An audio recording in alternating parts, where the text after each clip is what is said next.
Sophia guy. I don't know which of us. Do we know what Sophia is? I'm just a very backward example. There's something he used to call Apola. It's a shoe that's made out of wood, and that was what the in thing that the girls then wear, and they go out to like the clubs and all of that. Imagine somebody walking with that thing inside here and just feeling like they've arrived now. What would you feel? What would be this? Like, what in the world are you doing? But that's what some of us are doing. You're stuck where everybody has left, and you're still proud about it. That's not the worst part. You're still proud about it. Everybody is telling you, this library and information science that you're studying, you can't use it to do anything. You say, no, we're about 2 of us in the entire Nigeria that are studying this course.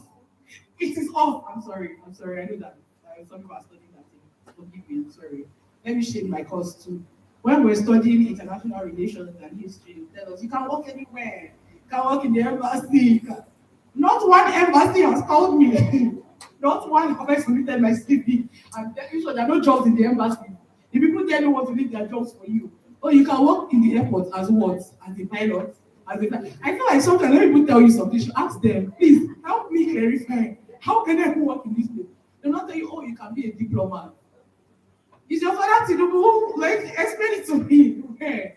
Right? So I'm just saying that in a time of transition, you can't be backward and be proud. Some of you need to go to those 100 level students that just came into school and go and tell them, please, help my life. I don't know what to do from here. I'm not ready for the world that's coming to you. Some of you need to meet your mates, right? They are doing well. Let me be very humble. My last sister, she hasn't gotten into school yet. In fact, the girl does not even want to go to school. She's making money off TikTok every day. Me, I'm going to the office to collect how much salary that she will make in one life that she will do. So recently, something very funny happened. My dad came and he was shouting at her, "You don't want to go to school." She now asked him, "What is school where them anti-fates don't go? Where the money?" Yeah. Me, I just stood up from the panel and went into the room. Legit, I just stood up and I left. I saw how quiet my dad went. If it was me that told my father that type of thing when I was that age, why? I didn't have results. I didn't have proof. So in a time of transition, when you open your mouth and confront things, you don't have proof. So she's making money last week I still borrowed money from her, from this school. I'm sorry. And that's even my 3rd sibling. Do you get that? She's making money off TikTok. Am I saying don't go to school? No. But do you see how beautiful it will be for her when she gets admission? She's in school. She's doing her TikTok. She now has someone like me who mentors her into maybe buying properties early and maybe just pushing herself into some type of certification. And do you see how powerful when she harnesses that? Do you see how powerful she can be with that? Right? But the problem with some of us is proof you don't have, skill you have not learned, result you don't have. You are just proud. In a transition phase, pride can't help you. Pride can't help you. I know someone currently, all his friends are doing crypto. All he's saying that it will crash now. It will crash. These guys are making money, they are progressing. You're saying it will crash now. Recently, you have to tell me that I should help you borrow money from one of them. I say, I know crash again. You know, like, do you understand? So there's a thing that pride can do to you. It will keep you at a place of you don't accept your current reality, so therefore you can't move. Remember how I told you in the beginning that one of the things you have to do in the time of transition is that you have to accept who you are first. I had to tell myself a hard truth lately, and it was that I was backward in taking courses. I had not improved myself in my what's the word now? In my niche in a while. Why? I was busy doing things like this, maybe taking invites and doing that. But I tell myself the truth. In 2026, you can't have an NGO and not have a project management professional certification. I don't understand what you're doing. Do you get that? That's something that you need to take serious. Nobody will come and tell you. Remember how I said personal agency? You have to personally push yourself to go and get what you need to get. You're an adult now. That's what you need to know. Your dad can only, in fact, the information your dad will be giving you now may actually be stale. My dad was telling my sister the other day to go and learn tailoring. Tailoring that if you do fashion consultants and draw some pictures and just put them into whatever it is, go to China, you can produce, go to Dubai, you can produce. Why am I sitting down for for 3 years to go and sit down with one madam that will say, go and wash my children's clothes why am I learning tailoring? I have a tailoring business. I do it so I do so much machine. I learned it, I'm grateful. But I don't do that. It's too much of a waste of time for the things that there are people I can pay to do it. Do you understand? So these are the things that these are the wisdom that will come to you in a time of transition. So during transition, there are going to be a lot of quiet years. Right. For some of you, it will be quiet months. It's as if nobody even knows you're existing.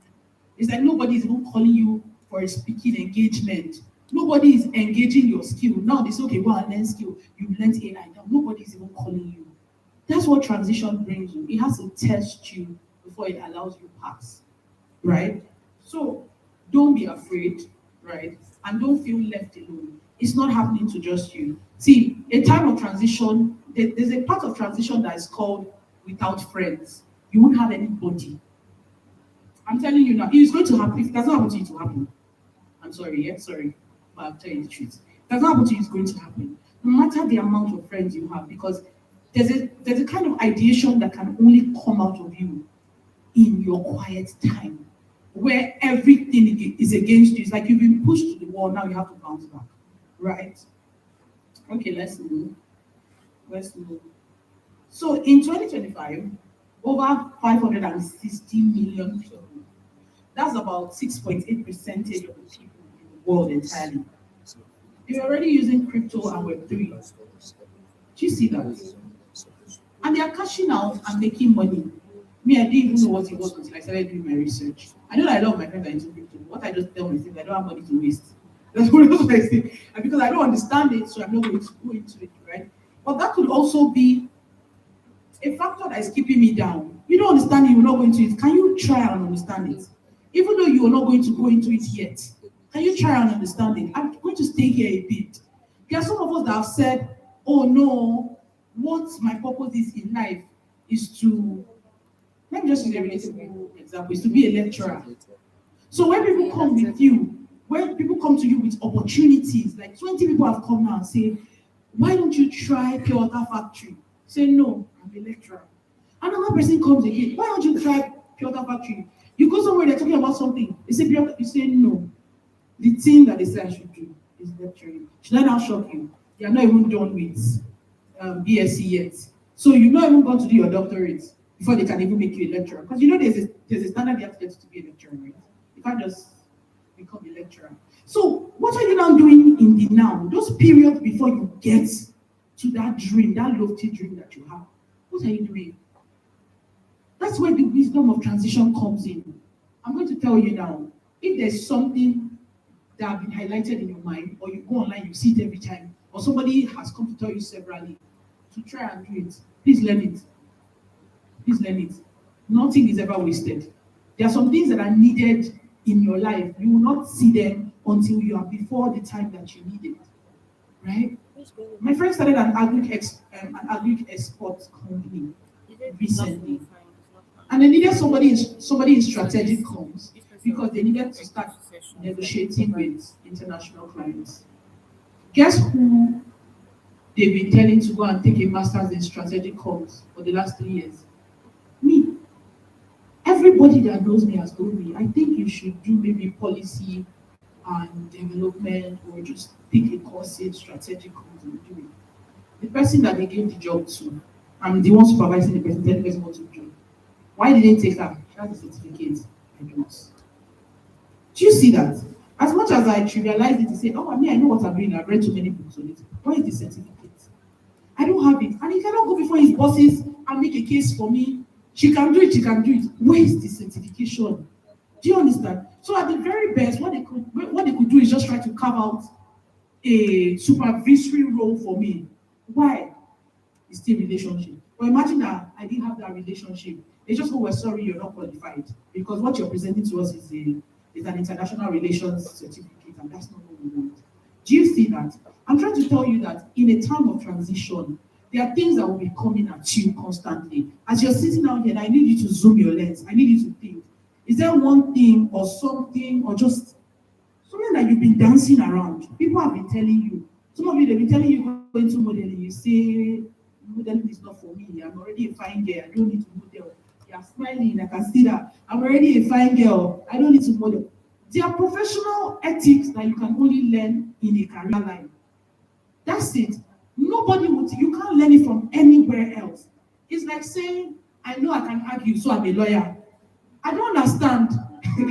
There's some things you will never learn until you do a mock session inside at attachment room, or what do they call it? Right? I hope we're learning. I hope we're learning. So I'm just going to teach us a few things practically, and then we're done. Okay. So I've said that purpose is not just what you feel called to do. Purpose is also what you need to be doing in a season. As I am probably, our environments make us, right? If I'm in the University of Abuja and I see a gap, there's no water in school, and I have someone who can supply water to school, and I start that business. Do you realize in that period I've created a window that helps me transition into finance, even in school, right? So purpose can, and it doesn't affect my purpose. Maybe in my lofty brain, I'm a career person. I'm never a business person, I'm a career person. By just doing that because of being in that space, what I've done for myself is open a pathway in business for myself. You've added to your skill. Everything can come into your CV. So if you're applying for a sales role tomorrow and they say, do you have any experience in sales? Do you see how you can put that in already? Right. So transition properly, and know that purpose is not just what you feel called to do. Purpose is anything that you find your hand doing at that time. Did you hear me? Please, let's say that together. Purpose is what? That's how I've done the many things I've done. I can be sitting somewhere, as I'm here now, somebody can call me and say, I need us to fly a plane. I'm going to go. I'm telling you, I'm going to go. I don't know how we're going to fly the plane, but when we get there, we shall figure it out, right? Tomorrow now, you're going to see something on my bio that says she was on a plane that first flew to you. That's like, wow, this girl knows how to do. I don't know how to do jack. It was just possible because I allowed myself transition into that phase. So purpose is everything that you find your hand doing. You're currently in school. What can you do? You're currently out of school. You're waiting for service. What is the thing around that you can do? Transition into it and rest. I read the news this morning about a man that killed his entire family because his mortgage was due and he could not pay. That's a phase of transition that he could not deal with, and it ended him. Right? Transitions are not easy. So he could have thought about the shame that he would have to go through begging everybody or being on the street with his family, and he can't take it. Right? And the amazing thing is, if you don't complete a cycle of transition, you will do it again. Life will bring it again for you to do. Every opportunity that you have in life now, they present themselves within the window of every 2 years. Every 2 years, there's a cycle in your life. That course that you didn't take now, you take it in 2029. Another opportunity will come. So if you're wise, this is something I've done from study. It happens every 2 years. There's another window, there's another circle for you to do something that you couldn't do in a transition season.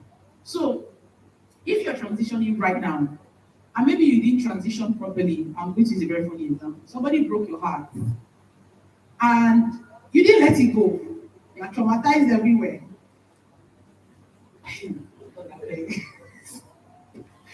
You didn't let it go. You didn't let that transition happen. You didn't allow yourself transition from someone who was hurting, someone who was in pain, to someone who is now whole.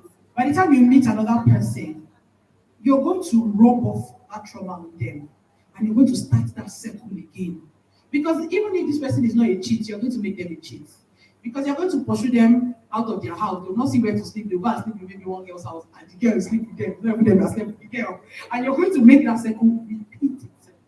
Why? Because you didn't allow yourself to transition properly. So I'm going to talk about the emotions gate in transition. When you're transitioning, you need to learn how to master your emotions. Some of us are currently working with very hard people.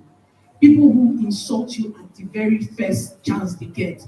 People who constantly push you down and drag you down. You need to realize that that is what a phase. Did you hear me? Everything that is not working in your life is a phase. Let's say that together. Once you call it what it is, then you can pivot from it. Once you call it what it is, then you can transition from it. A lot of us, we know the corporate space is toxic. All of you that say you want to work in government and celebrate grace, so I love you all. And I really wish that you will excel and scale. Maybe when you get there, all the older people would have left. You guys are going to be the younger people. But you can literally be in a government office and be somebody's boss, and they'll tell you all these small children, when did you finish school? And you're standing there looking at the person like, do you realize I'm your boss? Like, and you're saying this to me. But that's what it is, and you're going to have to deal with it. Do you understand that? So for someone like me, who has done some of the things that you guys saw that I have done, I was always working with older people. Yeah, that's the people that are way above me, people who I will submit a proposal to. Like, they employ me to do a job for them. I'll finish doing the job, they will vet it and cancel everything out. And in my head, I'm like, why are you wasting your money and your time? If you want to do it by yourself, just do it by yourself. But there's something in my generation where the older people don't really give the younger people a chance. And I understood why when I got closer to them. That was something I had to transition from and into. There was a time I couldn't work with older people. They were just a problem for me, right? Because I felt like they didn't understand me. But I had to settle down and transition into knowing how to work with them. And now all my friends are like, when you hear me say somebody is my friend, be rest assured the person is 45 years old. Just be rest assured, I promise you. So when people see them, I'll be like, is that your friend? I'm like, oh yeah, that's my friend. I'm like, what? Like, how is the minister for this your friend? How is this your friend? Because I transitioned properly from a place of them always insulting me, maybe pulling me down. Do you know how hard it is to host an event and everybody in the room is a DJ? Everybody in the room is head of one thing. And you say, hi everyone, my name is Faith Manuel, I'll be your host for today. Nobody's responding to you, don't understand. Like, who be this? Why are you standing there and saying what you say? But I had to transition through that painful process, learn what I needed to learn in that season. And I can tell you for free now that if I stand in the hall, short full with the world leaders, the president, I can tell you for a sure that they will listen, they will answer me. President is here, in some of my, you answer me why I understood how to transition in that season. So I want to give you 5 layers of purpose reengineering. Remember, we're talking about purpose reengineering in a time of transition. That's true. I do this thing where I lose a sense of time. Please let me know how many minutes. 10. Oh, this is the time you guys are supposed to ask your questions. So please prepare them while I just quickly do this. I'm so sorry. Okay. So I want to give you 5 layers of purpose reengineering. The first one will be re-engineer your thinking. I'll be very fast. Re-engineer your thinking. Your thinking, the way you think has to change. You're a bridge generation. It means that you're standing between one generation and another. We might as well be the last generation that ever saw what it meant to be in a manual world. Everything is digitalized. The next people that are coming don't know what it means to be in a manual world. And the people that are here do not exactly what it means, know what it means to be in a digital world. So we're standing in the middle. You're a bridge generation. So if you're going to bridge the gap, your thinking has to be A. You have to work on your thinking. How do you improve your thinking? Reading.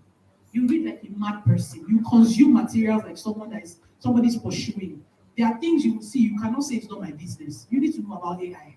You need to know about machine learning. You need to just know about it so that the quality of your mind will be so rich that when you're convincing an older generation, they can believe you. Then when you're talking to a younger generation, they can also believe you, right?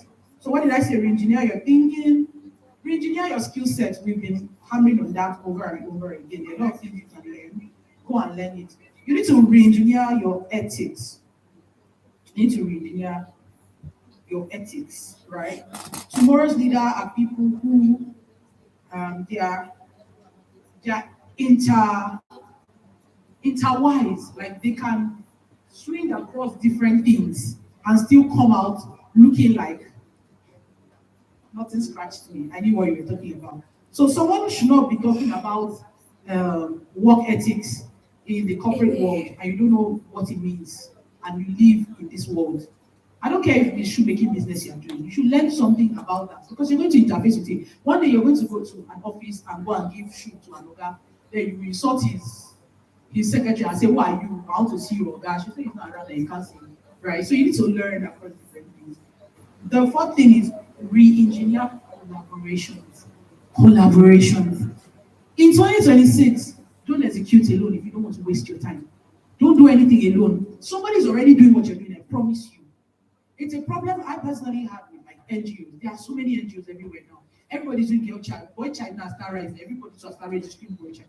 Can we collaborate and do something?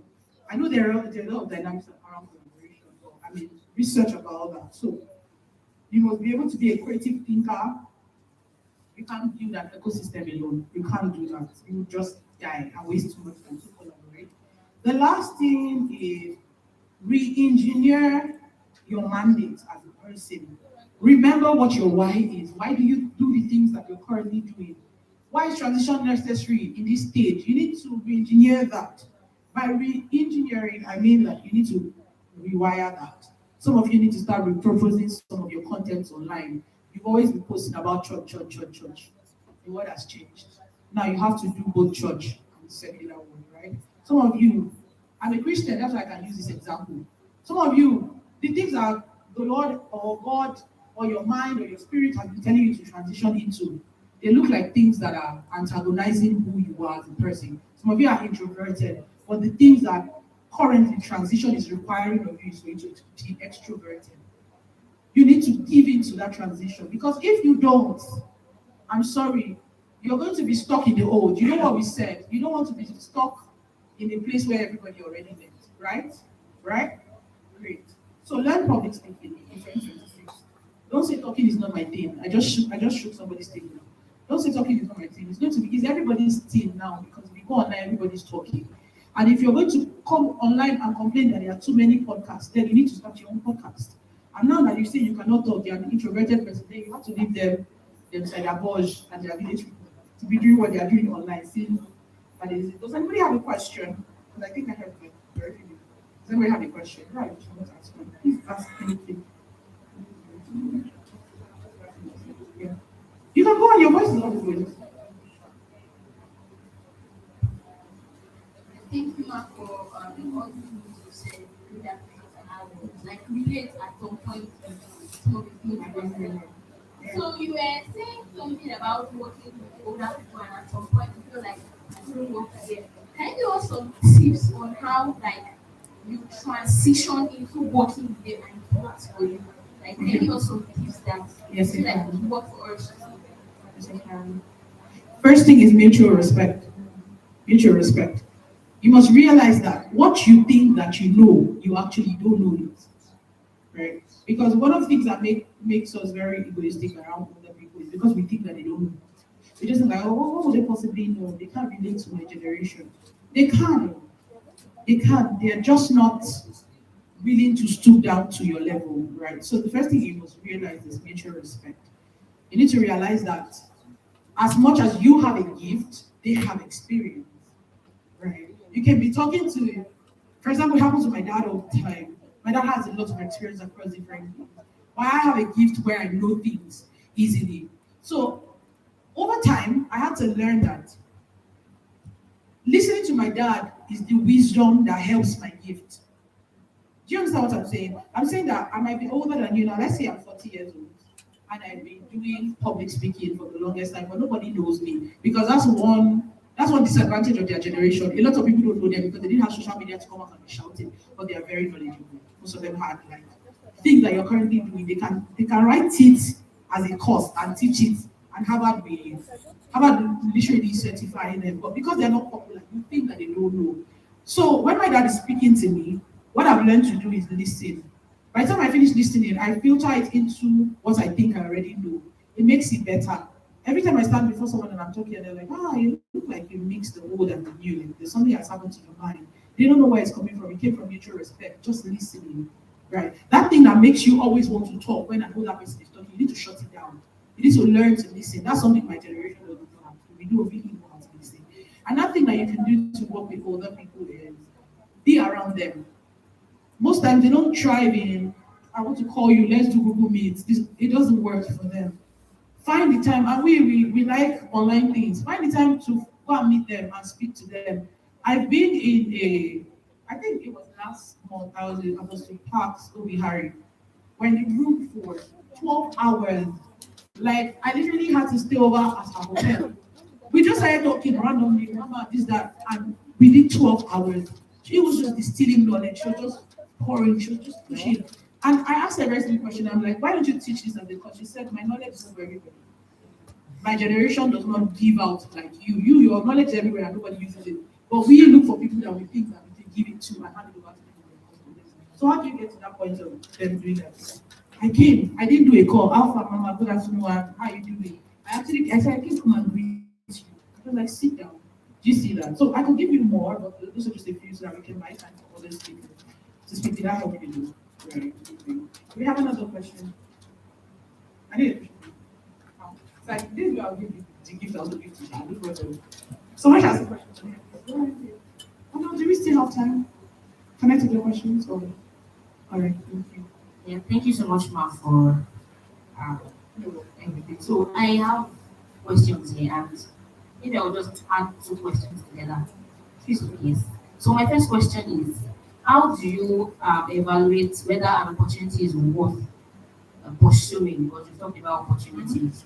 Yes, that's number one. And then secondly, I would say in the process of you building your vision, how do you what's the word now? How do you balance boldness and patience at the same time when you have to execute something? When do I know how to rush into it or when to be patient? Okay, so I just need to clarify your first question. How do you know what to do? What? That's one. How to know what opportunity to pursue? How do you know? Was that your first question? Opportunities? Okay, how do you know what's an opportunity? What's opportunity to pursue at a certain time? Is what resonates with you at that time, right? What is in the forefront of your heart at that time? What are you looking for? Yesterday, I had the opportunity to be at a high-level meeting. I always get invited, not to sit on the table now, but to be like just in the room, right? And I said, it wasn't from a place of pride. The who's and the who's were there. I promise you, it was a closed door round table. They wanted to decide something about Nigeria. I said no. Why? Because the season I was in at that time, right? The season I'm in the first quarter of this year, it required me to sit still with the things that God has already told me to do. I can't add more. And I know that once I go to that place, I'm going to pick another burden, something else that I need to do and put it on it. So by the time my friends were calling me, everybody is here. I'm sorry, I'm not feeling so well. Actually, I'm not feeling so well mentally. Because I can't just tell them I'm not coming. It's going to look like pride. Like, who do you think you are? Right? So you have to know what resonates with you at the time, right? So your why. The why is very important. Reevaluate. Your second question. How to balance boldness and patience? How to balance boldness and patience? Patience is a discipline that is learned. It's not given to anybody. You learn how to be patient. People who are bold are naturally not patient people. If you have like a thing, if you have a virtue of boldness, you naturally not be patient because you're like, what are they even saying? Let's just go, let's just do it. Like you're always the push. Everybody's trying to tell you, let's calm down. So what you're going to do to balance patience and boldness is discipline. That's what it is. You have to learn to be disciplined. I think your question about opportunities, know what opportunities to take again. Another thing is realizing who you are. You can't call me for an acting role. I'm not going. I'm not an actor. I'm a purpose coach. So if you want me to act, that means you crafted a role that is called purpose coaching. Maybe someone will be coaching in that. That's the only way you can get me to be there. And that's also because I understand my why. I know what resonates with me. So you can't jump on everything. You can't jump on everything. If you do that, you won't grow. And you tap out your core as a person. Because the moment you keep accepting things that does not resonate with you, you get to a point of identity crisis. You will not know anymore. So you're just taking everything. You sleep at night and nothing happens. You just depressed and nobody knows. Yeah. So I think we can take one last question. Mano, is that okay or what? That's okay. That's I think on okay. Sunday can we take the question or we should close out? We should close out. Okay, so please write your question. You can just give it to me. I'll answer you subsequently. Thank you for your time. Thank you so much. Thank you so much. So please transition properly. Thank you. My name is Vicky Manuel. Thank you for having me. Thank you.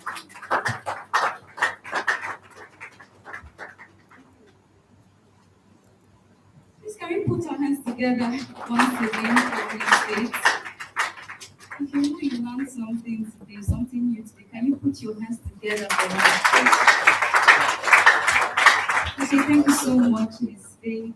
That was an interesting session, and honestly, I learned lots from the sessions, and some of which I'm going to put into practice.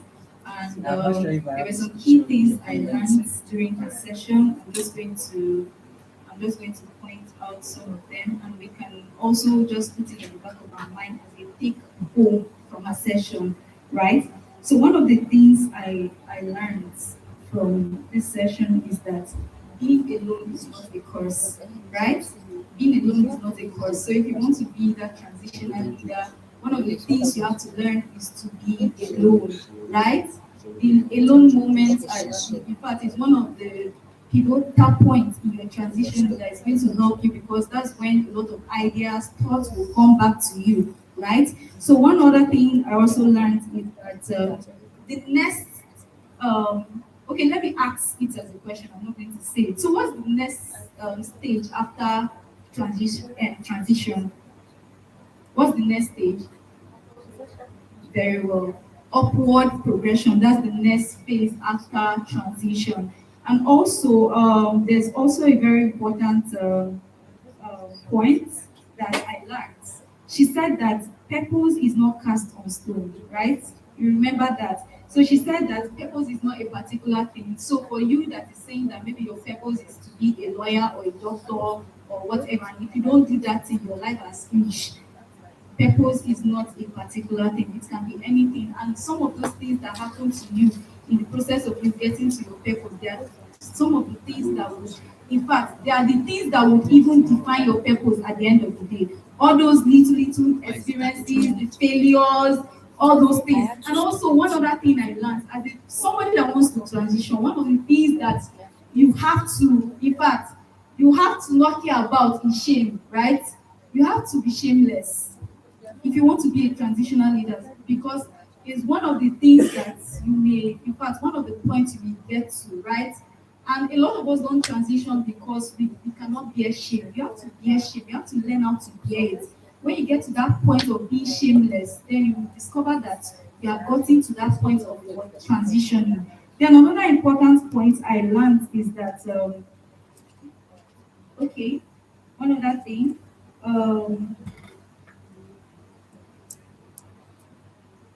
okay. One other thing is that everything that is not working in your life now is a phase, right? Anything that is not working in your, just go home now and write down all the things that are not working in your life. Anything, academics, maybe relationship, career, anything, go and write it down. It's a phase that is going to pass, right? And also I'm going to ask this as a question. She gave us 5 layers of purpose engineering. Can we just mention them? Not a particular person, let's echo it. What's the first layer of purpose engineering? Okay, the second one, the third one, the fourth one, and the final one.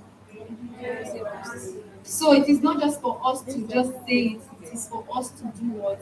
Understand it. And one very important, no, let's say 2 very important layers of this purpose engineering that in this generation we need to really sit with is the number one, ethic. The ethic part. Most of us, we don't have ethics. We behave anyhow, we talk anyhow, we act anyhow. We have a lot of knowledge, but we don't know how to bring that together. We don't know how to we don't know how to behave well, right? So that's why with maybe despite your skill, your knowledge and everything, you're not going far because you don't have ethics. You don't know how to talk to people. You don't know how to behave in certain rooms and all that. So that's a very important thing we need to look into. Etiquette. If you don't know what etiquette is, go online, go and check it.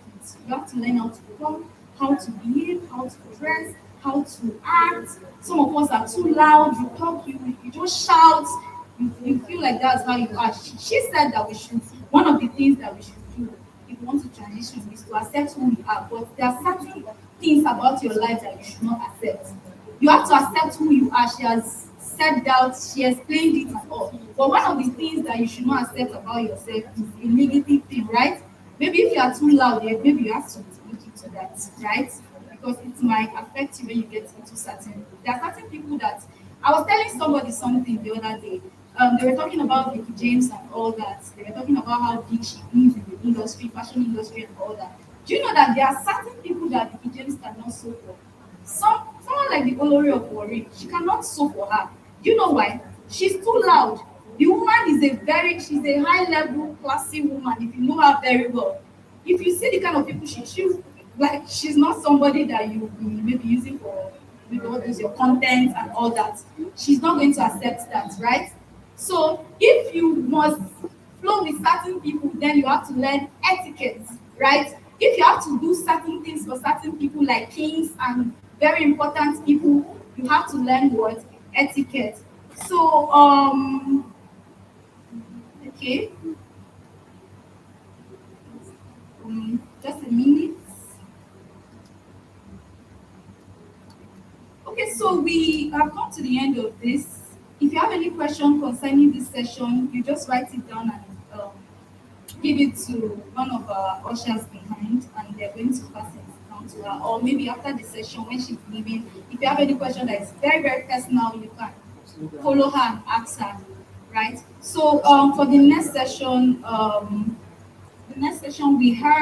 we're meant to have Pastor BC Akande for the next session, but due to certain reasons, he will not be here with us in person, but he's represented by our able pastor, Pastor Peter Abraham. So we're going to invite Pastor Peter Abraham.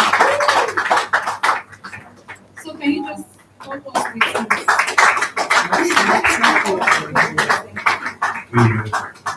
I'm a pastor, so we begin with either praise the Lord, hallelujah, amen, or so, so just pardon me, and greetings from Pastor BC. He actually came from Turkey. He's one of our senior pastors in the Christian Church of God. He's the regional pastor in charge of Michelle. Can I very stupid? Yeah, it's okay. What is responsible? What you are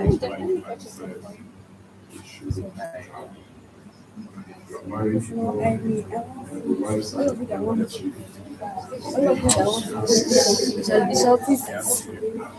if you don't listen to them, they will show you this.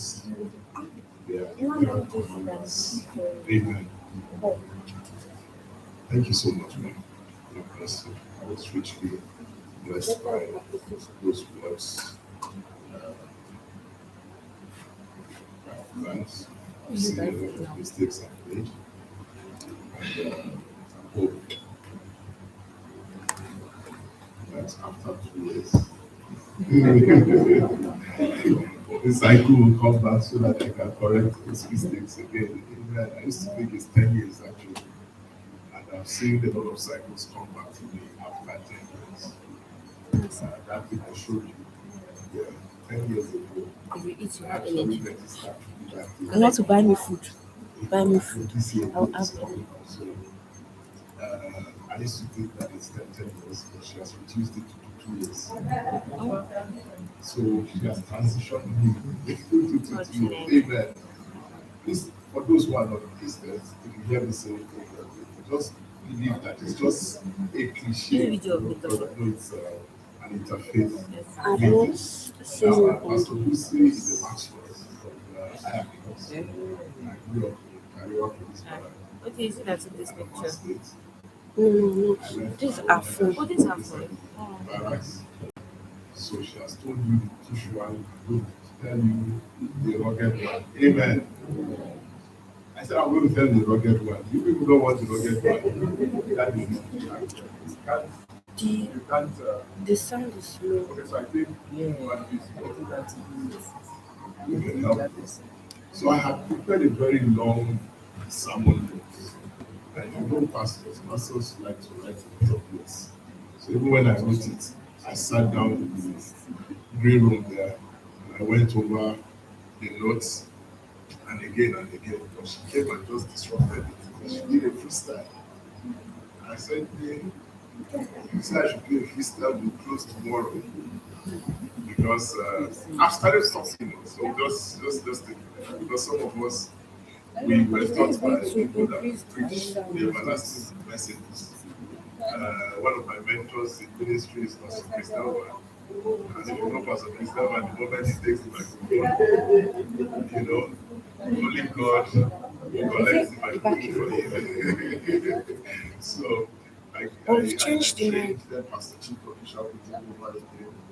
And I learned under him, Zaria, and still, his father figure over me. And then, I don't know if you know Nathaniel Bassey. Okay, so I was Nathaniel Bassey's assistant pastor in church for 10 years. So within these 10 years, if you follow the Oasis Lagos, by the time you are saying the grace and fellowship in your church, that's when they're saying, "Can we sing praise and worship?" Meanwhile, service has started 6 o'clock. By 2, pastor has not come up yet. So you close like 3, 4, or 5 here. Then you go back home. So like I said, I was taught that way.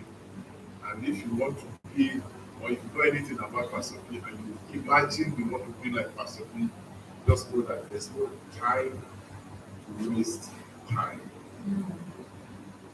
I realized, and I'll give you church context, that a lot of times we hurry to close church, only to close church and sit down, which is still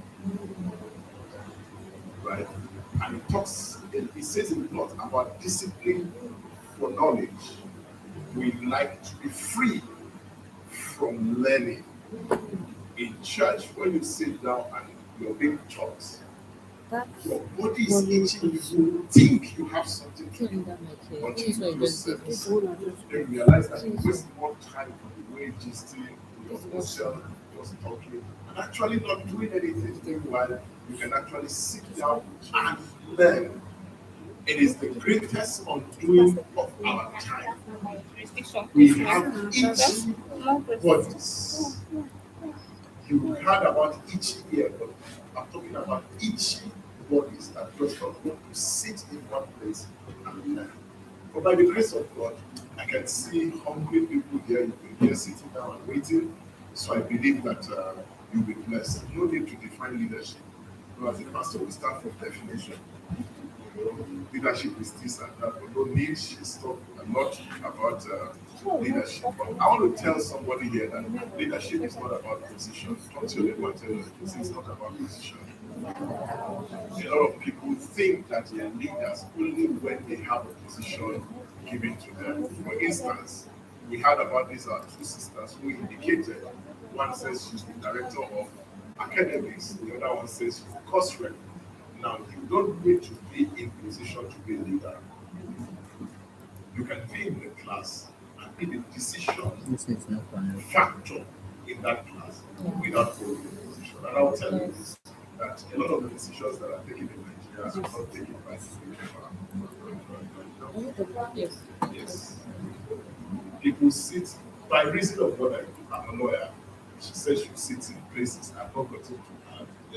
When I go out, to be like, you know what? I have been with people.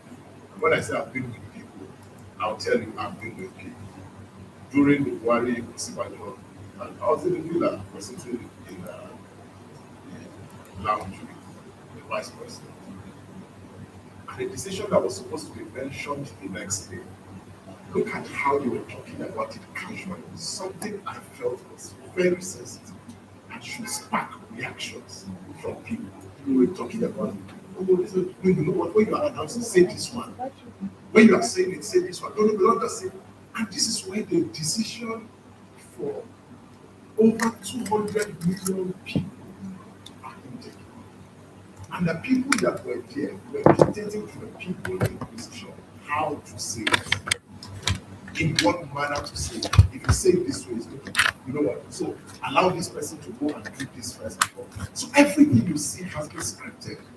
And most times not by people in position, but by people who are leaders. people who are leaders, they decide your destiny when you don't even, not the people in the position. In fact, if you stay in a place like Lagos State, I served in Lagos State and worked in Lagos State for over 10 years. And every governor in Lagos State is not a governor. Is a figurehead. There is no decision that is taken without visiting a place called Bodilon in Lagos State.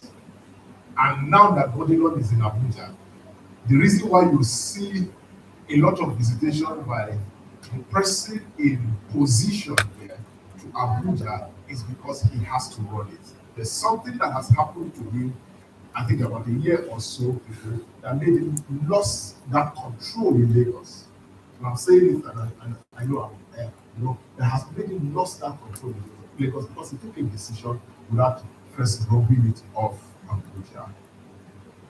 For somebody who is not in the position of leadership there as the governor, took that decision, and today he's lost that popularity because the Abuja has said, leave this man. So leadership is not about position. Talk to your neighbor again and tell your neighbor it's not about position. Say you can lead from wherever you are. You should also know that leadership starts with you. If you're not able to lead yourself, you cannot lead others. And I'll start from the basics. You said you're going to wake up at 7, and your alarm rings at 7. You actually wake up at 7. But the thing you want to do, you turn left, right, and center on your bed until it is 9. Then you now get up and start just to say, I'm late. What were you doing all the while? So leadership starts with yourself. Can you lead yourself conveniently? Conveniently. If you're not able to lead yourself, you can't lead others. I tell you, you can't lead others. If you can't cast, because leadership again is about casting vision.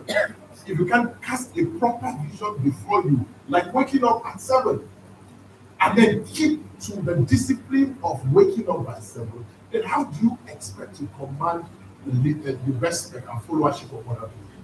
You can't. So you have to start with yourself. Point to yourself. Say, start with yourself.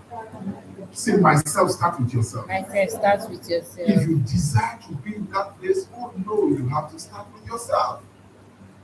Some of you can be disciplined when money is almost finishing in your hands. Not when you have so much. For some of you that are students, the moment it's end of month now, a lot of you are looking at your phone, waiting for the almighty alert to come in. And the moment it comes in, one of the things I have told my wife, and I keep discussing with her, I said, in the time of plenty, behave as if you really don't have anything. So she too, it's end of month. Yesterday she called me, she's waiting for allowance, right? It is not when you receive it that you think of all the places that you need to visit. Actually, behave as if you don't have at that time. Lead yourself. That is the only way you can learn to lead yourself on savings, right? So it's not about position. You have to learn to lead yourself. Leadership is first of all about self-leadership, right? You need to learn to lead yourself. Leadership is about stewardship. You should know that you are actually serving and not being served. Because people reverse it. They think that when they are in the place of leadership, they are supposed to be served. No, you are actually serving other people. If you don't know leadership to the point that you are serving other people, you will become a dictator, a mafia, rather than a leader. Wake up every morning. Look for what you should do. We're just discussing about this yesterday. We were talking about Nigeria with some of my friends. And I said to them, I said, okay, we identified something people read that this talk about ages. We have ages. How do you know ages? Okay, we have ages. And they told us that work starts at 9. We're there at 8, actually, because what we wanted to do, one of the clients wanted to leave for Lagos, and he wanted to do this search. I was holding the original document, so I needed to present it to them. So when we got there at 8th, they told us no until 9. 9 will start attending to talk. At 9, we were the first to enter. We got it. And all the staff were just gallivanting and moving around at 9. And then we're standing, literally telling, we told the guy that was attending to us, this guy needs to catch a flight at 10. So that's why I need to present this and you clarify so that he can leave. We said, no, we're setting up our system. Go there. And then in setting up their system, your work and say, see, this is your hell. This kind of problem. We were sitting down and waiting. And I told him, I said, give me this place for 1 month. I will reset these people's brain. Whilst we're there, eventually this my guy lost his flight. And he couldn't rather meet up with his flight. He had to move to 2 o'clock. So we sat down there until like 12 before we left that place. We were number 1. That was when they attended to us at that time. So he said to me, he said, where is the boss? See, if you check the boss's office, and that's the reason why these people can behave this way. Now, what am I saying? The boss feels like because he is director of land services, he can breeze into the office whenever he comes, whenever he wills, and breeze out of the office whenever he so wishes. And I said to him, I said, it may even be that the work is too much for him, but get some people, commit responsibilities into their hands with consequences. Because a lot of times people don't obey until there is sanction. So I said to him, I said, if I was the director, all the deputy directors, I'll tell them, if by 8 o'clock people are not seated, you lose your job. If you don't lose your job, certain percentage of the salary will be forfeited. Now, and then if I am the deputy director, that my boss tells me this, as a leader, I will sit down and tell the others, if by 8 o'clock you don't sit here, I will recommend you to lose your job. And if you don't lose your job, I will recommend that so percentage be taken away from the salary. Now, what has happened in a structure that has been defined? But because people think that public service is what you should just come do, it's nobody's business, and that's why some of you don't want to join. And by the way, she spoke against it. I want to speak for it. If you are here and you don't work in public sector, you are missing. I have not worked there, but I will work there. I will work there. But let me tell you why. You complain so much that the system is bad. Who is going to change it? Is it me? Me too that wants money. Or you have committed the changing of Nigeria, or you have just decided that that place should remain bad. I was speaking 2 or 3 weeks ago in Lagos. I told them, first of all, in the church setting, like I said, I can acknowledge the fact that not everybody is Christian. But in the church setting, I asked them, I said, how many of you have voters cards? And in a group of over 500 young people, you need to see the number of hands that came up without voters cards. And I said, how many of you belong to a political party? And it was fewer. And I said to them, and you want Nigeria to change? You desire good leadership, you don't want to participate. You can't have it until you first channel it to yourself. Say, myself. Leadership starts with me. So it's about service. You need to learn to serve Jesus Christ. And for those who are not Christians, you might have known the story. You know, Jesus Christ taught leadership by serving. And the Bible says he sat down, washed his disciples' feet. And even when one of them, Peter, my namesake, wanted to be stubborn, almost every Peter is stubborn, right? You know, so wanted to be stubborn, and he says, no, I ought to wash your feet. He told him, he says, you cannot be a part of me if you don't allow me to serve me. Now, this is the very vital point that every leader comes to, that people are only part of you when you learn to serve them. Jesus Christ clarified it completely. People can only want to die for you when they see you serving them. Go and check. Everybody shouting, video. If you watch what happened yesterday, you saw it on news. The reason why people can commit themselves when he calls them, come out and do this and do that, is because of what he did yesterday. One of the things he did yesterday. The lady was supposed to be free. The political power said no. She has to wait till one day. She must go to prison.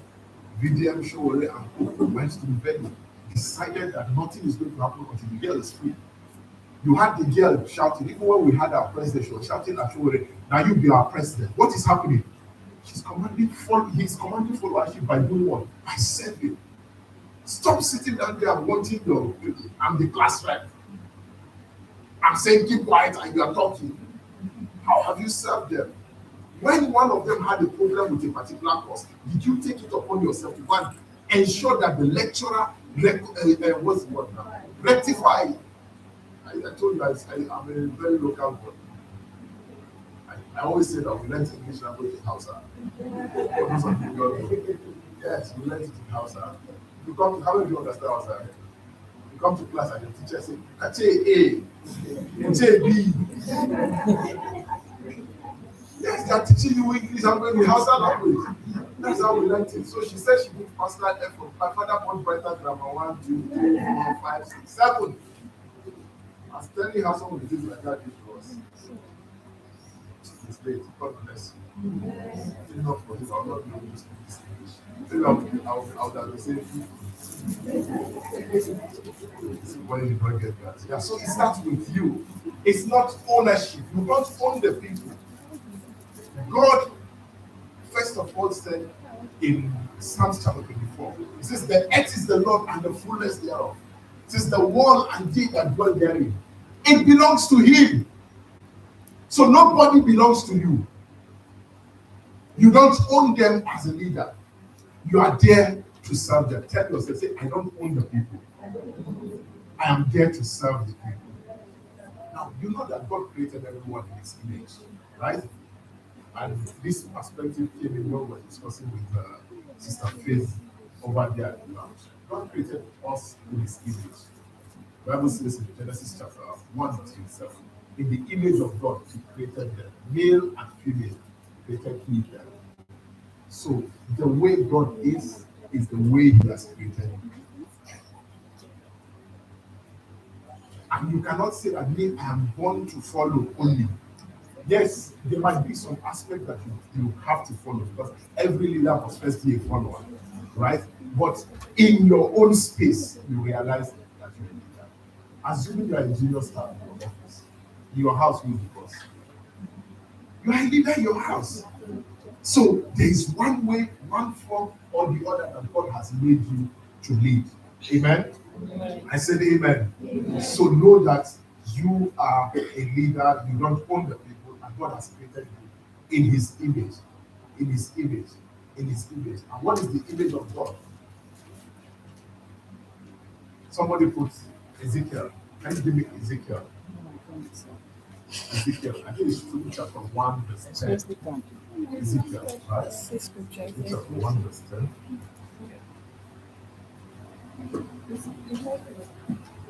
Keep preaching. Sorry. Ezekiel chapter 1, verse 10. You have it there, or should read it? Somebody should read it for me if you have it. Ezekiel.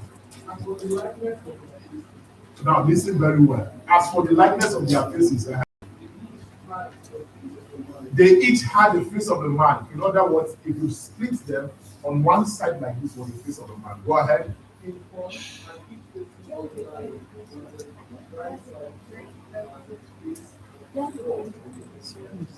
Okay, so the front was the face of what? A man. The side was the face of a lion. The other side was the face of an ox, right? And then the back, an eagle. Yes, four sides. Front, that of a man. Side, a lion. The other side, an ox. The back, an eagle. Now, she said something while we were sitting down. Everyone is not meant, as she mentioned in Calvary, you are not meant to be tied up on one thing. You transition by your experience in multiple things. And I said to you guys, I'm going to talk to you about my rough experience. At 12 years, I started wearing baskets. For those who grew up in Ghana, Pondo, we call it Pondo. I started weaving basket. My dad was a pastor. His late, like I said, was a pastor. So that thing was against his reputation. Seeing his children hawking on the streets. In fact, the first time I went out, they came back and reported to my dad. He punished me very badly that day because I was hawking Pondo on the streets. So he cautioned me not to do, but I'm stubborn. Remember, I said my name is Peter. We are rock, so I was very stubborn and I insisted. I've been somebody that's passionate about it, passionate about going out. So I Be continue. careful. When he's not around, I'll go and say, when I come back, I wash myself. Okay. But Actually, be careful. if you are going to that kind of control, that they put fish inside, you burn the tire. So after you burn the tire, sometimes you are weaving it, the black stain will stain you on one side. You don't know. So when you come back, that's you just check my elbow. Yeah, I didn't know. I thought the man was a wizard. Because how did you know that I did this thing today? So apparently he just knows the spots that as a child I didn't learn how to wash properly. So he would just check and check and check, and he would just start beating walls. Kasaka Pondoyo, Kasaka Pondoyo, no, Kasaka Pondoyo, Kasaka Pondoyo, no, Kasaka Pondoyo. So I kept imagining how does this man do it? But let me tell you the importance. And I was talking about the four-faceted human, and I said God created you in that image. There's no man that I can say that me, I'm only born a journalist. Only journalist is the only thing I can do. Or I'm born a lawyer. Only lawyer is the only thing I can do. No. You can be multifaceted depending on your transition moments. So I did that with me. Then my dad had a problem financially. We now didn't have money in the house. You know what we're doing? You know Alejo Green. If you go to Bola, you know what Bola is? Who knows Bola? Shout it if you know Bola now. Yes. You know, Kaselu, Bola is dustbin when they bin, when they trash things. When women clean up their grain and they throw it in the Bola, the seed begins to germinate. So in the night, the mother will say, go and pick them. So go and pick the ones that have germinated in the Bola and bring it home. And she wash it very well at home because there was no money at home. The one day I took up the challenge, and I'll tell you, I'll measure some points as a leader to talk about going there. We must be willing to pick up challenges, right? So I pick up the challenge. I say, no, I can weave this thing very well. Why can't I go and sell? And then instead of eating the little things I used to spend the money on, let me bring it back home. So I weaved the couple. When I sold it, I can't forget, I made 1,500 naira from selling 10, because we used to sell it either 120 naira or 150 naira. I made 1,500 naira, and I came back and I handed the money I made to my dad. And he says, where did you get it? I said, Nasaka Pandu. My dad looked at me and looked at me. Of course, he's broke. Where would he get the money? He collected the money like that. And he told me, when you cannot put in the Zakasaka, do you have the money that you will do another one tomorrow? Then I told him, no, this is all the money I have made. Then he says, okay, take 200 naira, go and buy the tire again and win it tomorrow. She talked about results. It's very important. You can be passionate, but people are looking for results for them to be able to trust you enough for leadership. So he took the money from me, gave some to my mom, took care of himself with the other one. I weaved again the next day, and the next day, and the next day. Do you know what? At JSS2, I started paying my school fees. From Sakakwando. So we will do it. I was attending an afternoon school.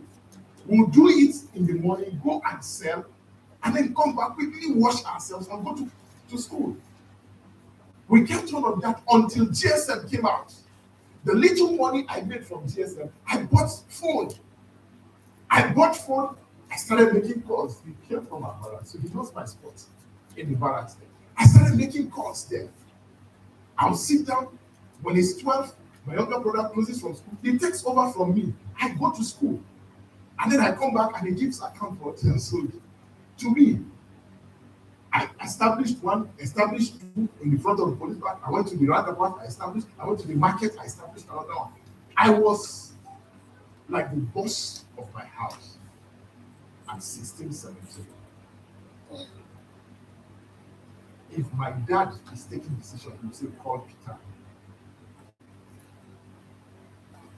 At 16. So when I tell you that leadership starts with you, you have to determine. And some of us are sharing our scars and burdens with you. So that for some of you who think you have missed it, you can dust yourself off and say, I can begin again. So we had that phone listing. And I said, you know what, I can buy a bike from here. So I bought one bike, bought two bikes, and put it on Okada and had these phone calls going on for me. I missed my admission first year, second year, also because I rebelled at my father. I told you, Peters are very stubborn. So if you're planning to marry one Peter, just know that you're marrying a stubborn man. So I rebelled. SS2, I was in science class. I wanted to be a medical doctor. SS3, I told my father, I said, science school Uber. If you don't take me to science school Uber, I'm going to leave school. He tried, the thing didn't work. He says, just manage in General College. That's where I was schooling. So just manage there and finish. In the spirit of rebellion, SS3, I left science class and went to art class. Just to rebel against my father. In the art class, I wrote well, of course. What do you expect? 2 terms in art class. I failed woefully. Said I failed woefully. Proudly. So I had to re-register white again. And all of this I was paying for myself. That's why I could rebel against my dad. And let me tell you, if you are a leader, you can, okay, if you take up responsibility, let me tell you that a lot of people will not look down on you. The reason why they can cow you, bend you, and tell you how they want it is because actually no results, like she said, produce results and see. You will be in the forefront of the decision making. So I registered why continued with my stuff. Bike was paying me at the age of 21. If I'm not mistaken, 21, I bought my first land. Yes. How old are you at 21 here? Above. Less. None. Okay, you have one less. So at your age, I had my first land.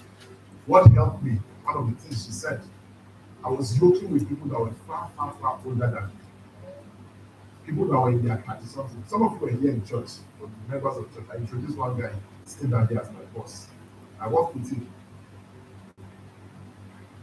The story of that one is another time. You know, because I had money, girls were keeping around. I was a player. I was a pura. Yeah. You pass with it. Right? So I was a pura that time. So, guess what? I went to visit with my friend. I said, I needed to make a card because I saw him design this handmade card. It was so beautiful. I've never seen something like that. So I told him, I needed to make this kind of card for this girl that I'm trying to check. I need to step in. I was trying to check this girl. I said, I needed to design this card. He billed me, I paid him. And then he designed the card. And I saw it with fine calligraphic writing. I said, I must learn this. I said, I must learn it. With multiple girls, I cannot be paying people. You don't understand. I cannot be paying people to make cards for me. I need to learn it so that I can decide how to design it for people. You know what? That's how I abandoned phone calls. Allowed people who were doing it for me. And I went to become an apprentice to that man that sat here. Colossal Art Productions. I can't forget. I sat under him 2 years. My friend that I met him to do that greeting card for me ended up serving under me in that shop. What happened? She mentioned it also. When I came in, I was already self-disciplined and exercised leadership. Early in the morning, I go to his house, first pick the key to the shop. I open the shop. I close the shop and return it.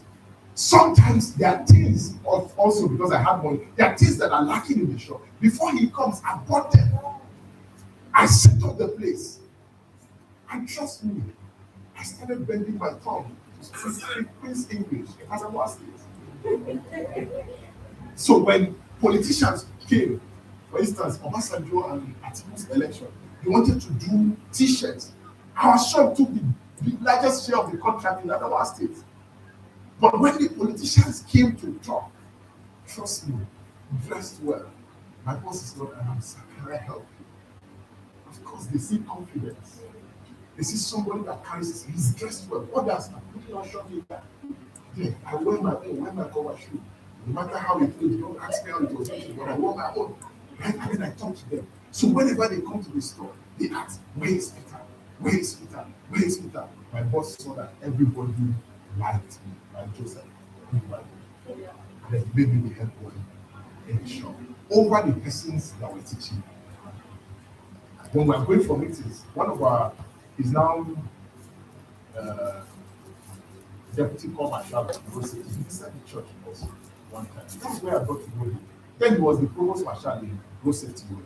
They bring these award plaques to our shop, and the only person they want to talk to is Peter. Because I carry that. I don't beg them for money. I had my own money. Right? I was living the shop. When he got job with Drugstore, the man that sat there, he got a job with Drugstore agency and left the shop in my care. I was the junior among them, but because I exhibited what? Leadership, the man could pick me and entrust stuff into my hands. So we are made in God's image. God is a leader. You ought to be a leader. Talk to your neighbor and tell your neighbor, say, God is a leader. God is a leader. You ought to be a leader. You ought to be a leader. Yes, so now I know why I said to you ought, because it is now a decision for you to I don't either manage take it you. or leave it. Nobody forces that on you. So the next thing we talked about the four-sidedness of God. One side was the face of human, and this face of human, talk to your neighbor again and say, acknowledge that you are human.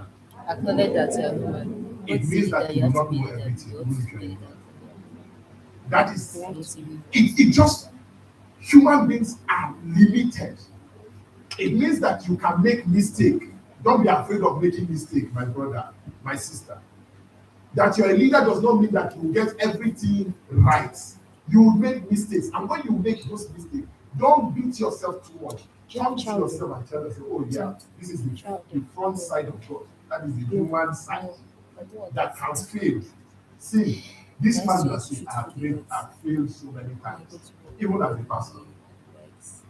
I've made mistakes and mistakes and mistakes. I have erred and erred and erred. But it just shows that what? You are human. The Bible says only God is what? Is perfect. So it's your humanity that has shown. So there is also the bold side of God, which is the lion side. You dare not touch that part. If you touch it, he eats you. That is the side of God. If you want to be a leader, you must have that lion side also, such that you can punish your subordinates in quotes when you need to punish. You can take stern decisions when you need to take it. It's not all the time that you are soft as a leader. They will ride on you. They will ride on you. When you hear our president talking like this, we're still taking firm decisions. It's the lion part. They say police is your friend, you do it all the time. Okay, there's a time that they show you that we are not really friends. So you have to have a lion part that is bold, that is aggressive, that takes. Meet a lion. He does not size his prey. Everybody is a prey. If he sees you, all he needs to do is just look at. The look alone scares people. So be ready to. You have to be ready to take this. You are seeing an elephant, and as a lion, his body is very strong. They say you want to go and bite it. Have you seen some of those documentaries? They will jump at the back of the elephant. They are trying to bite, but they cannot. It's risk. You are either you are afraid of risk. You have not started. I say you have not started. There's one risk that I'm taking. I shared with you. I'm not going to say why that. Do you know it? If you know it, I'll break your head. Because nobody knows yet. There's a risk I'm taking right now. Very serious one. Very, very serious. Like if I tell you that all of you just very serious one. But sometimes you need to take those steps for people to see and also follow suit. I'll share this testimony with you. I finished law school, Lagos State. I stayed back in Lagos. I didn't know anybody. I didn't have anybody. I said to travel from Lagos back to Yola and be collecting 20,000 naira in the law firm. God forbid. Everybody say God forbid. But I match it. God forbid. I said, I'm not going back. I stayed in Lagos. Why do you want to stay? I don't know. My parents said, come back, come back, come back, come back. We have spoken to Zadon. And one of my guys said, my dad knows him, but he said, we have spoken to him. Come and go and work in his law firm. I said, me. I don't be touch money. I don't be collect 20,000 naira. God forbid. So I stayed back in Lagos. The next thing that came to my head was, when will you sleep? Went to Adamawa State Liaison Office, risk.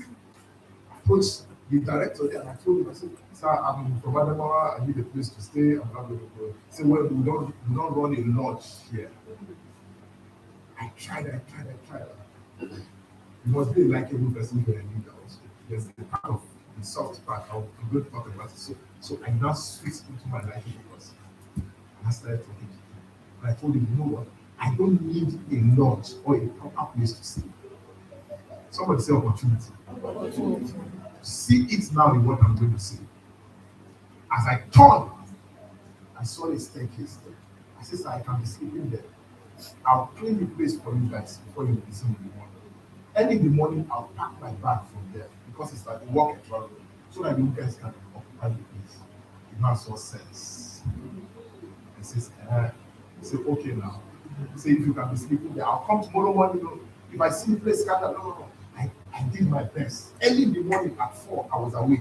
Went outside, took my bath outside, came back, cleared the place, packed my small bag. You know Ebola? I don't know Ebola. Those only diseases. The smallest size was my bag. 2 pairs of trousers, 2 t-shirts, 2 shirts, and some singlets. And that's all. I packed it immediately. Yeah. When I came back in the morning, I saw the place very clear. I said, okay, I continue to stay. So I stayed there for how long? 6 months. 6 months. When the midst of that, what am I going to do? What am I going to eat? They have not called me to buy yet. So the next thing I thought about, I said, you know what? I have to be going out. So I started going to the market, Onigo Market. How many people know Lagos? You know Onigo Market? I go to Onigo Market. You know what they call Alabado and whatever? Alabaru. Yes, I carry basket for my head. Not only I carry favor for head, I carry basket for head. Help people to take stuff. That was how I met the first person that granted me favor. Carried his load, escorted him to the car. And when he was speaking to me, he heard how well spoken I was. Then he asked me, he said, did you go to school? I said, yes. He said, which school? So I smiled. He said, have you finished secondary school? I laughed. Graduate. He asked me whether I finished secondary school. He said, have you finished secondary school? So I smiled. I said, why are you laughing? So are you done? No. I'm interested. I need to know. So I said, yes, I'm finished secondary school. So when I applied to university now, he said, I've applied. He said, which university? I said, Avery, Zaria. So what did you apply? I said, I applied for law. Have they given you admission? I said, yes. Have you registered? I said, yes. What level are you now? I said, I've finished. You have finished law? I said, yes. He said, so what are you doing? I just finished law school. He said, you just finished law school. He collected the basket from me. He collected it from me. I looked at him. He said, he is currently studying law in Benin Republic. One university called Udebio, here in here, in Benin Republic. He's currently studying law there. And he's seeing somebody that is about to become what he's aspiring to be. So he felt he was small before me. So he collected the thing from me and asked me further questions. From that further questions, took my phone number and then we started talking. Got to know me, got to know my passion and all of that. It's interesting. He walked my NYC back to Lagos. He asked me to come and work in his firm because he had a real estate firm and he needed to be a lawyer, wasn't. So he walked my transfer there, walked my NYC to his place there, and I sat. Aside, the man bought me my first car. He has listed this job. I've spoken about it. He bought me my first car. Dash. You know how he bought it from me? When I came and told her, I said, I found a princess. Like my heart is scanning for. So he said, who is she? I told him. He said, is she in church? I said, yes. And Sunday, when I showed him the girl, when I pointed it to me, it didn't even occur to me. The day I was pointing her to him, the girl was opening her uncle's Range Rover and entering to drive. This is over 10 days ago, I'm telling you. She was entering her uncle's Range Rover to drive. I said, Peter, now this girl in the follow. Like he saw, you are staying in a place where I slap you. You are following somebody with a Range Rover. Within that week, he called me, he said, where are you? I said, I'm at Victoria Island. He said, can you drive? I said, no. He said, are you sure? I said, no. He said, okay, come to my house. I came to his house. He says, take, give me a seat under Ozi. I don't know. I I was holding the key like this. I was looking at the couple of times. So when I told him all of this, he says, call her now to come and drive. So I called her, she came and told me to her house. We're not married. No need to have the gas. It was first time maybe to the guy away from her. That's the story for her. But leadership starts with them. You must be ready to take risk. You must have the lion part of you. Seize a prey, you jump at it. Don't wait to calculate. Most times in the midst of calculation, you miss it. You will get discouragement from left, right, and center. You will discourage yourself. Even me, the day I posted my wife, if I knew she was driving a radio, I got forbid. I don't know where to embarrass myself now. No, I wouldn't. But I took the risk. And then eventually, I now found out. I didn't decide. So take risk. There are some opportunities that are not looking like opportunities on the surface value until you enter. I give you one more. I took a course in National State University. I went there, doing my master's in law there. We came out one day, we were to write exam. We came out in the night looking for provision so that it can sustain us the next day as we are writing exams. We walked round, we didn't say anything. The clock in my head. From Kefi roundabout to past the school. There's nothing like any supermarket. I hit my chest, I said, in a city like this. So I picked up your boldness. This is leadership. I decided I'm going to set up something like that. I walked into the risk, calculating, spent quite a lot of money, set it up, started running it. Just 2 weeks ago, I saw somebody wanting to start again. Because a lot of times people don't see opportunities until somebody makes it. Now there's a challenge to me to grow now. To ensure that my standard is that even though the building that one is building, it's been swallowed by the shop like 10 times. Right? But it is a challenge. And already the moment I notice it, things have started working in my head. How am I going to collaborate with students and lecturers in order to crop all the customers to myself, and 2 things have worked in my head. You want to know? You want to know? Should I tell you? Oh, well, they meet me in my class. This one is a paid lecture. You have to pay for it before I tell you that. So, you must know that you are made in the image of God. There's the ox part. What is an ox? What is an ox? Is what? It's for work. It's for service. An ox carries load. I'm teaching you the four-sidedness of God. An ox carries load. You say you want to be a leader, you don't want to carry load, you want to sit down and let everybody serve you. My friend, you are just starting. Hey, they will show you pepper. 2 months after starting that supermarket, I employed somebody as my manager because I was not always there. I trusted this guy. Until somebody called me and said the guy gave him his personal account for money to be paid to him. I said, you are sure? He said, yes. I said, send me that account number. Trust me. I did my investigation. When I took the account number, called my friend in Open, I gave him Because I opened up, I gave him the account number, he checked and he says, there's money in the account. I said, how much? He called the figure. It was a million. Call the figure. I said, this guy is not like somebody else. I said, just help me check from when did he start having this money? That was exactly from when he was employed as manager. As in my office said, he said, I called me, someone from Jim.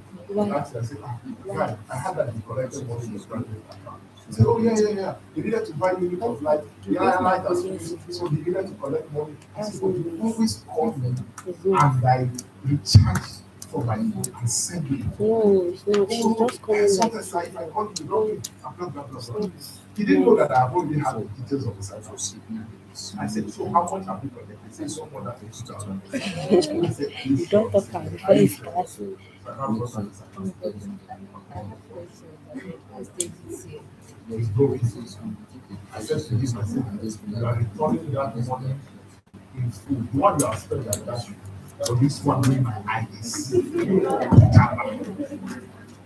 you put it back. So as a leader, you must also what? Be ready to work. You can't stay. If you stay out of work, they will cheat you. Not your neighbors, they will cheat you. They will ride on your head. They will ride on your head. Now, I thought the next one, the next face of God is what? An eagle. Right? Can you celebrate our mamas? Yeah. Our mother in the Lord. She's coming with our father in the Lord. Amen. You're welcome, sir. Amen. So I met them only 2 years ago at the University of last year, right? Yeah. So I said, there's the last part of God, the last phase, which is what? An eagle. An eagle typifies what? Strength and vision. You are a leader, you must have vision. And you should be able to see far beyond what others are seeing. When others are talking about the now, you are calculating 10 years to come, 20 years to come. When others are thinking about their pockets, you are calculating succession plan, legacy, right? That is a leader. And this is where I go to the next part as I begin to round up with our next speaker. As I begin to round up. God created a succession plan. You can't be a leader without having a succession plan. Some of you just plan to eat today, myself and I, and die. Like that woman in the Bible. What is remaining is just for me to eat me and my son, and then we die. No, not for me. I don't pray for that prayer for you. As a leader, you should be thinking of how the next generation is going to take over the vision that you have casted. A lot of people, a lot of communities, a lot of organizations don't have succession plans. And that's the failure of leadership. Leadership has failed. That's why there is no succession plan. But God, from the inception, planned this earth to be what? Succeeded. Generations after generations. Everyone succeeds the other. It is the blueprint of God.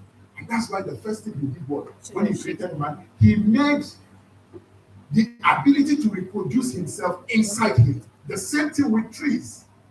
What is that? It's for succession, multiplication, etc., etc. So as a leader, you must begin to plan succession from the day you start becoming a leader. I tell you another example. A lot of workers, for instance, especially public servants, they don't plan for retirement until it's like 2-3 years to retirement. My father was a victim of this. Because after it was remaining 2 years, he said, I'm going to retire in 2 years' time. That's why he called for family meeting. Say, I'm going to retire in 2 years' time. Now, where are we going to go into when we retire? 2 years before you retire, what are you saying? At that time, I had only built like 3 rooms. Now I told you now, I said, I got my first car early. I had only built like 3 rooms. When you are retired, you are saying, where are we going to park into? When there was nowhere to park into, they parked into my 3 rooms. When I mean 3 rooms, I face my face, single rooms. Everyone has his own door. That's when they parked into a retirement. Know that every day that you enter or that you cross into, it is that your life is ending. I'm sorry to say that. And every day, whether you like it or not, in fact, yesterday we were still talking about it. They said the average life expectancy of Nigeria is 54. But now it's 50. They said It's 54, and we're analyzing. And I told my friend, I said, if it is 54, man, that means I have like just a little over 10 years. Now, some of you are calculating, for those of you that are 40, it means that you just repeat the life that you have lived. And that is all. God forbid. With long life, God will satisfy you and show you salvation. Do you believe that? But you need to also know that the long life will end. No matter how long it is, it has an end. Only God does not have an end. He's the only one that is prepared to work everlasting. He will last and last and outlast. Right? So, but you will have an end. So begin to plan. For those of you who are students, you are in school, you enter school. You have not started planning of the result you are going to graduate with. You play 100 level, 200 level, and then you're expecting to graduate in first class. Please come, I need your hand to be laid on me for that miracle. Because it can happen. It can happen. The very day you enter is the day you start planning your exits in the school. So as a leader, you don't wait till the last minute before you start planning succession. Again, it happens to a lot of churches. A lot of churches have gone down because you don't proper succession plan. In fact, my dad is a pastor, and I'm sorry to say this. He actually did not plan succession before he passed. He passed in 2024. It was a year to his passing when he was very sick that he started thinking about who is going to succeed. And at that time, my younger brother had plotted to Living Faith and was already serving as a minister in Living Faith. So he started calling all of us, me as a minister in Living. My younger brother is a minister in Living Faith. My other one was a minister in House of Refuge in Yola. So he started calling all of you, like Jacob. My children, come, let me tell you what will become of you. Right? Don't plan like that. But I said that that's Genesis chapter 49 to tell you that God has a system of succession. And if you're a leader, don't think you are too small to start planning on succession. Start planning on the kind of schools your children will attend. My daughter, primary 4, from when she was primary school, I scanned all the secondary school she went to attend. I zeroed, I said, whether the devil likes it or not, it's the father that likes it. I've been fighting with her, you know, my right hand. In primary 4, I said, go and try the common class. She's in primary 4, I said, go and try it. She's writing this thing.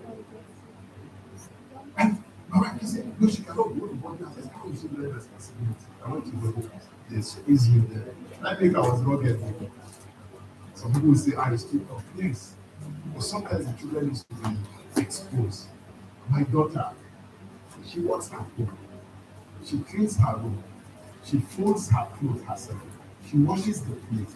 But I still see a lot of dependency that I was not doing at that time, that she is doing now. And I said, no, she needs to leave the comfort of her house. Joseph had to leave his father's house to become essentially what he became. Check the history of leadership in the Bible. Sometimes, like Abraham, God says, leave your father's house, your country, to a land I will show you. It comes back to what did I say? Risk. You're a leader, you're not planning risk. That means you're not. In fact, in banks and serious organizations, they have a department called what?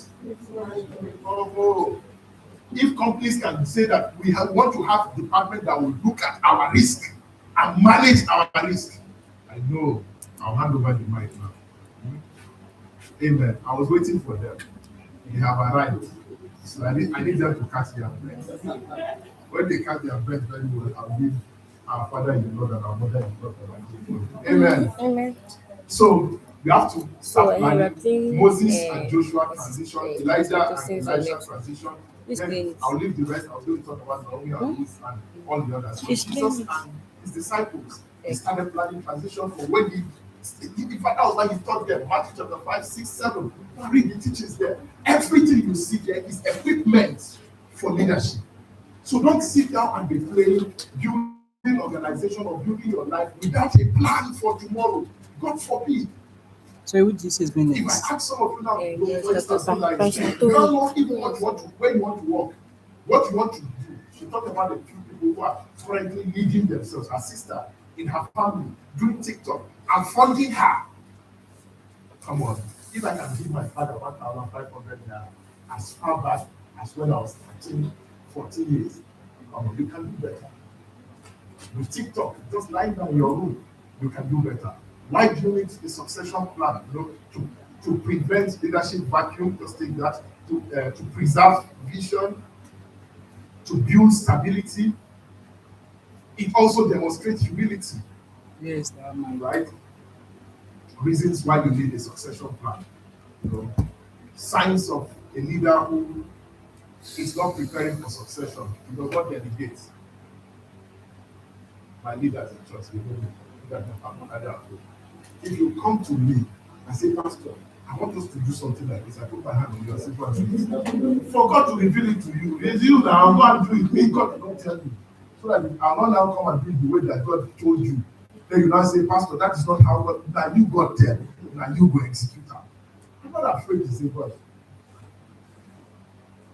I think from October all the way to December, I didn't get to this. My guys were handling it. Why do you want that it As is? we are now, we have done the only good calendar and send it to me. I think next When I time. look at Okay, this, delete it. my mother said, "No, that's not me." This is when I'm going to this. Right? Your So, designs are but very it's not, it's a sign of strength. What's your I name? monitor them, What my name? eyes are on them, right? But I'm not That's afraid designs are to unique. say, come and do it. See, All the Akolari designs. does this. Wow. He knows. I support him with all my heart. Did you see him with anything? Whose picture is this? Should have my name. Should have your If it is So an it is? insecure pastor, you say, come and picture him. Ah, In collaboration I with said I us. should have your name. So it's, no.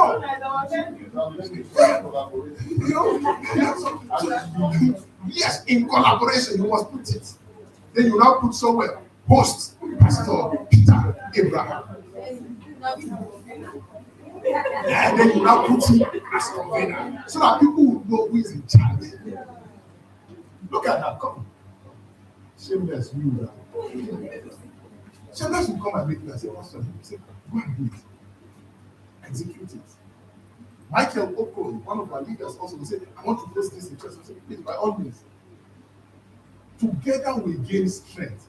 He's my pastor. I celebrate my pastor so that we'll keep him here. He's the one that has kept me here. Without him, I can do nothing. That's Pastor Bulus Emmanuel. Celebrate him again. Yeah. So, you should not be afraid. Delegate to your people. Trust them. Let them learn while serving. This is the cliche I always say. I say, even if your service is not perfected, let your heart be perfectly in the service. Even if you are not yet perfect in doing what you are doing, make sure this one is in it. Keep pushing.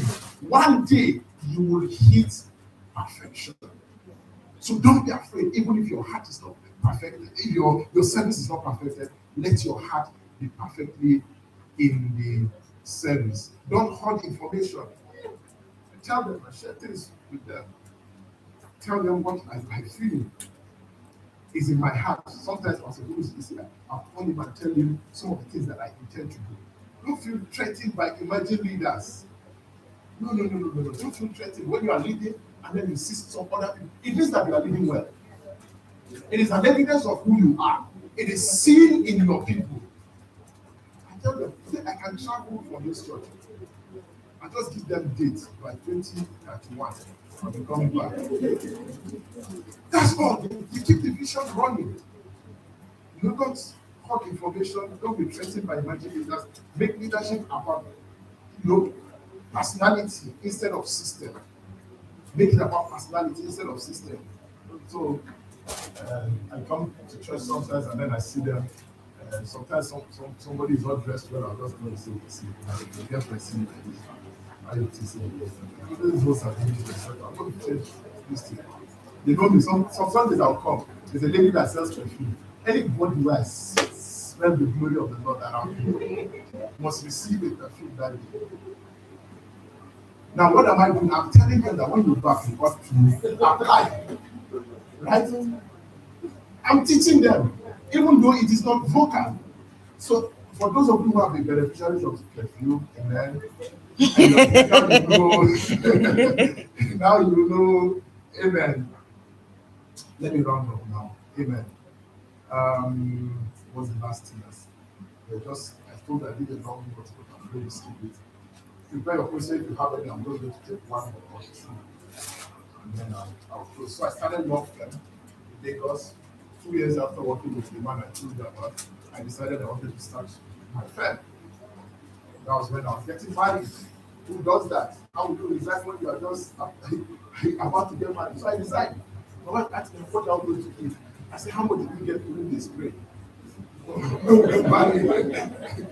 And he told me it's 300 and something thousand naira. I will have used so amount of money out of it. I said, eh. So I started calculating how it actually going to survive. Remember, I told you, take risk, jump at it. Sometimes the thing will just align. So I told her, don't worry, give me some part of this. She gave me, I bought a printer. I came back to her and said, give me some part of it. He said, what do you want to buy? I said, I want to buy Wi-Fi. You know, everywhere I need to be on the internet. So she gave me some part of it. I bought Wi-Fi. I had a laptop. I came back and I said, give me some part of it. I said, for what? I said, for paper now, I need to print. I didn't have one client.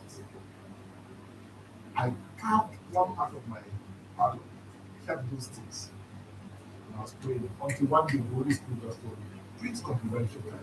Go to all the police stations, submit it to them. 2 complimentary cards, police station by police station. I mean, this was the young lawyer. I started my law firm. You have anybody that can arrested. I was not having it. So please call me. Supposed to be. It's supposed to be back here. No police like me. Police just say, you share the money. I say, a lot of them collected my complimentary card in Lagos. Nobody called me. A month, 2 months after, Babich police station. I got the call. Where are you, lawyer? I say, I'm at home. You are at home. You are not going to go and work. Later now, you come and be disturbing us. I start coming now. There's somebody that will take it to court now. He doesn't have a lawyer. Where is your house? I say, oh, God. When are you going to arrive here? She delayed that thing because I believe God made her late. I rushed. You need to see how I was running to get to Babich police station. I got there. He said, let's be going to court. Let's be going to court. I said, wait now. What is the case about? You know, two is two fighting. But he beat up one August son. He said, two fighting. I said, why is the person you beat? They showed me the person. I called the person. I told him. So now we now go to court. Because of, see, another man beats you. How you take so much time this thing for court? I convinced the guy black and blue. I said, let's settle it here. You pay for your hospital bills and everything. And he said, I went back to the guy. I said, you see the kind of injury you gave this guy. See, I've been able to talk to him. Just pay for his hospital bill. We'll not go to court again. Say, how much is it? And I said, don't worry. I went to the people. I said, it's not going to go to court. We can discuss this matter. I said, are you sure? I'll bring them down. I've already spoken to this party, we resolved it there. He paid for this thing. Then it was that time, they granted him bail. My deal, they're not asking the Ghana, and they for carry me go country, and please, I go, look at this my guy, father. No. See how much is your money? Baby lawyer like me. I looked at this guy. I said, give me 20,000. Like you? That was what the DPO said. When the DPO find out that it was 20,000, it was as if she should break my head. Because when we finished, I now got the discharge the guy. I came back with 10,000 naira from 20,000 naira to thank her for coming. You know what 10,000 naira meant that time? Oh, you are not a man that you know that there's no food tomorrow and you need to look at your wife. That's the state at which I was that time. They said, so lawyer, how much did you charge? I said, 20,000 naira. Friend, even bail, this guy paid us over 100,000 naira. And you charge it 20,000 naira. That's when I knew that you can actually charge up to 100,000 naira. He shocked me, oh, Baba. He shocked me. But after that, the DPO said that I took 10,000 naira out of 20,000 naira I was paid and gave it to her. She called all her fellow DPOs. That's the time I got connected to police in Lagos. All her fellow DPOs, most of the DPOs now are commissioners. Called all of them and said, work with this guy. Work with this guy. You know what my classmates were calling me? They said, I am charged and paid. So I sat with them I explained this thing. See, I was going to police station making monies that some of them don't make in 6, 7, 8 months as their salary. Just going to police station. Sometimes they will pay 500K there. You finish the case that day. So my friend called me child and I said, yeah. I said, in law school, did they teach you how to apply for bail? I said, yes. I said, how many methods of application did they teach you? They said they teach you administrative bail and then court bail. I said, administrative bail is applied to where? Say to police station. I said, call me child and bail. You see what happened? If they taught me something in school, you don't want me to put it into practice. That was how God helped me to build at that time. Amen. So if you're going to be a good successor, just highlight this thing. You must be loyal. Say you must be loyal. You must be loyal. You must be vision aligning. Your vision should not be different from that of your boss. If you are going to be giving, remember Gehazi and Elisha, vision were different. One was money, one was wanted double portion. So your vision must align. You must be spiritually matured. Maturity is important.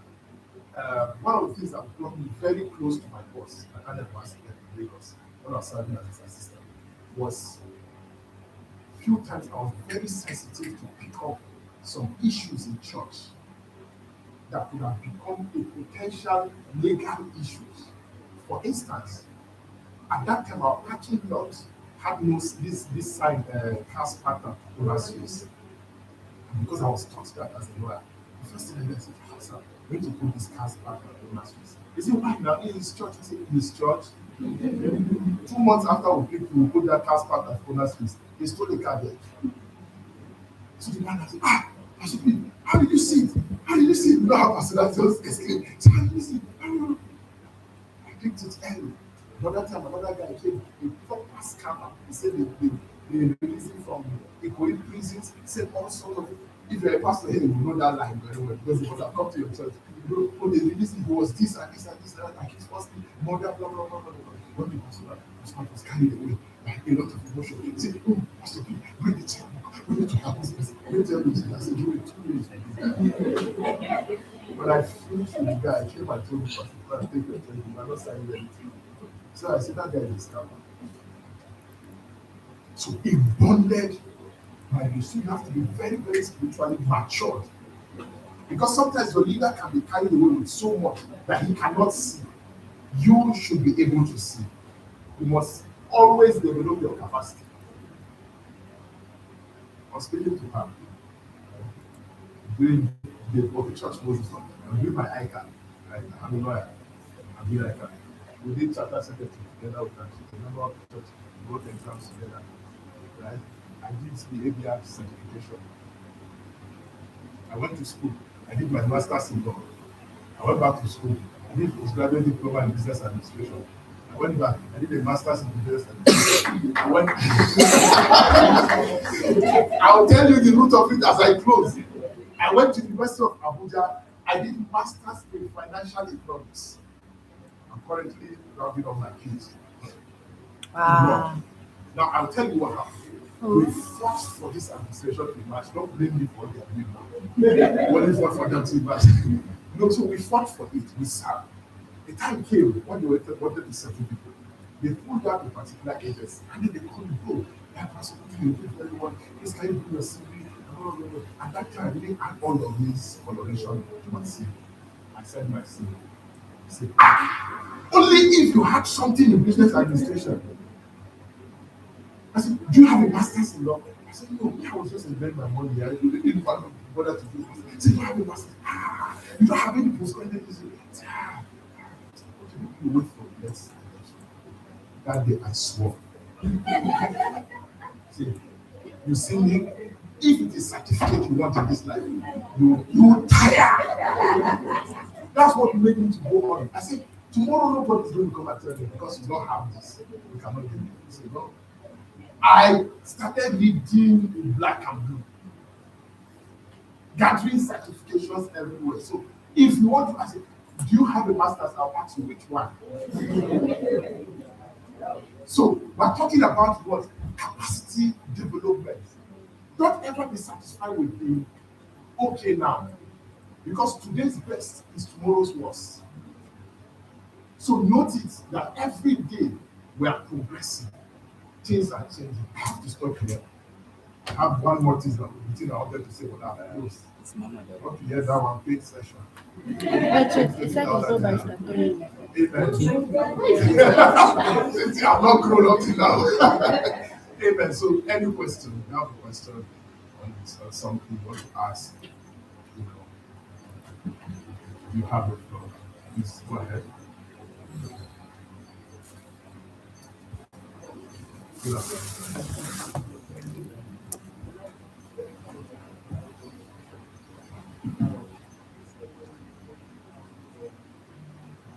Part of the experience like I had maybe some years now.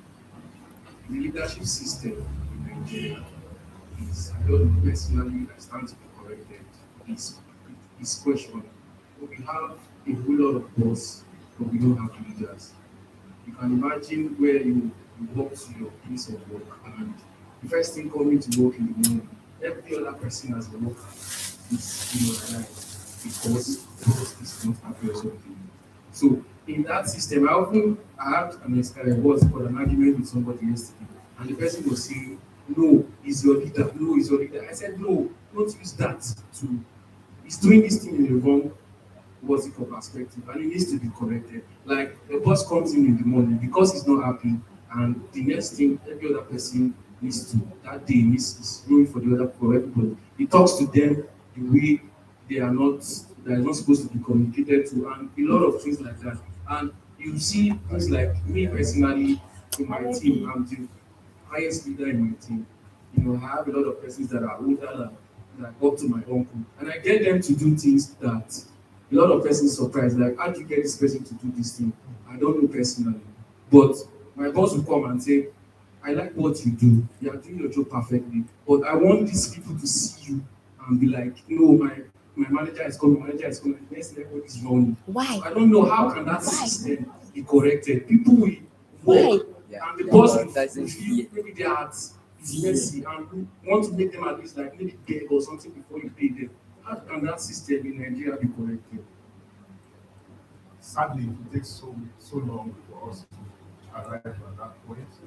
And I believe and think that it's not going to start with the people, the proper people in leadership. We start with you guys that are sitting out there. Because you guys are the ones that will get to that place with the right mindset to change things. Right? It's difficult to change it on the ground. It's where those start. I remember my first name was on Nigeria to change. Let's keep everybody from age 5 and start another Nigeria from age 4. So that's the only time Nigeria is going to change. So it's start with people like you. If you don't change when you get to this old position, right? You have identified, and this is where a lot of people are having issues. We are quick to identify problems when we are not in most leading. The moment we get into leadership, we just align and continue with the same routine of problem that has been there, right? So you have identified something that works. It is, I described the foresight, right? It is your human path that is mixed with the work that you're doing. I'll use in the Bible your mercy part. Mercy part of God is, I used to describe it, it's the human part of God that comes to say, I understand and identify with this person's weakness, and I'm willing to show grace. Right? So you are willing to mix that with grace and command that leadership. The truth is, some of those people like you now because you are the softer one. Not really because they want to follow you. It's just because you are the one that looks like they can come and then they will share their problems with you. Even when you are supposed to even be hard on them, they try to be soft. So they will like you now. But if you get to the point where they will not really see you as a leader. I describe as one part of God was lion. The front was human. The other side was work, ox. And the back is what? Eagle, sight. Right? That is a full description of who a leader is supposed to be. Right? So there will be a part that connects that. And you may not be seeing what that person is seeing. I always say that don't be quick to criticize a leader behaving in a particular way until you get to that point and you're feeling what he is also feeling. Another example, we had a job in Lagos, my Lagos office, a particular case. My staff, in this case, they messed up a lot. And I was so upset. You know why it doesn't bother them? Because it's not a bad name to them. It's a bad name to me. I am the face of the firm. So when you come and you see me shouting, you say, it's not Pastor Lee that is very humble. Why is he shouting like this? No, I know that there's a reputation that needs to be protected. So I need to carry that face of the lion and act. If you see us playing sometimes in the office, you will not even know who is the leader there, right? But eventually, I have to show my lion face. They are just concerned about their monthly salary. You are thinking something different. I'll give you this as a final note on your question. Why is it that there's always a seventh floor in every office? And why is it that access there is very limited? Think about it. Wisdom, think about it. Yes, because there are some things that people cannot understand until you get there. I'm saying this now in support of the leaders, that you are not in their shoes. You will really not know how you're going to act or behave when you are there until you get there. But of course, mix it with the mercy of God. Cancer is bad, yes? Come on, respond. Cancer is bad, yes? Yes. But if you go to the hospital and you want to take off, let's say a woman having breast cancer, you want to cut it off, what will the doctor do first? You administer what they call anesthesia. What does that do? It numbs the pain even though you are removing the tumor. When you are correcting and leading, always make sure, I tag that as grace. When I talk about this, I tag it as grace. Grace is the anesthesia that is given to somebody who has character issue.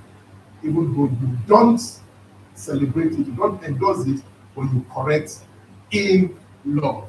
You correct in love. Right? Does it help? Please, yes, go ahead. I'll take that as the last one. Please, somebody should come and take my Okay, so good afternoon. Yeah.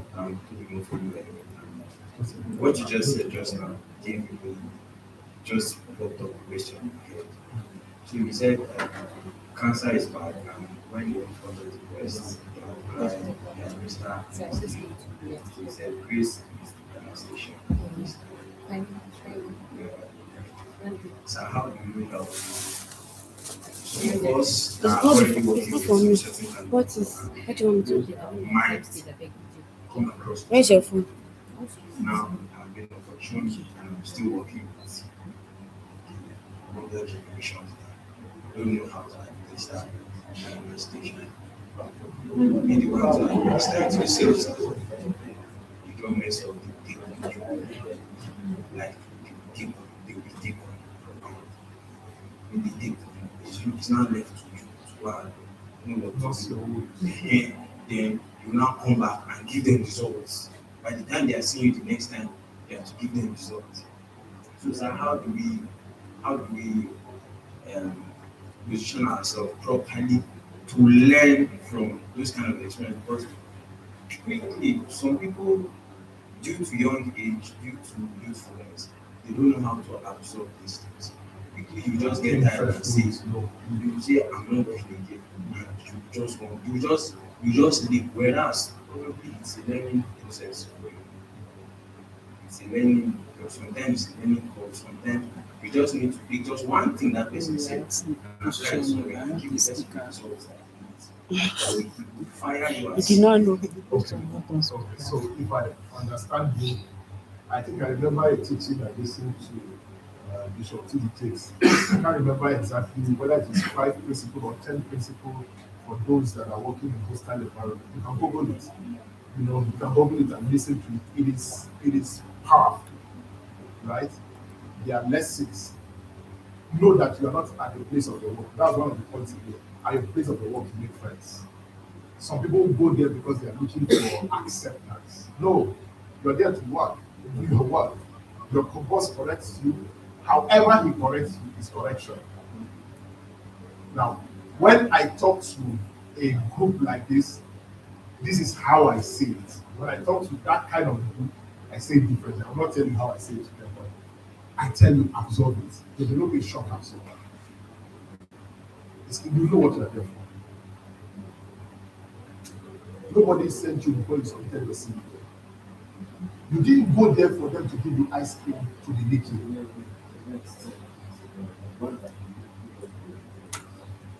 So you are not there for people to give you ice cream to lick. You are there to work. Listen to what you hear what they are saying, but not listen.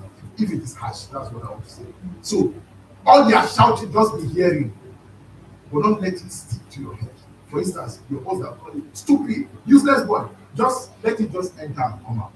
You know you are not stupid. Sometimes if you are a Christian, say just say that you apply in your heart, you're not stupid. Because sometimes those words are powerful. Just say it in your heart, I'm not stupid. I'm not this. I'm walking away. But go and do deliver results. Now, okay, I'm just trying to find that. I've worked with a pastor life. Pastor with multiple nonsense. As the assistant pastor, I had to do what this guy was doing in that church. Pastor, I was the one that had the new one. So everybody in church, Pastor P, Pastor P, Pastor P. If you make a mistake for pastor and you're a staff of the church, you just tell them, Pastor P, sack him, sack him, sack him, sack him, sack him. Now, for some of us who are in the back end that know him like that, don't even when you see your you are see, every leader, you only know what you see on stage. Right? So when he finished telling us this inside, as his lieutenant, when I come out, I will not say the word same. Also because I want my boss to maintain his respect and dignity in the man. So I'm teaching you another thing. So when I come, I say, how did you spoil this cable? What happened? We don't have a self-protector in the media. How? How much does a self-protector? Meanwhile, the aim is come and sack this person. How much does a self-protector cost? Cost 20,000 dollars. But we didn't know how to get in the position. How to look at all the things that are spoiled. You know what we're going to do. Find out how much to fix all of these things. The cost of the self-protector. Come and tell me. She goes. She finds out the price. I tell her, trust is not going to pay. When she sorts it out, then I come back and Pastor, I spoke to this person. She has sorted it. She has fixed all of these things. Yeah, let's give her another try. If she tries it, Pastor, I will not even tell you I'm the one that was sick. She has fixed it. Yeah. So, what we need to be doing is taking her things that we know that you need to get this protector. Even though he does not know that we don't have such protector. So I'm the one that because I got the information from her, and I do it. So oh no, now make sure all our gadgets are also make sure our things you go, how much do you spend? Because of me,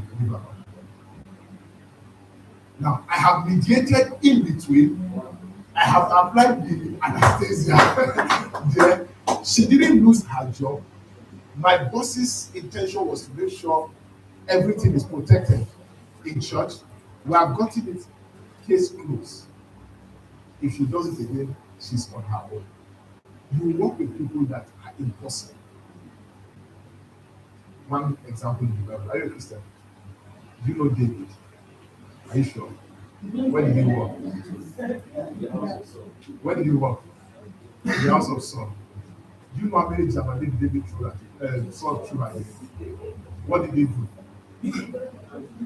After dodging it, the evil spirit will come upon the sword and still come and cast it out. And this is a lesson we talk about. Though in the hostile environment, know your assignment. When they throw the javelin, what do you do? And continue playing. Somebody do like this. Say God. Again. One more time. Amen. God bless you.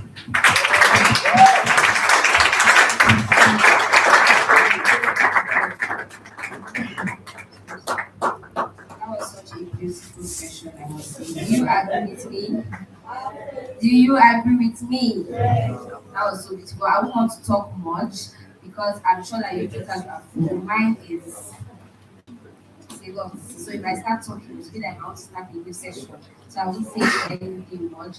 But earlier today, I said we are going to be saying something in between our different sessions. Do you remember? Okay.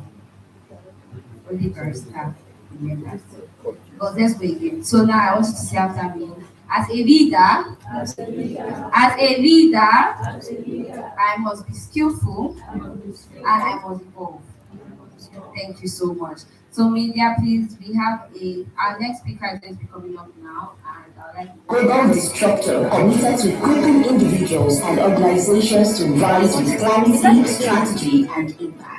She co-leads Worshippers in Gathering Ministries International, WIMI, with her husband, Ruki Judah Elizabeth. A thriving movement with the vision to raise the people who love Jesus and influence others to do the same. Beyond Ministries, Rejoice is the founder of Kingmakers Academy, a mindset and high performance coaching company designed to help visionaries gain resilience, unlock potential, and step boldly into purpose. She also leads ClarityLab.co, a clarity and strategy consultancy for individuals and businesses, and Rise Leadership Institute, which develops purpose-driven leaders for the future of work and influence. As an author of more than 15 books, including The Help We All Need, The Decade of Women, and for such a time as this, Rejoice combines prophetic books with practical strategies that empowers others to thrive in both life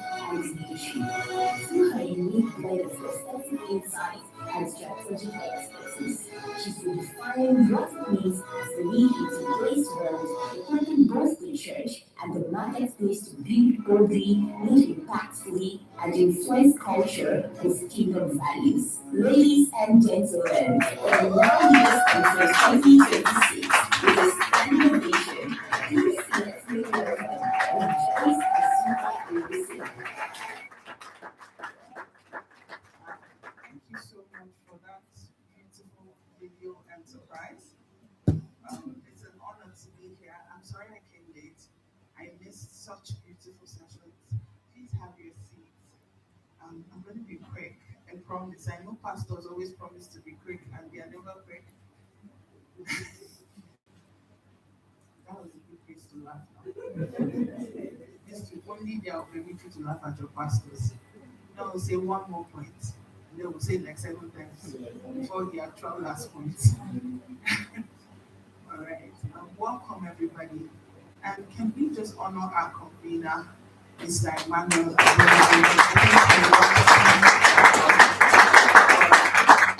How many of you have had a great time today? And you've learned a lot of things that you would be applying to your future or your present? Well, I'm not here to teach you something new. I'm just here to add to what has already been said.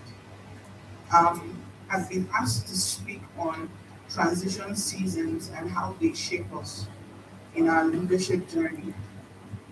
I believe that every generation inherits a world. So the world that you are is not the world you created, it's the world that you inherited. However, it is transitional leaders, or leaders who are intentional about transition, who build their world, despite the world that they have inherited. So when you are born into a space, you're born into an environment, the expectation is that you align with the culture that you met. However, if you want to truly be a leader who evolves and who grows, you have to build your own world. And that means that you don't take what you have received as, oh, that's just the way it is. How many of us have been to workplaces and then you see something that is wrong and you ask questions and they say, oh, that's how we met it. Right? I read a story on social media one time about a woman who was only, when she bought fish, she would throw away everything and only cook the head of the fish. And she inherited, when the granddaughter asked the mother said, that's how my mom did it. And then the young girl asked the grandma said, that's how my mom did it. And luckily, the grandma was still alive. And when she was asked, she said, well, my pot will only fit the head of the fish. But you see, they all inherited it, believing that that's just how it is. But the truth is this: leadership makes you one who has the ability to influence.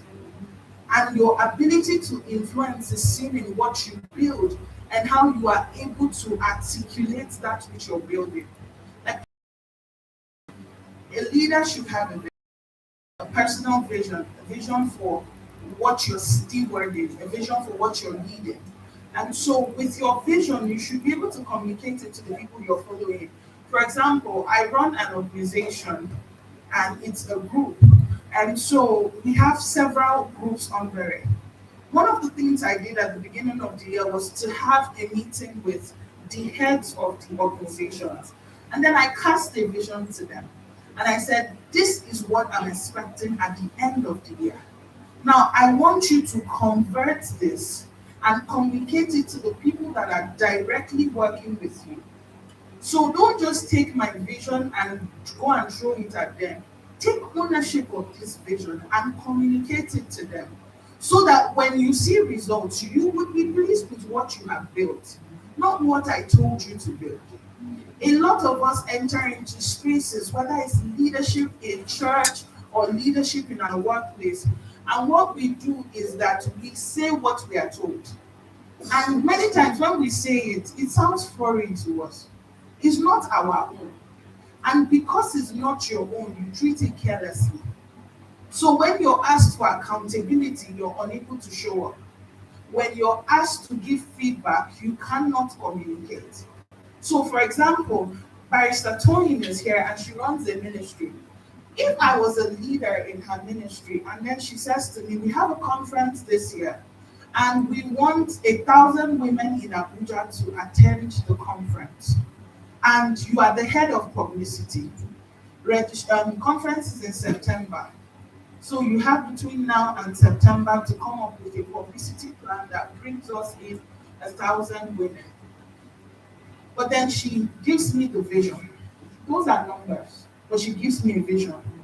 We see that there is a gap between women and God's prophetic destiny for them.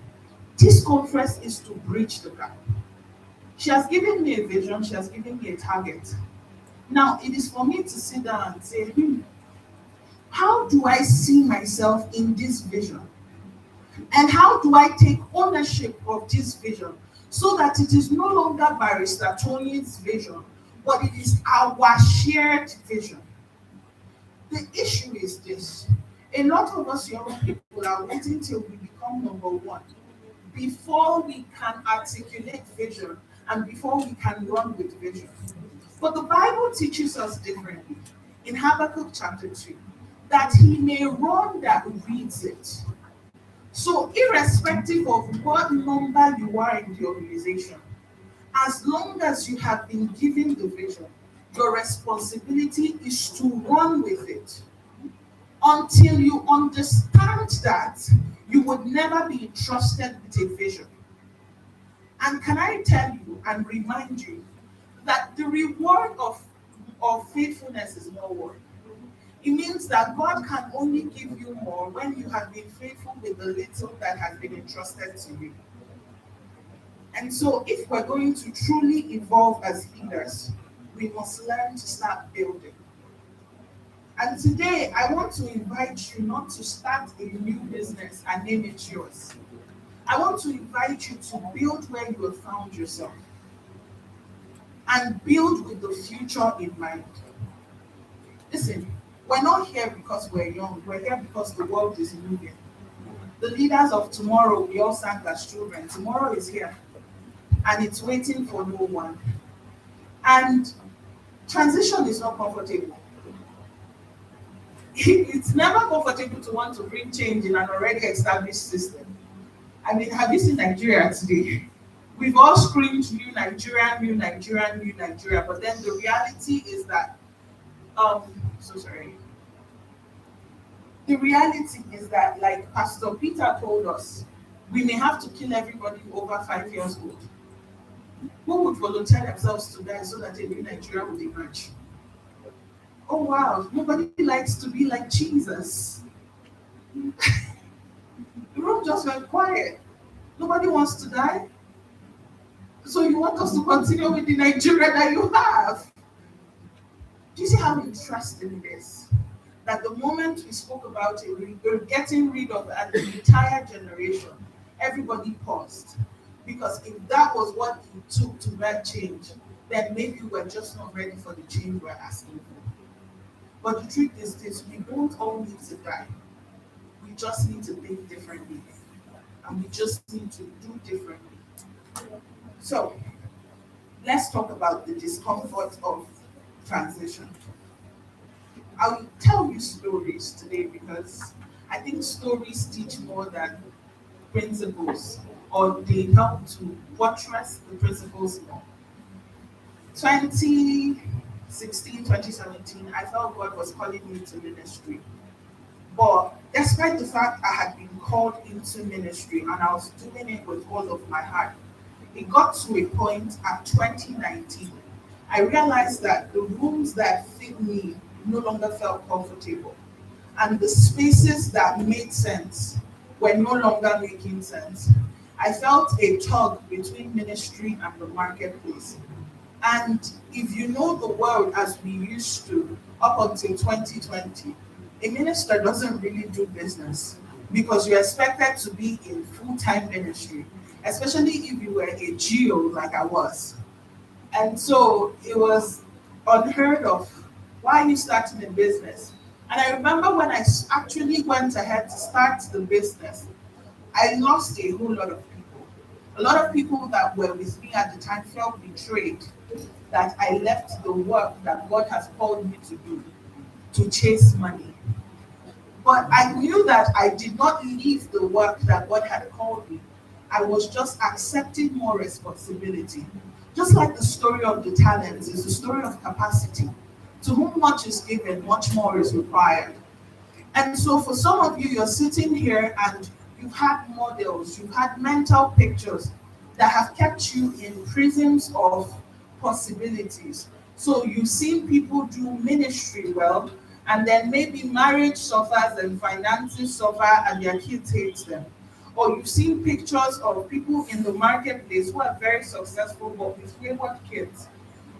There is no wholesome picture. And so when God begins to invite you into certain spaces of possibility, it looks foreign, it looks weird. Because, okay, so do I become successful at the detriment of my future, right? Or do I step into a new space I'm not familiar with? Let's use crypto, for example. Well, familiar with you work, you get paid a salary at the end of the month. All of a sudden, crypto comes and says you trade. When the boom hits, you get your money. So you could make money consistently every day for 2 weeks if you know how to trade properly. However, that's foreign. So imagine going to your 60-year-old mother and tell her there's something new called crypto. Give me your retirement savings. So I will trade. Your entire family will call you for a meeting. Because what? Why? Do you want to kill our mother in that volatile market? Especially when your family members understand the market. But when they see you driving a Camry 2 weeks after you left the house, everybody will bring their money. But the day you lose money, the conversation becomes different. You see, the volatility of that system is something that our world is not used to. And so we have people who, when the market is great, they have money. When the market is not so great, they are broke. We have people who absolutely detest the idea of crypto being a possibility. But we've stepped into a different world, a world where resources are being decentralized. So it's no longer countries managing it. It's now in crypto, Web3, and the likes of it. Transition is coming, change is coming, whether you want to or not. The question is, would you flow with the tide or would you keep resisting until you repeat what your father did? That when your children will say, oh, see that uncle, he's a rich man, he said he was my classmate. And they will turn to you like you turn to your parents and ask them, where were you when Dangote became wealthy? Where were you when these people became great? Would you repeat the same cycles or would you choose to go against the tide and dare differently? Listen, the tension between where we are and the future is high in this season, and so it's uncomfortable. Now we're hearing things like AI is taking jobs. Everybody is scared. The skill that you learned in 2020, now AI can do it better than you. How many of us remember those copywriting classes you took? Now ChatGPT can give you a great caption in 20 seconds, while it took you 3 days to come up with yours. You've lost your job. And that's the truth.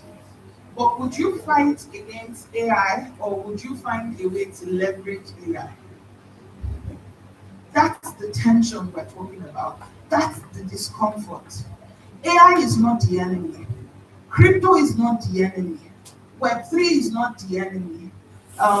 What's it called that they said the world has changed? There's one that they said in 2020 that is the end of the world. The world has been ending since Facebook started. I remember writing an undertaking for my father that would never be on Facebook. Today, my father is on Facebook. Please, may he never see this video. My father is on Facebook. He likes my videos. He shares my videos. He's on Facebook. And I still remember how we were told that Facebook was of the devil. But today we're making trades and having conversations with people that we would have never met if we did not have the advantage of Facebook. So can we stop fighting the discomfort and embrace the discomfort? Change will happen. It doesn't need your permission. However, whether it happens to you or for you is dependent on how you receive it. So instead of fighting ChatGPT and Claude and Gemini, how can you leverage it in your work? Because let's be honest, those pictures Gemini create are pretty good. So cameramen, what's the future of your work? I mean, if I can get those pictures, I've got a great birthday shoot. I don't need to pay you 100,000 to come to your studio no more. So how are you going to earn if you lose me and 20,000 others as a client? I mean, there's still going to be those people who will want moments captured. But how many would be left? Haven't you noticed this generation that once we pivot, it seems like we forget every other thing? So how do we embrace this tension? How do we embrace this discomfort? And guess what? It's not just the things, it's the people too. So you may be in that space where you're open to conversations, you're open to learn, but your friends are telling you how AI is evil and how ChatGPT is against you. Your friends are telling you crypto, you're crazy to be learning crypto. Why are you buying coins? What are coins? So the truth is this. The fact that you are in transition means that you have to learn differently. And part of learning differently is learning how to deal with opposition. And I think that's where I want to emphasize today. Because I've realized that our generation struggles with handling opposition. So we say things like, my mental health is being challenged. Oh, sorry, I wasn't supposed to say that. Oops, sorry. But your mental health is not being challenged. You've just been pushed to see differently. That's the truth. right? Or you're thinking that, oh, this is the end for me. It's not the end for you that you lost money, is it? I have some crypto traders here. Lisa, the last time you lost money, did you lose your life? You have to learn to deal with opposition. You have to learn to deal with the no's. You have to learn to deal with the losses. You need to be able to build a thick skin, like Pastor Peter said, and understand that the fact that no was said to you is not the end of the road. The fact that no was said to you, despite the fact that it was uncomfortable, it is an invitation to innovation. So every time that no has been said, I am invited to maybe drink differently or find a different outlet to communicate what I want to do. The fact that no was said to me doesn't mean that I am not good enough. It is not a reflection of my person, it is a reflection of what is presently being discussed. We as a generation need to learn that opposition is not personal. It is not an explanation of your personality or a decision around how you should behave, how you should respond.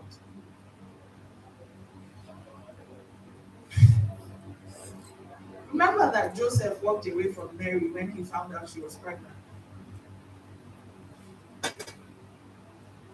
He broke up with her. She didn't send us more suicide notes. I'm just throwing that out there casually, just in case breakfast is the reason why you no longer want to work or be useful with your life. I mean, it hurts, but the pain is not the end. It's going to pass just like everything else that has happened to you. I believe as a generation, we need to awaken to awareness to our own emotions and emotional intelligence to the world around us. Because if we keep excusing pain and if we keep explaining away failures without learning from it, building on it, or becoming better, then we're going to find ourselves repeating cycles that we're never meant to. So here is the true question. How are you handling those? How are you dealing with opposition? How are you dealing with the fact that something that you put your heart and your soul into, you were informed that it will not fly? In the workplace, you're going to come up with great ideas and your boss will look at it and call it garbage. Not because it's not great, but because he doesn't understand. And how can you convince and communicate to him without dishonoring his role as your boss or calling him stupid? Because you know what? I realized that they can hear the whispers. I used to think they couldn't until I became a leader. And you could literally hear your subordinate call you stupid without saying a word. And I asked a couple of people who ran organizations and have done it for years, and they said, oh, you think we didn't see it? We saw it with your body posture. We saw it with the way you kept your face when you were speaking. We saw it with the dismissive way that you shared the idea at the meeting. And then you are the leader of tomorrow who wants to sit in their roles and command respect. And you don't know that another generation is coming after you who will replicate what you have sown. So how do you deal with opposition with honor? How do you deal with it without losing yourself? Number one, you accept that you are not the owner of the world, you're just a steward. Number two, understand that rejection is an event, not an identity. The fact that you were rejected, it happened, is not who you are. Stop taking things personally. Like Pastor P said, let it enter one ear and let it leave the other ear. Number three, realize that you cannot change a system that you you exclude yourself from. Like what's that? So the idea that you come into a room and you say, "Oh, can never be me," a lot of matter is not a strategy. It wasn't until I got married that I realized how much of my mother I was like. Why? And the things I said, God forbid, I would never do, I found myself doing. And so I realized that God forbid can never be me was not a strategy. That if I actually wanted things to work, then I had a role to play in being intentional about identifying what was wrong and coming up with a clear strategy on how not to. So saying can never be me, that's not a plan. Can never be you, watch yourself. So the great young man who asked the question earlier about, oh, my boss is withholding salaries. Have you asked him why he was withholding the salary? I hope you know that. I have a couple of interns in my organization, and I started this clocking system for them. And so you clock in, you say when you come in and when you come out, and then what you did at work. So this particular intern just about clocks in and closed out. I said nothing. I didn't do anything to it. I read it the first time. I read it the second time. Like, I don't understand. You did a 4-hour shift and you did nothing. So what am I paying you for? So imagine your boss had that kind of staff who is expecting a salary at the end of the month and then has filled a bunch of forms with nothing done. So you want me to pay for your complacency? You want me to pay for your laziness? You want me to pay, and then when I refuse to, I'm wicked. You see why they say uneasy lies the head that wears the crown. Because until you're wearing the shoes, you won't know where it pinches. Realize that it's an event, it happened. Learn from it.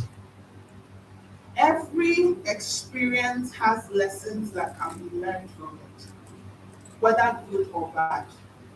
The issue is that we're afraid of feedback. We're afraid of evaluation because it points us to places where we need to grow. And sincerely, growth is uncomfortable. So we have great conferences and great events, but we don't sit back to evaluate and say, where did we drop ball? What was not done? Where can we do better? We just clap for ourselves and then we come back next year and repeat worse mistakes than we did the year before because we never learned anything from it. But if we realize that growth is a consistent way for us to live, and growth is a consistent way for us to be better, then we will take our failures and we'll find lessons in them and find ways to improve. I remember growing up as a kid, my mom studied mathematics and my dad studied accounting, but I used to get C's in maths. If you don't get it, forget about it. So imagine a mathematically inclined home and then you are not good at math. It's not because I was not smart, because I got all A's in everything. I realized because I didn't understand the way my teacher thought. So my mom, instead of berating me like the typical African home would, my mom sat down and taught me math. So the way she taught me made sense. I could get it. So I realized that I got the answers right, but because I didn't solve it the way my teacher taught us, I failed.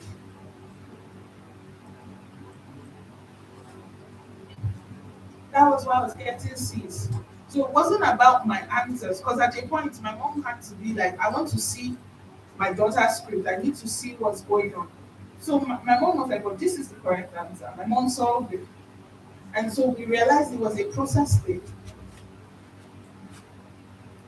As I've grown up and I've become a leader, I've realized something, that the organization is not necessarily wanting your results as much as they want your process.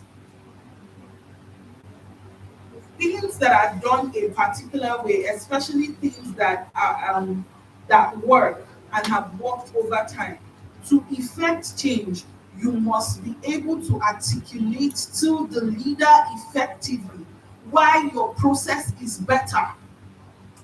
So most of our failures at work is not because what we did was wrong or that we were incompetent. It was a communication gap.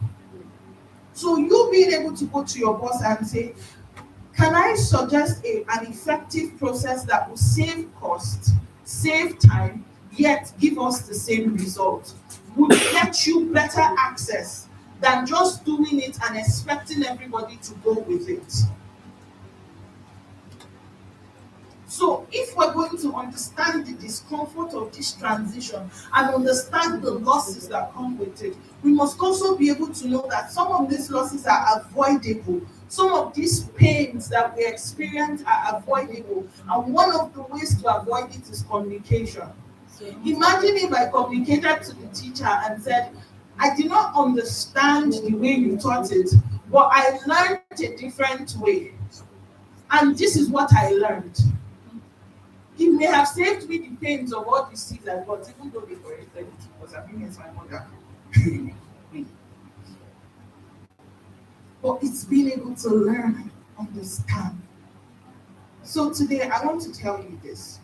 Transition is shaping you whether you want it or not. The world is changing whether you're ready or not. You know that song, ready or not, here I come. It's not waiting for you to be prepared. I tell some of my mentees, I say, you are never going to get less busy. I know right now you're waiting to graduate so that you can have time. I want to inform you that when you graduate, you have a job, you have church, you may not live in your parents' house, but your responsibilities don't reduce because of your vocation. So your life is getting busier and your world is getting busier. And guess what? It's not going to reduce. However, you can choose to flow with it or you can choose to fight it. Fighting it will be against, it will be like trying to put a thread in the eye of the camel. So that's what Jesus told us. It's impossible. It will happen. Listen, COVID happened. And it changed our world. And guess what? We went from a world that used to change every 2 to 3 years to becoming a world that changes every 2 to 3 months. So our trends no longer have long stay times. Our trends have now shortened. It is better to embrace it and find a way to align yourself without losing yourself than being forced into corners when you don't have a choice. Because that is where conversations around compromise becomes inevitable. So now that you can do something, now that you have the ability to inform change and inform transformation in unprecedented ways, it is time for you to wake up and take leadership seriously. It's time for you to get up and sit in the rooms well and put your mouth in conversations, not as Gen Z, but as a leader. Leader of tomorrow. Tomorrow has come. Without your permission, evolve or die. And I mean it literally. Because right now, a lot of people are dying. They are barely surviving because they fought a change. What change are you fighting that will cost you your life? I think it's time for us to stop fighting the discomfort and embrace it. So I'm going to take some questions and then I'll come down because I know there's quite a bit left to be done after that. So does anyone have any questions? I'm going to take it. If you don't have questions, you like actually very good job.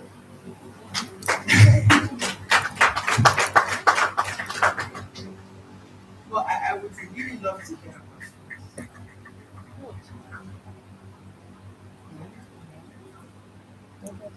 Oh, hello, hello.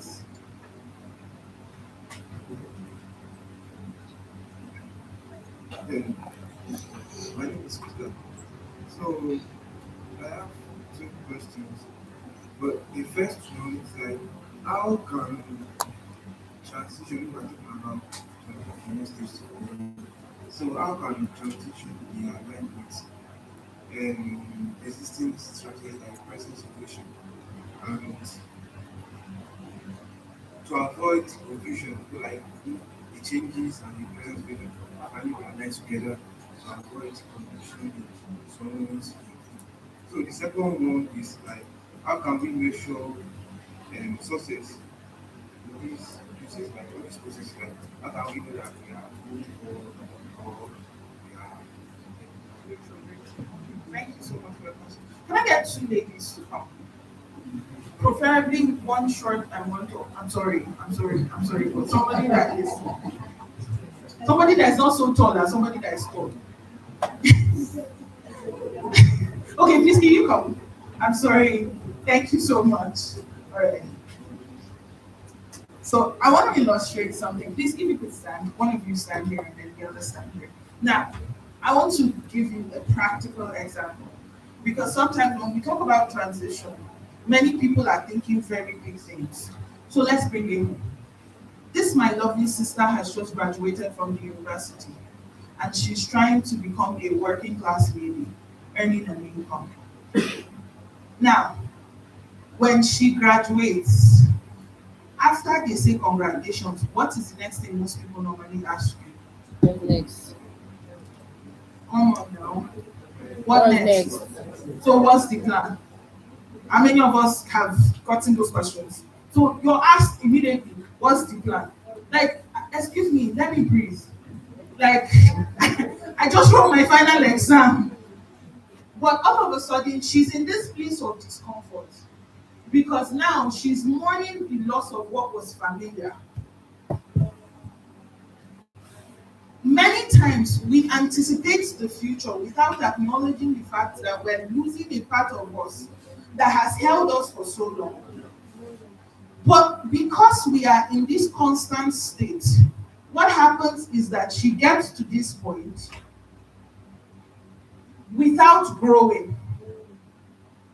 So she's still this person.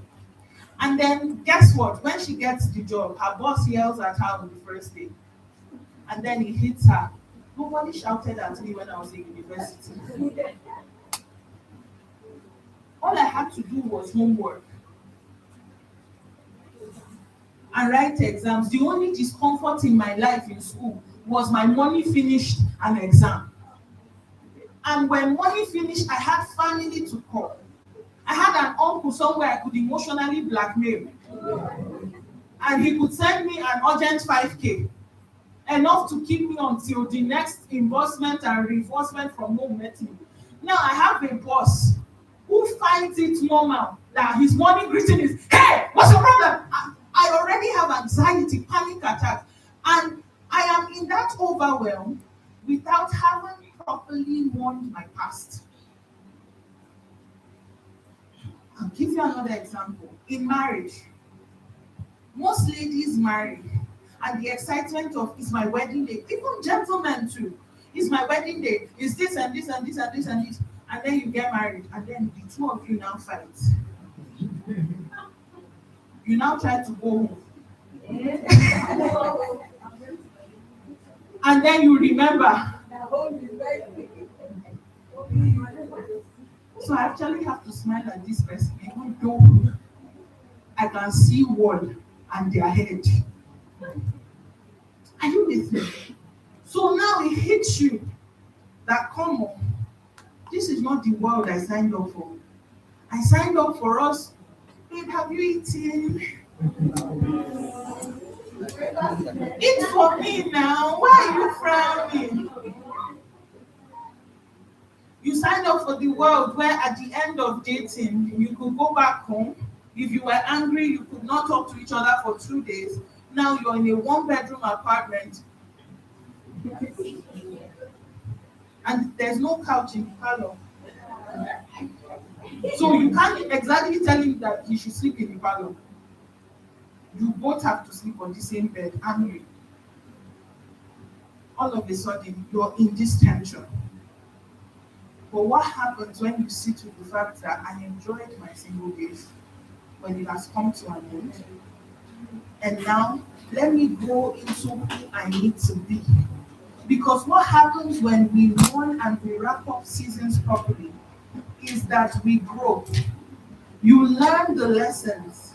Okay, despite the fact I'm married now, I'm not going to lose myself. I'm going to have a day for myself, a me date, where I can take myself out and do the things that I like doing. Marriage is not going to make me lose that. That's what happens when you end the season properly. Okay, I'm moving to a new system. I have a job now. My boss is not my father. Neither is he my boyfriend. He's not supposed to talk to me nicely. He's not supposed to pet me. Hi, my dear. No, my boss doesn't want to sleep with me. He needs results. So when I acknowledge that, I grow. So I react differently to overwhelm. I'm no longer screaming my mental health is affected. I'm no longer thinking that I'm in this dog eat world system. I'm realizing that it's not personal. If I can get the job done, I won't get the shout. Because it's not everybody in the office that your boss is shouting at.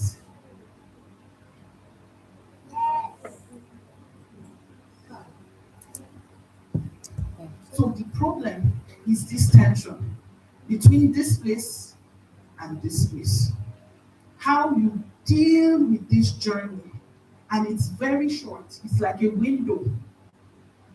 Until if you don't pay close attention, you will get to this point so quickly. Your head is spinning. How did I get here? I have a job. It's Monday. What am I wearing tomorrow? And everything is so fast-paced. So the thing is this, with transition, the moment you begin to feel a season is closing and another season is starting, don't just begin to think about the end. Audit the present. Audit it from when it started to that point. What did I learn?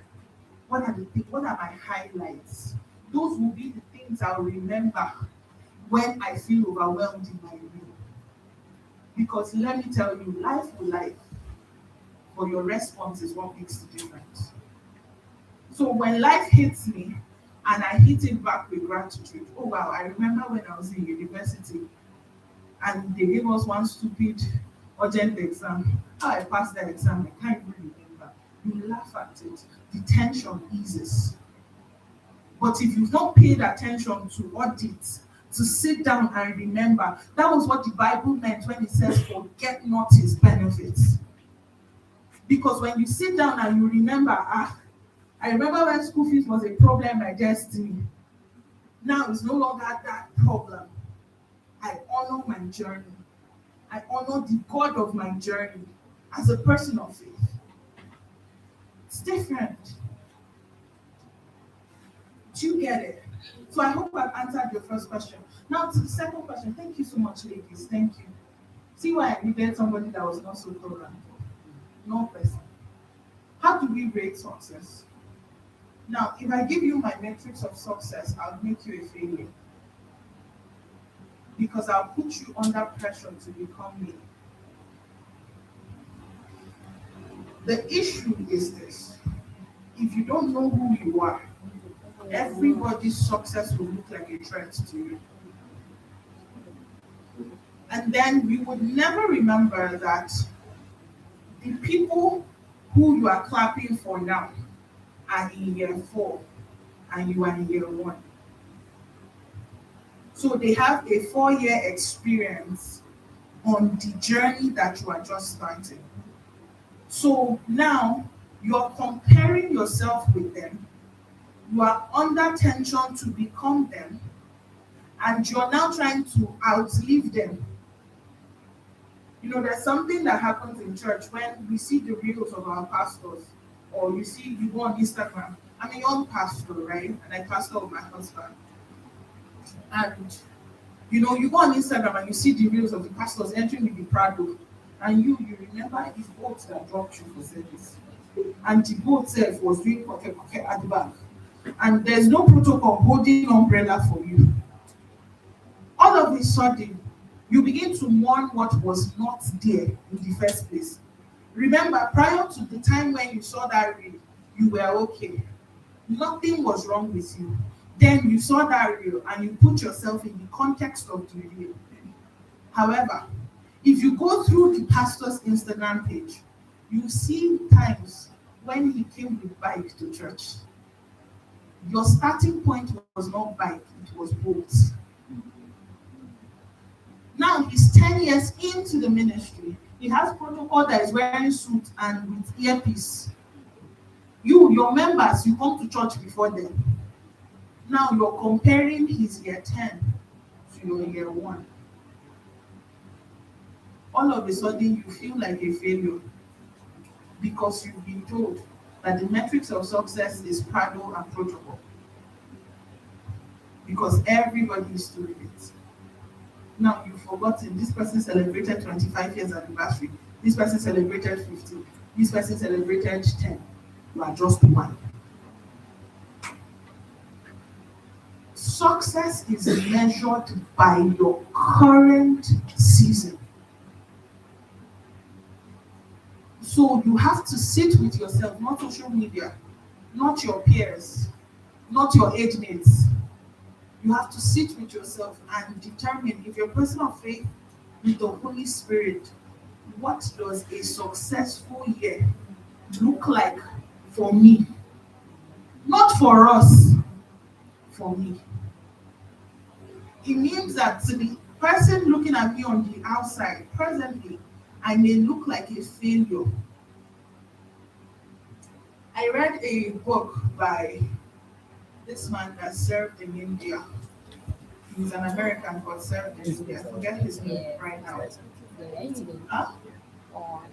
Okay. And he said something. Success is discovering what God is doing and finding your place in it and executing it as He wants you to. So success is not, for me, what success looks like is very different from what success looks like for you. For example, are you still in school? Success is passing the exam and surviving a school year. Now, if you are privileged to have somebody like me as a pastor, I would push you and say success is also adding that you're not depending on your family. Right? But if you're not, and when you are is fine, no, please let God lead you. But I'm not preaching to your pastor. I'm trying to answer your question.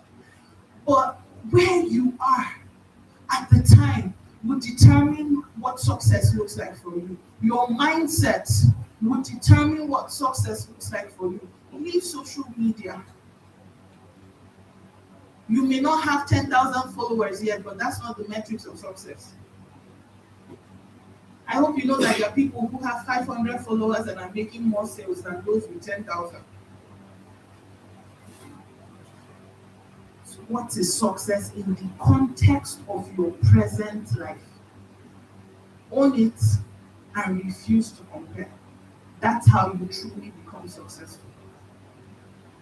And as a person of faith, I have to add this. You know, many times we give people prophetic words and we say things like, God wants you to be great. I see you becoming great. And that word great is subjective. So people begin to think about great from the lenses of the world that they see without dreaming of a possible new world. Wow. So you see what a 60-year-old who is great now looks like. But in 60 years, when you will be 60, that's not the same world. So greatness will also evolve. So the fact that he owns 3 houses, one in Dubai, 2 in Nigeria, one in the city, one in his village, may not be the rubric of greatness when you are 60. So applaud people, respond to their current season, but keep an innovative mind about your future. Because greatness could mean that you sold a unicorn company, 5 unicorn companies, and got paid $1 billion for it. Not how many houses you bought, but the impact that you left behind. So instead of standing here and asking what greatness looks like in our world as we know it, think about what greatness looks like in the future that is coming and work towards it. Work backwards. Work towards that greatness. With these few points of mine.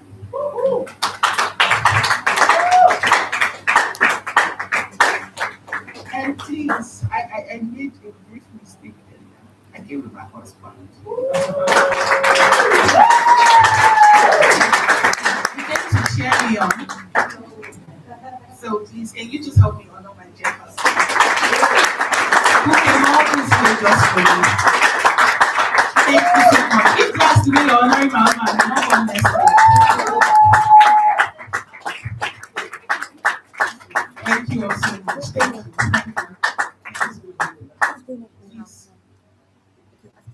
Sorry, just one minute. Your question about success. That's just what my wife said. In addition to that, now, so what you're doing, you are doing plus what she says. You take everything she said, don't remove from it. Just add this. Success will also be best defined when you are certain what your vision is. Okay? So from the lens of your vision. So that one certain what your vision is, it's not easy. Because a real vision has, you know, it has an execution time, an execution pattern, long term, short term. So you are judging your success in how well you are executing that vision, whatever it is. Do you understand? With that, you notice you will live at home. Because the people who culture a civilization are those who can live above the current level of that civilization. That's why the culture shapers of today, many of them are not really as much within the rat race that everybody is. You don't see them. They are not carried away by the social media frenzy because they have a job to culture. So when you are living by your own vision, you are living above what culture is saying. So your environment might be crazy, but what you are doing is different. That way you will be light years ahead of people around you, light years ahead of your mates and light years. So, thank you.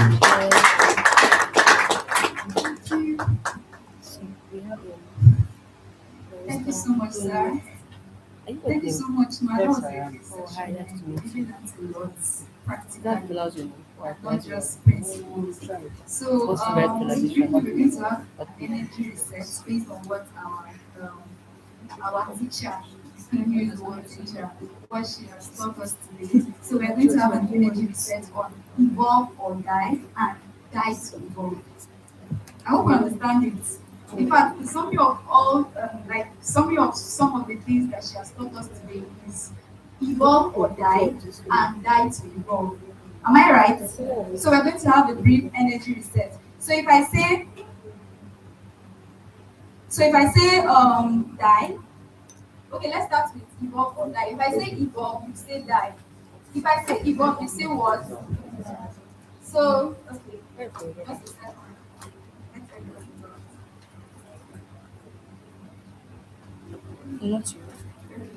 So if I say evolve, you say what? Okay. So leaders must evolve to leaders must evolve or must evolve or do what? Okay. Then we have to do the second one. Die to evolve. So leaders must die to do what? Leaders must die to do what? Evolve. Hope you understand it. Hope you understand what the message you're trying to pass. So leaders must evolve or die. So it's either you evolve or you die or you expire. And if you want to evolve, you must do what? You must do what? Very well. So if you want to evolve, you have to die. And if you don't want to evolve, you do what? You do what? If you don't want to evolve, you do what? And if you want to evolve, you do what? You're not understanding it. So I said leaders must evolve and leaders must die to evolve. Do you get it? So if you don't want to evolve, you do what? And if you want to evolve, what do you do? Okay, so that's just it. Praise the Lord. So briefly, we are going to be inviting the next speaker. We're going to be inviting the next speaker for today. Hope you're not tired. No, you shouldn't be tired. In fact, do you know that tiredness is a sign that you are evolving? Because stress is part of it. Yes, now. Stress is part of the sign that you are expanding. Praise the Lord. Praise the Lord. I think recently there's this quote that has been flying. They say you have to do what? Manage. You have to manage. Praise the Lord. So this tiredness is a sign that you are doing what? Evolving. It's a sign that you are doing what? Expanding. So if you have to expand, you have to sit, you have to learn, you have to bear the brunt, you have to bear the pain. Pain is part of evolving. Praise the Lord. And for you to evolve, for you to transition, you have to accept pain as part of the, should I say, curriculum, right? Pain is part of the curriculum, right? So you don't just sit down and start evolving or sit down and start becoming great. You have to pay a price. And sitting down here today is part of the price that we are paying, right? So the difference between you and the other person that is not here is that you've acquired a lot of knowledge that will help you in the next 5 years, 10 years, 15 years, even 30 years from now. So manage, praise the Lord. So briefly, we are going to be, Media, are you ready? Okay, so with a standing ovation, with a Oluwatoyin Falaye. Oluwatoyin Falaye is a healing. Okay, let's have this first. But we are still going to stand up. We must honor who honor is due to. So let's have the video then before we welcome our mommy in the house. Oluwatoyin Falaye. Oluwatoyin Falaye is a healing and purpose coach, social impact crusader, and a multi-passionate woman on a mandate to heal her world, one person at a time, inspiring people to become the best versions of themselves. She's a trained lawyer with years of experience in corporate and commercial law and gender and human rights advocacy. She finds expression in other areas as conference speaker, inspirational writer, also a mentor and empath who derives joy in helping people with clarity of purpose, healing, and finding the purpose in being. She's the founder of Jules Hive Initiative, an NGO that provides a safe space and psychosocial support for victims and survivors of sexual abuse and gender-based violence. Through her NGO, she has been able to carry out several social impact work that has positively assisted many women and girls receiving help from the pain of sexual abuse, domestic violence, and other forms of gender-based violence through psychotherapy, counseling, as well as reporting and taking up cases of abuse to authorities and encouraging victims to speak up. She's the CEO of the Vulnerable Inspiration Company, a holistic hub for improving, developing, training, motivating, coaching, mentoring, and inspiring people from different spheres of life to find and fulfill their purpose. She's an accomplished author of non-fiction books, using the tool of vulnerability to draw attention to real-life issues and societal norms. She has authored Beyond the Abuse, a book which tells the compelling sexual abuse stories of 9 women, including herself. Her recently released memoir, Diamond in the Rough, chronicles the trajectory of her life through adversity, pain, trauma, abuse, betrayal, failure, failure, grief, loss, miscarriages, depression, and suicide attempts, and how she's thriving through them all to give hope and healing to anyone who may be going through similar situations. She's a certified coach and speaker, a European Union trained gender advocate, a complete woman mentorship hub, and top a lively circle of influence alumni. Her desire is to die empty as she aims to fulfill her life's purpose through inspiration and impact. Ladies and gentlemen,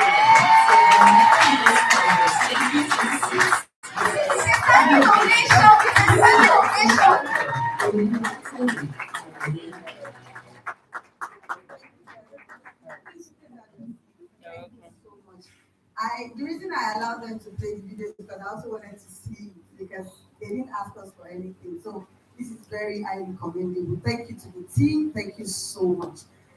Good afternoon, everybody. I like your honest feedback when you said you're tired. And so that's why we're going to do this mindfulness exercise before I get into my session. Interestingly, there's a disadvantage and advantage when you are, I don't know if I'm the last speaker, am I? Maybe second, but when several correct people have spoken before you, the disadvantage is that you'll be wondering how a lot of them got into your notes, right? Because they will literally say things that you might have once seen. But the advantage is that there will be brevity for me. I won't have to say so much. I might just do them as a recap. And then I'm also glad that somehow I just got the wisdom of God to do a small slide. So I can just walk us through some pictorials of what I am talking about. Does that help? So I promise you that if they give me 30 minutes, I'll do 20. If they give me 1 hour, I'll do 30. Is that okay? Well, let's do this. We've heard so much. So I call this the breathing exercise or the breath block exercise. There's so much that we've been spoken to about leadership, about transition. And I feel like there's someone here who has soaked in everything and like, you know what, I don't even fit in. All these things people are saying, I'm not there yet. Can we just close our eyes for just about a minute? And we're just going to do 3 inhaling and 3 exhaling exercise. And you will take the deep breath, the type that you feel right here. Because you are enough. Because you are a work in progress. Because you are a leader in transition. Because you are the bridge between the old and the new. So let's breathe in. Out. Did you hear mine? So I don't want you to just do it absent-mindedly. Just take another deep breath. This time you're telling yourself, I will get there. I'm on a journey. There is a destination, and I will get there. Let's breathe in. Hold it in a little bit. Out. And this third one is to tell you that even though you're not the leader yet, you are a leader in making, and you will make a difference. Even though your roots, your environment, where you came from, doesn't look like what the people in the room look like. You are that one person in your family that will make the change that the world desires. So let's take this last deep breath. And let it out. And while you're still closing your eyes, I want to take you on a visualization journey. This is 2026. Give it 4 years. Let's say 2030. Where do you see yourself? If you're at 100 level now, you'll probably be in 400 by then. If you're in 400 now, you'll probably be employed or married with a kid or 2. Can you picture that future? And not just picture it, I want you to paint a very beautiful picture in your mind. Travel. You know one thing I like about dreaming? It is absolutely free. Picture yourself in your Prado, not on the bike. Picture yourself in a comfortable apartment, not in your current 4-bed hostel. Picture yourself standing before a crowd like this, speaking life into them. Picture yourself at the seashores of Seychelles, just relaxing. And as we travel back into the presence, where we are in this room, tell yourself, I am enough. I didn't hear you. Say, I am enough. Thank you very much. Did that help someone? Thank you.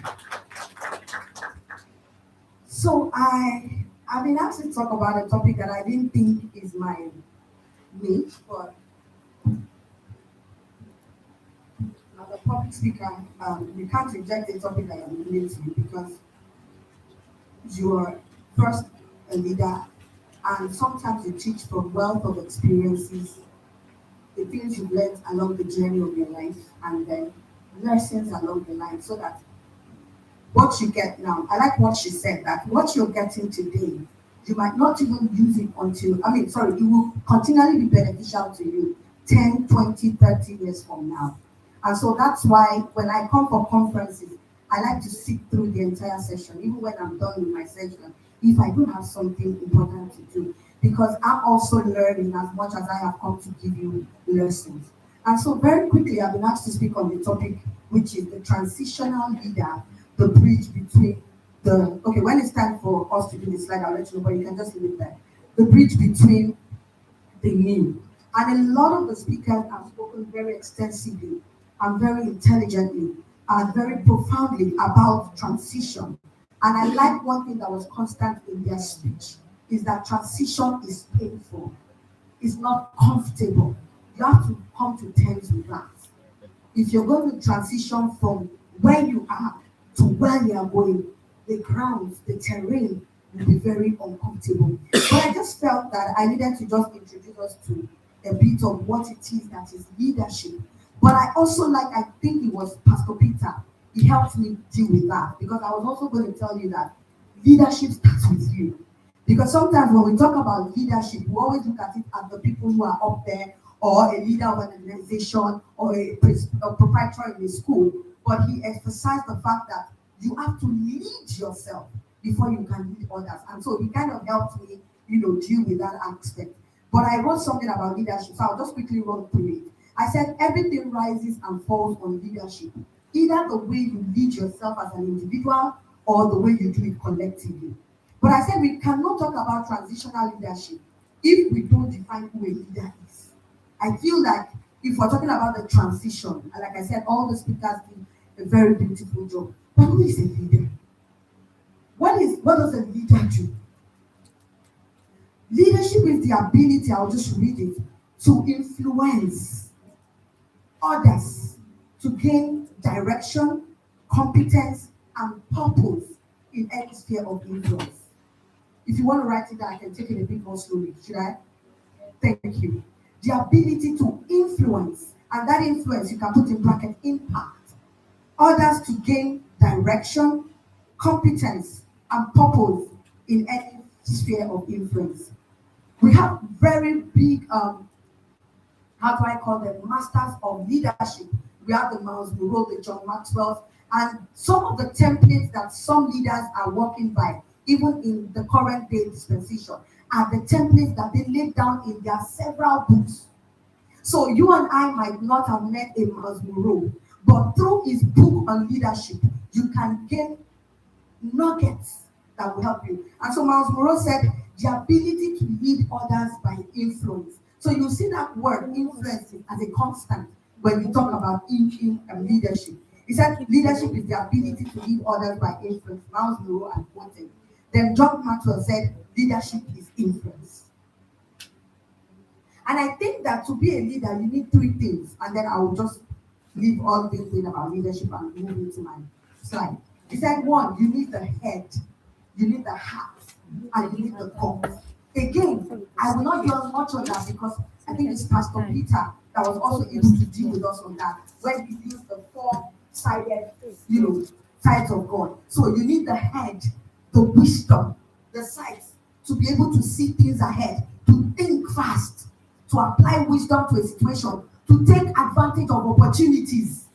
It's something you have to be thinking. You have to be thinking. How can I do this? Look, through his stories and life experiences, you saw how his desire for opportunity and his fast thinking ability helped him. So you need the head, and you need the human part, which is the heart, like he said. That part of you that relates with the pain of others. That part of you that can resonate with where somebody is at in their journey in life. And you need guts. You need to enter rooms where you are not invited into sometimes.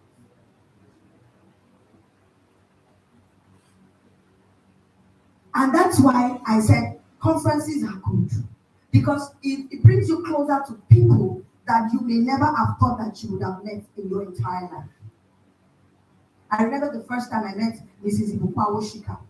What was I doing? I was leading in the sphere of influence that God had given to me. What was it? After I had gone through the cycles that life had thrown at me, I don't want to go into stories because some of you know the stories. Besides, I think we've heard enough stories. I just want to bring out key lessons. So this was me stepping into the deep waters of helping people, women and girls, to heal from sexual abuse and domestic violence. So I registered at NGO. And that's why they say, I like the quote that says, opportunity meets. God bless you. I know I have very intelligent people. Opportunity meets preparedness. So I started the NGO, even though I started it afraid. In my own case, I didn't have templates per se. It wasn't like I wanted to do it. If you had told me, that was not what I wanted to be. I wanted to be something like what Faith said, communications strategies, and casting the news and speaking all the big English in front of the camera. That was what I wanted to do growing up. Then purpose found me in pain when I had to go through life, hell and high waters, and then because of abuse, I came out of the abuse and I wanted to know how to help other people not to go through what I went through. So by the time I went to read law, it wasn't because I liked law per se. But I read the law because I wanted to be able to walk into that purpose. And so when I started the NGO, I was just doing it. We would go and rescue girls. I didn't have a shelter. I still don't have one. And that will lead us to why leadership and how it transitions. And so I started doing that. And so they were in Lagos. I was here in Abuja. But because I could post what I do, I met another NGO in Lagos who collaborated with me. And so one day she wanted me to come and speak to survivors at our event. That was how I met Dr. Ibukwawashika. Not just meeting her in that meeting. There was something else profound, and the Holy Spirit just reminded me that happened in that meeting. The first 200,000 naira grant that my NGO got that year in 2019 was also because there was a woman sitting in the room who, after hearing what I was doing, came after and said, "So how do you do it? Do you have access to grants?" I said, "No, ma'am. I still work as a lawyer 9 to 5. So from what I make as a lawyer is what I," and she was like, "Wow." And she said, "Send me your account number." And she gave us 200,000. Again, that was because I wasn't just working as a leader, that God had given me an assignment to lead. Because see, sometimes I want you to picture leadership not just until you have the four walls of an organization and then you have the people who are working under you, so you are madam and they are your subordinates. No. The leadership can be an assignment. It can be a project. Right now, if you're a student, do you know what you are leading? You are leading yourself, your education, and your success. Did that make sense? You are leading yourself to succeed through what? That education. So what must you do? Read for the exams. Pass it. And you are a leader in every right in that space. So let me just quickly let me see if there's anything else I want to share in this one. Okay, this one, let me just read through it so that I'll just round off with the slide. Because like I said, I wrote down some leadership habits, but honestly, a lot of them spoke about it. So I'll just read it through, maybe it will refresh our minds, and we can just note them down. But as you listen or go through your notes with the other speakers, you see that they mentioned it. For instance, I said, to be a great leader or to transition into a great leader, you must ask questions and you must listen actively. Ask questions and listen actively. 2, show empathy. I think they're about 10. Show empathy. 3, you must have strength-based development, character-based development. Just like, again, one of the speakers, or I think one of the moderators said, you have to unlearn negative patterns. I remember when I just got married and my husband and I are talking. See, I don't need a microphone. And he's talking, I am shouting. We're not fighting. I didn't say fighting. We're just gisting, husband and wife talking. And then you're like, can you keep your voice? It's just you and I. I said, no, that's how my voice is. That's how I am. That's how I am. That, it took a while before I said, oh, come, tell you, who did you? If you were to be talking to the president of the Federal Republic of Nigeria, will you say that's how you are? Because I remember again when an opportunity met my preparedness, and I had an opportunity to be in the villa in 2016, where they had the 8 economic team, the VP and all those other, Kenny and Josh, all of them were there, and we were talking. There was no mic, and everybody was just going, I did not say that's yes, ma, you know that. So really, you have to train yourself to comport. Again, let me just run through them. I wanted to just itemize them, but I feel like I should just drop some things so that I don't feel like a lecturer, right? But I want it to be as interesting as possible, even though I want to be fast. Is this good that has 20 minutes? Oh, I don't feel it. I say when I want you to. Okay, so I said strength-based development or capacity or character-based development. Then I said embrace tough conversations. And the very first tough conversation you will have in this life is with yourself. I'm transitioning to be a great leader. If I look at myself up head to toe, can I lead myself? Just like that man said, can I be disciplined to wake up at 7 a.m. and not first of all go to Instagram and see what is happening between Kid that took IPO and video? Would I rather wake up at 7, do my devotion, finish it at 7:30, have my bath, and take my breakfast, be on my way to work. When I get to work, to-do list, 1, 2, 3, 4, 5, get them done. Do you understand? The discipline. And that tough conversation is with yourself. Don't worry. Nobody is marking the class. You want to just sit and say, can I really be disciplined? Embrace tough conversation. If you're going to transition, because it's still tied to transitioning from where you are to where you want to be. The one that may not sound attractive. Okay, yes, you're not really from a very, big or rich family. But so you don't have all the fancy clothes, but you have 2 pair of jeans, 1 pant trouser, and all of that. Okay. I know I cannot go to the boutique. If I go to that mama, and I buy those shirts, and I iron them, and I wear them, and I go to a meeting, even your roommates don't have to know that you bought it from the boutique. Call it packaging or anything, but it is you, first of all, learning to train yourself, to package yourself to where you're going to. So sometimes, and do you know what? Don't say, me, when we say my allowing are just 5K every week. I think who was I talking to? Okay, it was my sister yesterday. She was trying to make her hair. She's a hairdresser, by the way, and very good one. She trained in the Republic and all. And she said something like she was going to make her hair today, but she wanted to do it herself. And I knew she wasn't doing it herself because she can make hair. She was doing it herself because she was going to spend her money. So I told her, but you earn a salary. Why don't you take yourself to the salon? Let them wash it for you. Just sit down and enjoy the session. He said, I said, but that's your whatever amount you're earning. If you spend 5,000 naira on yourself this month from this month's salary, do you know you won't get? So if they send you 5,000 naira and it's not even enough, but from that 5,000 naira, you take 1,000 naira and you buy that Bengal boutique shirt just because you want to package yourself for what you're going to. Do you know that you will still survive? You will not die of hunger. Because there'll be one roommate that will cook indomie tomorrow and both of you will eat and eat. I want to make it as practical as possible. That's why I'm bringing it home, so that it's real to you. Because see, those of us who are wearing these fine suits and coming before you, this was not how we started. I think I'm glad that she told her story of where she grew up. And I'm sure you've heard my own. I was a village guy, I didn't have the English. Let's not go there. But again, I was also self-taught. I used to love, I didn't know, I thought I was the only one. I would just carry the dictionary. Then I had my own exercise book. And then once I loved to read a lot then. I was a voracious reader. All the cliches, oh, I read them. So when I got a new one, I would mark it and then write it out on a sheet of paper, then go to the dictionary and get the meaning and then write it in front. I was in primary school. Nobody told me to do it. I just had this hunger for more, especially when I came to the city from village and I made up my mind not to go back to the village. I knew that I had to be at par with what the city would require of me. I also remember that I would stand in front of the mirror and talk, and just self-talk, adjust my dress, you know. By the time I was in secondary school, and I was representing my secondary school in literary and debating competitions, I was so eloquent, and I'm yes, let me take my, like what they say, yes. So it was somewhere in Apapa on the road. If you grew up in Lagos, you will know Apapa. And I went for this debate competition. I was so eloquent that people were parking their cars and wanted to hear this or see the small girl that was speaking the big English.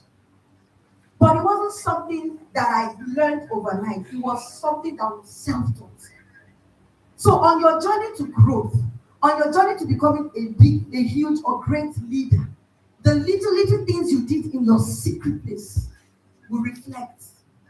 Let me move quickly. So embrace tough conversations, show interest in your personal life. I kind of said all of that. Your strength, your positive thinking, your growth. Read a lot of books. Don't say the books are boring. Please read them. Do not accept, no problem, I'll rush. Do not accept bad or difficult behavior. Do not reject. Because every time will not be rosy. Take it to your good stride and move on. Now that I've seen the time, I'm now conscious. So for this thing, I seem to rush a bit. Deal with your unconscious bias. Are we still doing that? Session? I think again one of the leaders said things like that. You know, things I don't like and how you just dismiss it. AI, ChatGPT, I'm guilty. I have to learn recently. I was like, I'm over 40. Which one is ChatGPT? My sister, she's the Gen Z. She will help me to do all of that. I'm like, I don't have to. Until recently, I was trying to develop a module for my course, for my coaching courses. And then I was just sleeping, and the Holy Spirit said, so why are you not using Gemini? Me, I'm a friend of the Holy Spirit. Sorry, I'm keep saying Holy Spirit. But like this. And he said, so the Gemini on your phone is for decoration. It did not occur to me. I said, eh. So I went there, I gave it a prompt. By the time I was done, I had a 28-page workbook that if I give it to you, you can't tell that I got it from any ChatGPT. Because you know why? Your own personal intelligence, your own personal knowledge. Besides, these things, this AI, that's why I don't believe that AI can take your job. You know why? What you feed AI is what it will give you. And so AI is riding on your intelligence to produce your results. So the AI will take your job things, scrap it. Again, suppose AI cannot wash clothes, AI cannot cook food, But what I'm saying is that those you must evolve to the times and seasons. But I'm saying the prompt you give to AI is what it will feed you back. And with your intelligence, you will still fine-tune it. That when the lecturers are marking your script, they won't see anything AI inside. So those unconscious bias. So what I'm saying is that use AI, invest in crypto, do the things that people are doing that makes them evolve. Don't be biased to say, it doesn't work for me. Do you get my point there? Deal with okay, that's what I said. I also said, have meaningful goals, clear goals. Measure your success. She's talked about your level of success, so I'll go there. Every year, I used to have a bad habit. I will report to myself. I like doing that. I used to write 10, 20 goals every year. 2021, I didn't achieve 5. 2022, I didn't achieve 5. 2023, I said, come, sit down. There's something you're not doing right. I said, you know what? This year, I'm not going to write 3 goals. And then see it through. It was in that 2023, I successfully completed my book, that Diamond in the Rough, launched it, and made over 5 million. But I had started writing this book as far back as 2018. But because I was jam-packing goals, 10, 20, I was not there with it. So from the year 2023, I started reducing my goals to 3 or 5. Let's go quickly. So I hope I helped somebody there. Measure success. I won't go into that because she said it, she did very well. Embrace mistakes. I think someone talked about it too. then help team leads win. I liked the question that one of the brothers over there asked. These people are your leaders for now. They are the ones issuing the command. They are the ones asking you to do. What you are to do is to serve while you are still in that organization to help them achieve their own. Don't say, after all, it is not my organization. After all, it is not my thing. Let them do their thing and I beg. After all, it's just here. I'm just here for the salary. Do you understand? Let your mindset re-engineering or your mindset shift be that whoever is leading you right now, you're helping them to win. Because you will become a leader someday. And your team will also help you to win. Then I said, prepare and put in the work. I think that's the last one. So let's quickly go to my slide, if I'm able to. If I'm not, then that's fine. I think I did. Okay, please just the next page very quickly. So the three basic things about transitioning is, first, the mindset shift. The second one is purpose re-engineering. I'm not going to go into the speakers did extensively. And the third one is clarity. Know what and where you are transitioning into. So I just gave you this topic, the leader, the transition, and the bridge. I don't know if the pictures are big enough, but you can see the leader up there, and you can see the bridge, and how everyone there, this one is pointing to the leader is pointing, that means there's still a higher horizon we need to travel to. And then the bridge is that round, so everybody has to come round until they get to that very top. Let's go very fast. See, that's another advantage of being the last speaker. Or the late speaker, let me not say last because I'm definitely not the last, but late. So what, again, a lot of the speakers spoke about your why. You must know your why. If you don't know your why, and it's not your why of being a leader, no. The why you exist. The why you are on earth. The why that life threw you into University of Abuja and not University of Nigeria. The why you are reading the course you are. Like I said, I didn't want to read the law, but I found out the why I had to read the law. So I said it is what people don't follow the change, they follow destination. So if this long bridge, if you use the time that we have in Lube, because I believe that everybody is going towards the airport, so you will see that Lube bridge, you know that the bridge will take you from this side to the other side. It is not 100 as beautiful as this bridge. But I'm saying that even if that bridge was like this, nobody would even know. Yes, maybe people might make a comment, oh, they designed it is more beautiful. But really, the real role of the bridge is not necessarily the aesthetics. It is the destination where that bridge is taking you to. So where you are right now, that's why they say the transition is painful. Will not be comfortable. You may not be able to eat 3 square meals a day because you have to use those extra money, to buy leadership books.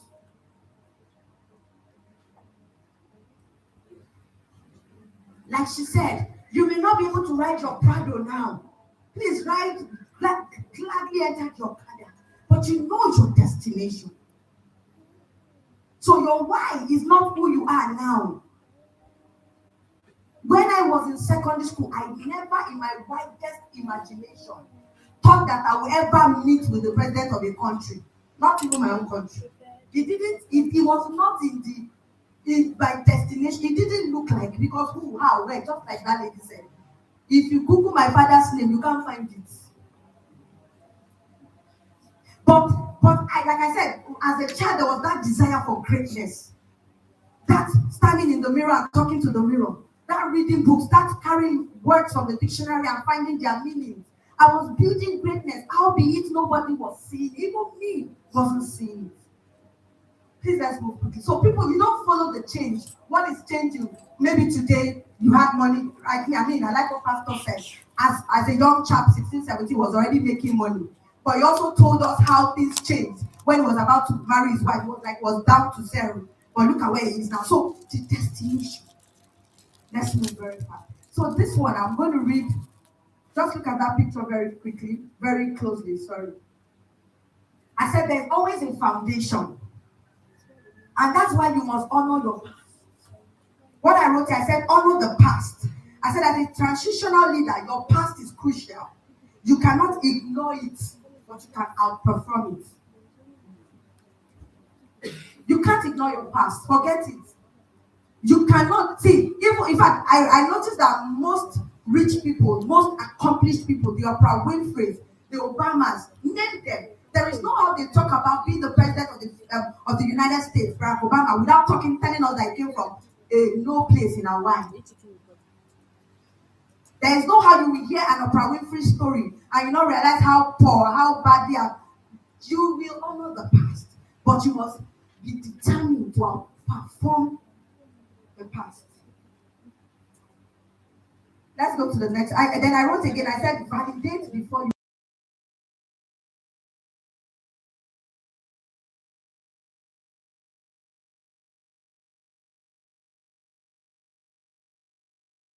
You must validate it. You must say, yes, it's okay. I failed a course. I was supposed to do 4 years in university. I ended up doing 5 years. So my mates, my contemporaries are now, some are in Shell, they're serving. And while they were serving,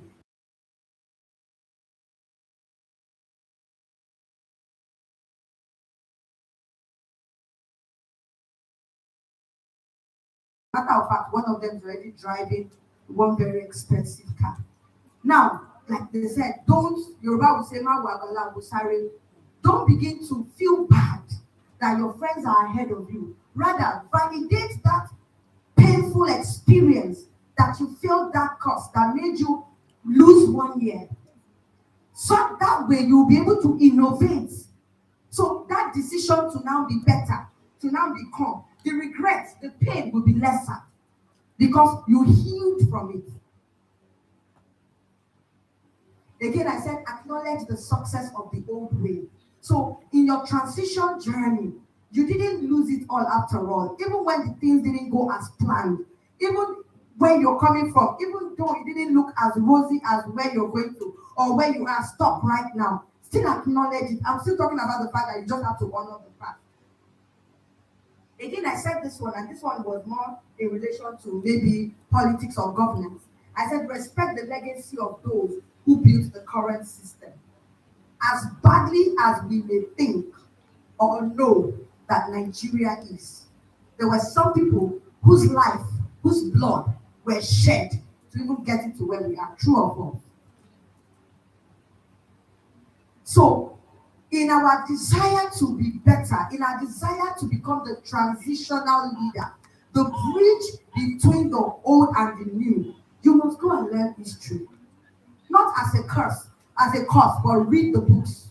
Read what the Obafemi Awolowo was, the people that got us the independence. Read what they did, the sacrifices they made, the price they paid. And then along the line of that history journey, you will see where the problem started from. This corruption we're talking about, when did it start? You'll be shocked that it's even as far back as 1809. When they go to the market and they exchange and trade by barter and somebody just puts somebody's calorie inside their pocket, you'll be shocked. So if you want to make that change, you have to read history. And when you also read the history, please respect the legacy of those who built it. So, and that's why I'm not, apart from the fact that I'm a Christian and I'm a woman in ministry, by the grace of God, the prophet, I am not by my calling and anointing needed to talk down on my leaders. The only assignment I have is to pray for them. But apart from that, I'm saying that you must respect what the people did. That's the way you would be able to understand the change that needs to be made. I think we can go to the next slide. I think I have a few more.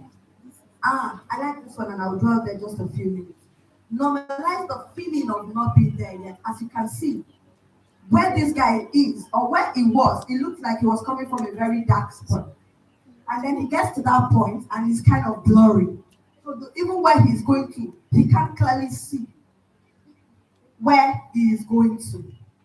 And so when you are transitioning and you're going somewhere, you cannot regret where you're coming from or where you are. You must realize and acknowledge and appreciate that, you know what, I'm not there yet, but I will get there. So,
31, I had the second one. In fact, by 35, I would be done with childbearing. Wow. And then I had like, am I the only person that I used to be? Who can relate? Please don't let me feel like, God bless you.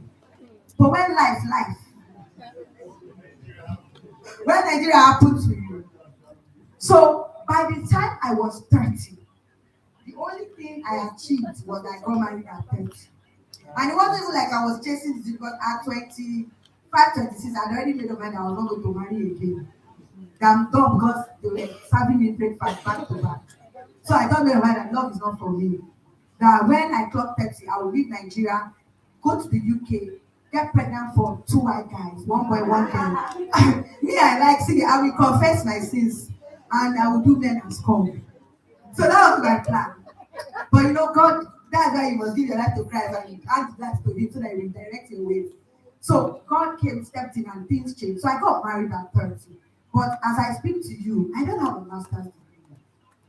Neither do I have a PhD. But it wasn't because I failed in my dreams. It was because I had to.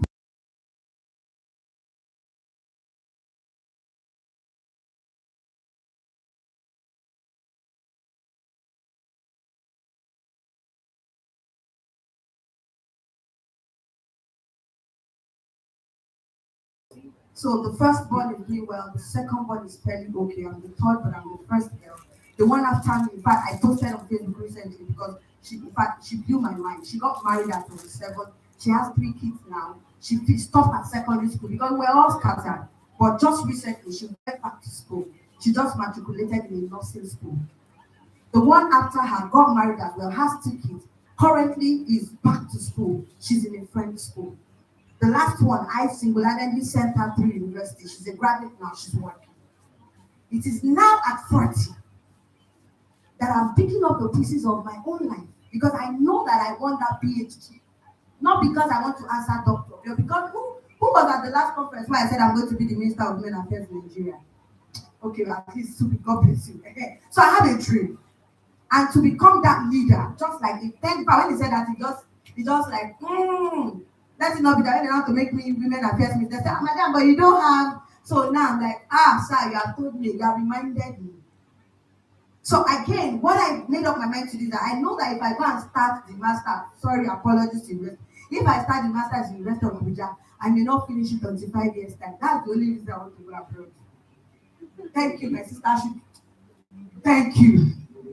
So I already now gave myself a 5-year plan. I say if I go abroad, I can do both masters and PhD in 5 years. So that's why I say, if you also want to japa, please have a japa plan. Don't just japa because everybody's leaving. But that's another side. But I'm just trying to say that now back to the transition, and maybe this is, I think I have just 2 more that because I do not have a master's does not mean I didn't acquire more knowledge.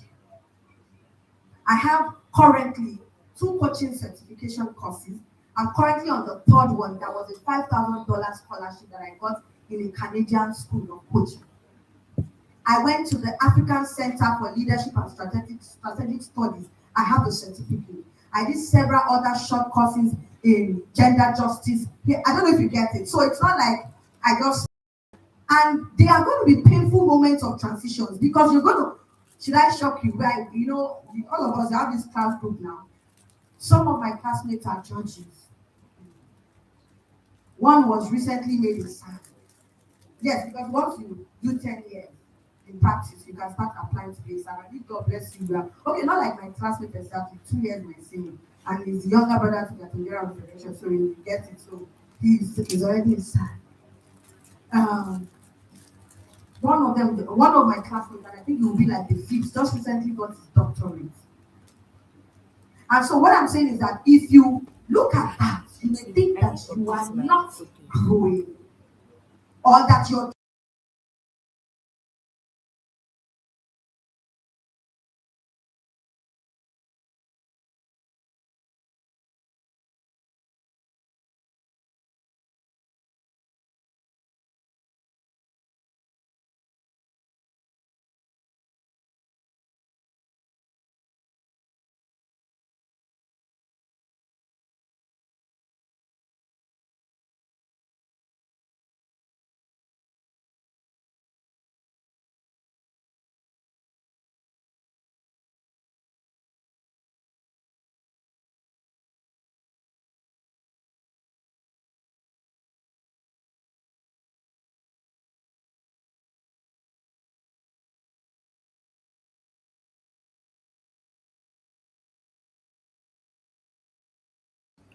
So don't look down on yourself. Normalize the feeling of not being there yet. Next slide. I think I'm almost done.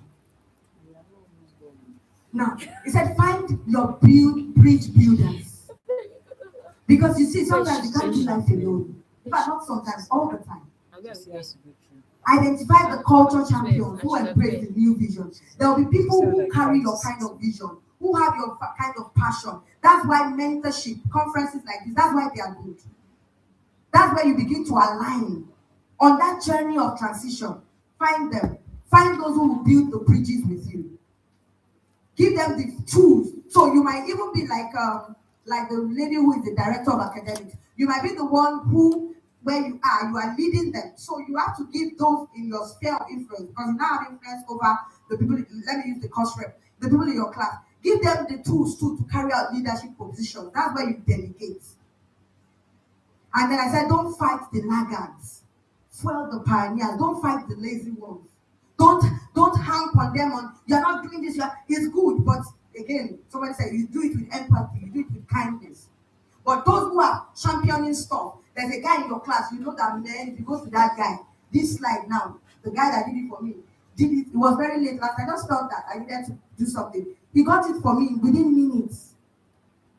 So you know people who can get things done like that. You know one eye that moment that I'm the class rep, but there's this guy in my class. If I tell him to come up with timetable for the next semester, the guy is good. Fuel his passion, fuel him. So you are leading in that sphere. You are leading where you are. Next slide. I think I'm almost done. I like to keep time. So this 15 minutes is just scary. I said momentum is the best medicine. And I think one of them spoke about it. That opportunity now, take advantage of it now. That time when the ovation is loud. That time when there's an opportunity to do a course that is not necessarily, you think you don't need it now, but that opportunity has just arisen. Don't lose that chance. Take it. Take it. Do it. Keep it somewhere. And that's why I want to congratulate as many of you that came for this conference. It's a sacrifice today, but you took advantage of the momentum. Because next year's conference, it may not be the same set of people, it may not be the same kind of topic, but there will be something that would have been said in this room today that resonates with the spirit. Next slide, I think that's my last slide. I think solidify the future by harnessing the present, taking those courses, those are ways, building yourself, having mentorship. That's how you solidify the future, because in a way, you really may not know what the future looks like, but you know what you want to aspire to be in the future. And you know one thing about solidifying, I aspire to be the Minister of the Women Affairs of the Federal Republic of Nigeria. It may happen by providence. It may not happen. But you know what I'm doing currently? I've made up my mind to have my master's and PhD and all of that because I want to be that. Even if I do not become that, the thing that I have solidified with those degrees, I can never lose it. It becomes mine forever. And I can use it to even become even greater than I thought. Do you get it? So take the courses, make the sacrifice, do the things that you need to do. Next slide. Okay, these are just quotes. I said transition is not a project. It is an evolution. It will keep evolving. It will keep evolving. You can transition into this now. Okay, so let me just quickly share. I run the NGO, yes, but somehow now, currently, I feel like the NGO work is somewhere because I have transitioned into the season that God wants me to be in. Meanwhile, I have this desire to have one of the biggest shelters for victims of sexual abuse in Nigeria. In fact, last week I expanded the desire because a girl was raped, a 14-year-old girl has been raped and impregnated in Calabar. And they called me all the way in Abuja, blah, blah, blah, and said, that means my shelter will not only be in Abuja, I will have to have it in the 6 geopolitical zones in Nigeria. I expanded the vision. Now, currently in my current season, yes, I still handle those cases, but I'm not as active as I was when it was the main thing God told me to do for like 3 years back to back. Now I've evolved into a different season, and that's why it was going on that season. But It is not a project that you get it. I'm involved. Just imagine me now, even if I build the shelter, see how it evolved now to the desire for 6 or more. So understand that transition is not a project. It will evolve. It will evolve. The next slide, I think that's also a quote. I said, you are not just crossing this bridge, you are building the next one. Because come to think of it, what if you have this beautiful bridge and you get to the end of the bridge and then the other end of the road is still tumpy, it's still rough? Ty Sholari said, may your road be rough. I don't know if you wrote a book, may your road be rough. When I was young and I used to read that book, I used to be like, what kind of course or a is this one? But if you read that book and then when you now come into life, you understand that it's actually a prayer. Because it is in that rough tide, it is in that mud that you come out refined, just like gold. Gold will go into the fire and come out refined. So if you get to this bridge and the bridge collapses, won't you be down now? I'm talking of the bridge of your life now. Thank you. Next one, I think that's my last slide. I think that's the gift box. Yes. So I have a gift for as many people that will take it, and it's not a physical gift. It's just an information, but it will help you. So 2 years ago, I was scrolling. I knew that I wanted to take a course on leadership. I know that because all my life I've been in leadership positions. And I used to read a quote that says, leaders are made, they are not born. Me, I thought leaders are born because from primary school, even as a village girl, they made me head girl in primary school.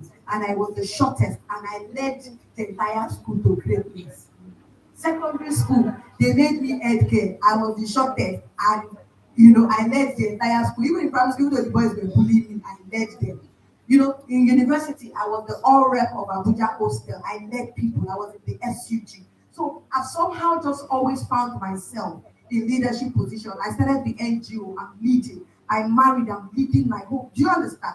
So, but when I keep hearing leaders are not made, the leaders are not born, they are there. I say, that means there is a learning to do. So 3 years ago, 2 years ago, I can't remember. Yeah, it was 2 years ago because I graduated last year. I just stumbled on this friend of mine on Facebook.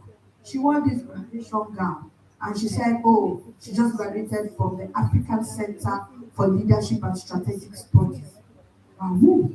And they were giving her certificate. I was fascinated, and I just that's why I say opportunity. You don't grab it, and it wasn't even on my what did I call that thing, goal book for that year. And then I chatted her up on WhatsApp, and she said, "Sis, it's a leadership school here in Abuja. It's 100% free. You don't have to pay anything. It is once a month, every Saturday for 12 months." I said, "Sis, I beg, plug me. Oh." And when she eventually plugged me, they are closed. They usually take in people from August. They start the new session in September. This information is free. So I will tell you their office address, everything. Expo is a gift. That is a gift. And then, see, sometimes you have to chase opportunities. And then she called me back. I said, "Sis, the center is closed." I said, "Sis, it cannot be closed. Did you have the number of their dream or what?" She now gave me, I now sent a message. The person now said, "Reach out to the owner." The owner of the school is Dr. Utive. I don't know why he skipped his second name, but he's one of the leadership giants in Nigeria. He's one of the people that the presidents of nations consult with on leadership and legacy and policy and all of that. So I sent a message to the man. The man said, "Send me an email on why you think you should be admitted." That's when you remember that I don't speak English. Sir, I am. That's all this. I was a leader. I put everything there. I package it. He said, "You can come and read." That's how I registered. And last year we had a very beautiful graduation. All free. Should I shock you? You meet big people, the Sirius Tobas, Eugenia Abu. Do you know them? They read news on NTA. Those are the ones I can remember. Those are the kind of people that will come and lecture you. As a matter of time, I heard that one time Professor Ayero Shukando used to be part of the lecture. So every month there's a lecturer that some of them come from abroad. It's a very big leadership school. If you have their certification, I think you can play anywhere in the world as a leadership expert. So, and when I see opportunity, I also help on it. So the following year, in fact, the following month, so they take in 2 intakes, I think August and September. So I just told my husband, "You two go and do that. I'm growing, we are growing." So it's the same thing. The man told us, "Send me a mail on why you think your husband should." I said, "I still grow aside, we have to grow together, I wrote on it." That's how my husband got admission. So I graduated in August, he graduated in September. What am I saying? Learning, taking advantage of opportunities. So yes, they are in area one. I can drop the details of their address. How many of you have heard of it? You know them. See, it's free. I'm giving you a school. Nobody will know 1 naira. The only thing that while you are in the school to graduate, you must buy 10 leadership books. You must have, 10 leadership books. And they are not saying you must buy from them. You can buy, those books they used to drop on the floor in the market. But it must have leadership in the title. So you must have them 10. And you write your name on it. So I can't bring my 10 and then tomorrow I'll give out to you. I think that's just basically it. And then we didn't pay for anything. Then you do a community project. Some people did tree planting. Some people went to teach a community. Very, very resourceful. Before we graduated from that leadership school, a group came together because they will teach you about finance, investment, everything to become a great leader. A group came together. They bought land. The man will open your eyes to impossibilities that are possible. But it is 100% free. I'll drop the details. And it's not age specific, but I know that you have to be at least 18 years, right? And it is not gender specific, and it is not education specific. What I mean, they won't tell you that, oh, you are still in school. They'll just give you a form. I think the biggest question is how old are you? So even if you're still, and like I said, it's convenient in that it is once a month lecture, one Saturday in a month. I think you should take advantage of this. Yes, it's physical class. It's some of the teachers, the lecturers that are abroad that do Zoom. But the lessons, the lecturer, the meeting is in area one.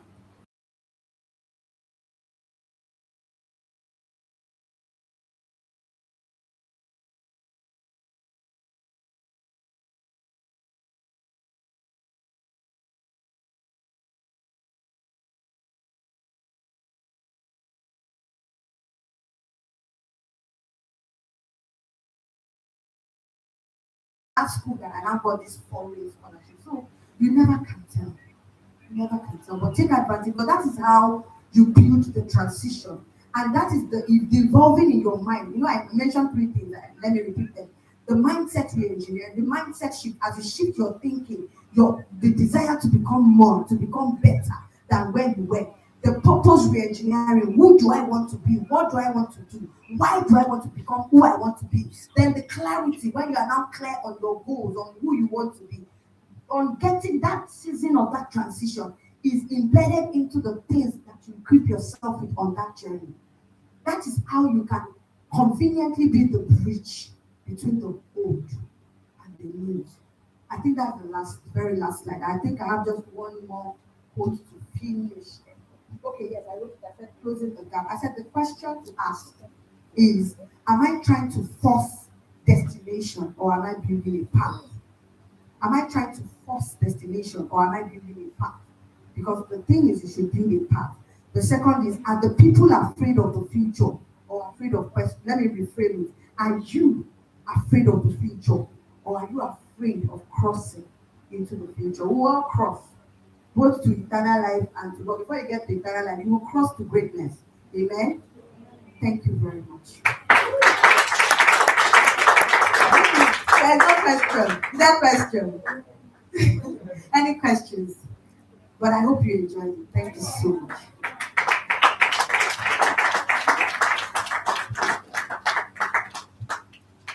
Thank you so much, Ma. Now I want you to tell yourself well done. Well done. Tell yourself well done. Yes, you have done excellently well. Thank you for sitting still, for staying with us up till now. We really appreciate your presence and we hope that you have learned quite a lot today. We appreciate all the speakers that have spoken. But before we go, we have one more session. And this one is about money. Who likes money here? Who likes money? You pa. So say I'm asking about money, your car. But now if I say I want to give money now. Okay? Anyways, I know that we all love money. We all want to be great people. We have talked during her session, she talked about we should envision ourselves in that Range Rover, that car that you want to drive, that your dream car. Yeah, I don't have dream car, but I shall want to drive a very good car. But some of you have dream car, that their dream car service, they check your phone now, it's saved in your favorites. So you need money to be able to live a good life and to be able to achieve great things. And in this panel session, we are bringing great minds, people that have walked the path and that will help us to understand quite a lot of things. Okay, so sorry.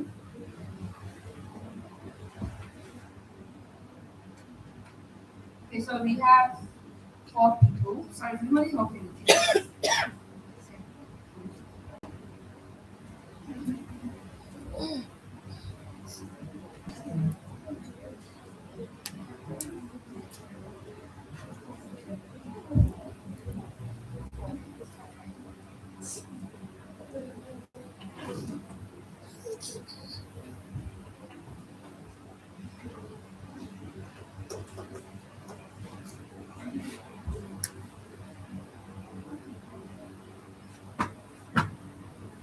So I'd like to welcome our panelists, and I want you to clap for them as they are coming. So I'd like to first welcome Mr. Emmanuel Bulus.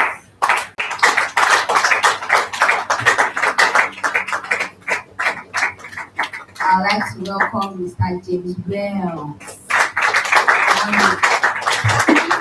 Yes. I'd like to welcome Mr. David Zidane.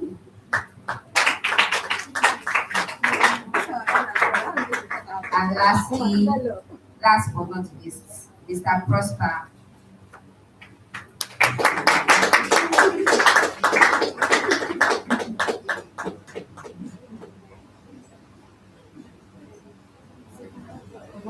So let's get ready. Really you. The last one we have for today. But still not the one for Sorry, second mic. Thank you. Favor dinner. So it is outside. So, I want to say thank you for honoring us and coming out here today. So, before we start, and before I ask my questions, I'd like everybody to please briefly introduce yourself. Just briefly. What you Good afternoon, everyone. Yes, but first, I want to join the host to thank you for staying put here until this time. Now, I want you to pay rapt attention to this section. So my name is Prosper Mbaka. I am a lawyer. I am an insolvency practitioner. I am a stock market coach, and I love money. Good afternoon, everyone.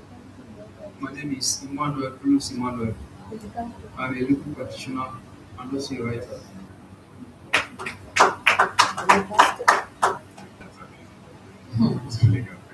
I was about to say same. Hello everyone, my name is David Zidane Kwan, and I'm not a legal practitioner, I'm not a lawyer, but I am a personal development coach, public speaker, I run a community, the Mindset Hack, and I'm also a media editor, a videographer, multimedia. Yes, I study physics in school, which I'm not practicing.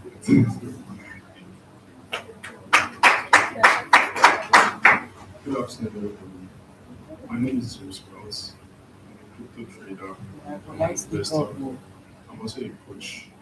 And yeah, I love to make people rich through the difference. Thank you. So I didn't have the mic with him, so okay.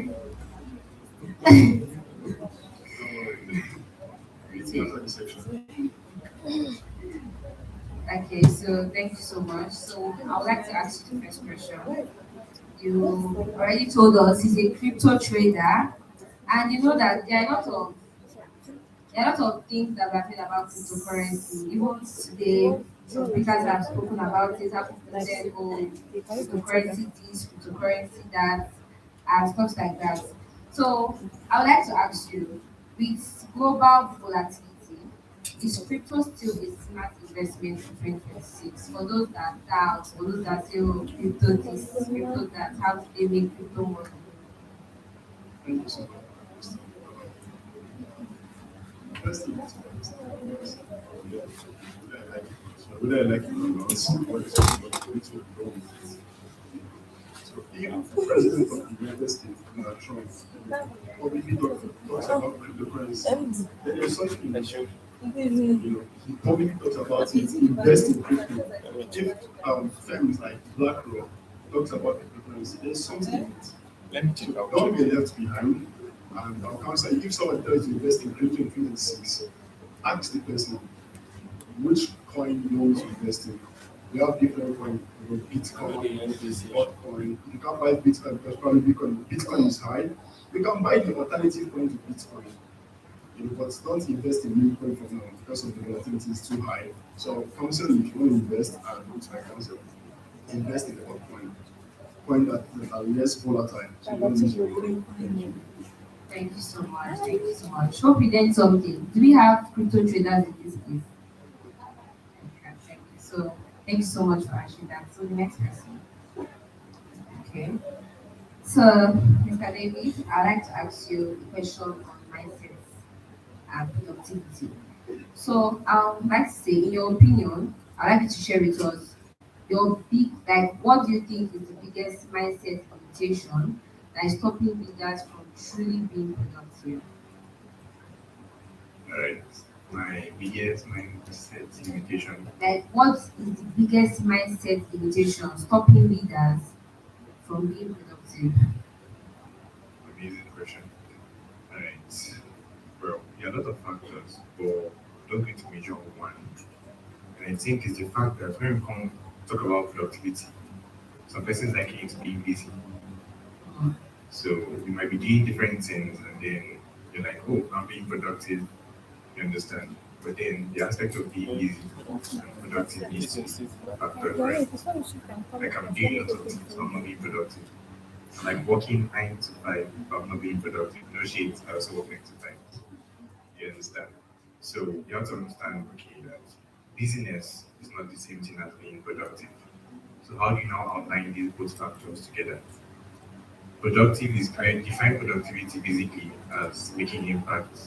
That's just my own definition. Productivity is making impact with results. You can be busy without results. The whole world might know, okay, you're flying from here to here, but there's no tangible results. So that's a very big limitation that leaders need to sit with themselves. It's okay, am I being busy? Am I being productive? When you outline and differentiate these two, you're able to find a solution. Thank you so much. Thank you so much. That's actually so right. You can be working every day, but you are not being productive. That's great. So now back to Mr. Emmanuel. Mr. Emmanuel is a legal practitioner, like he has told us, and there's something that Nigeria recently introduced that a lot of people don't have knowledge about.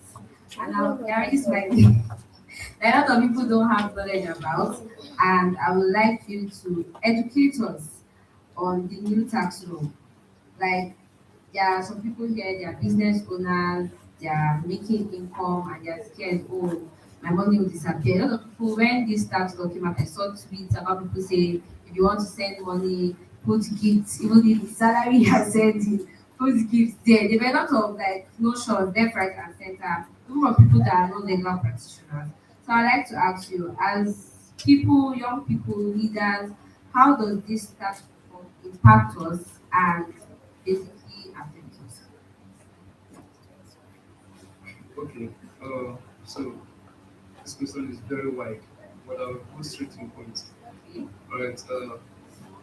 So first of all, beginning by asking ourselves what exactly is the aim for the new tax law. Now, the tax law were enacted. A lot of persons know only the Nigerian Tax Law Act in 2026, whereas 4 laws were enacted: the Nigerian Tax Law Act 2026, the Nigerian Tax Administration Act 2026, the NRS Act 2026, that is the Nigerian Revenue Service Tax 2026, that brings about the change from FIRS to NRS. Right? And the last one is the Nigerian Joint Board Act, that has to do with the consolidation of state revenue and federal revenue, how they operate, and But how does this affect us? It affects us for us to be able to identify how it affects us. We must be able to know some of the innovations that new tax law actually comes with. Alright. Number one, we need to establish that the new tax law try as much as possible to consolidate the scattered laws that were initially in the former regime, right?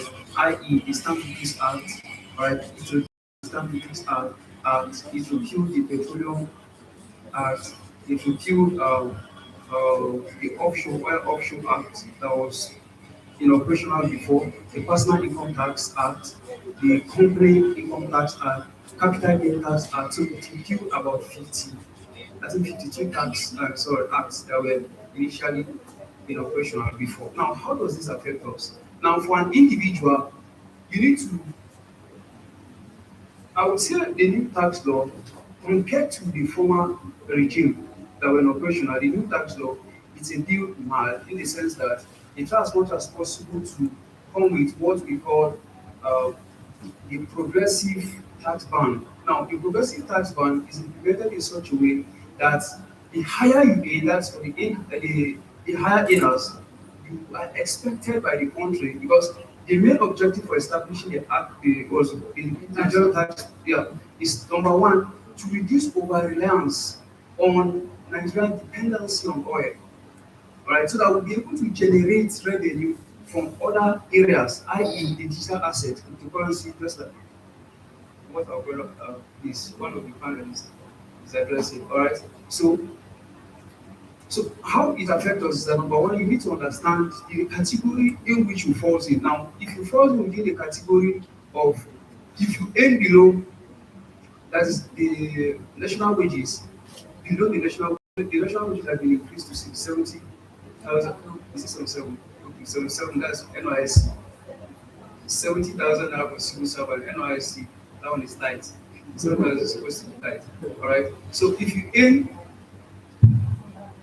between 0 to 800,000 naira, that the tax rate is 0%. So you're not expected because tax is structured in such a way that it's supposed to be deducted from your income, transaction, profit, etc., not the capital itself. All right. So number one, you need to know that. Now, a higher earners, once it affects us in such a way that if you earn higher, it's expected of you to pay higher. All right, from 0 to I think 25% thereabout. So if you earn 25%, 50 million and above, it's expected that every year it's expected that you pay 25% of your income.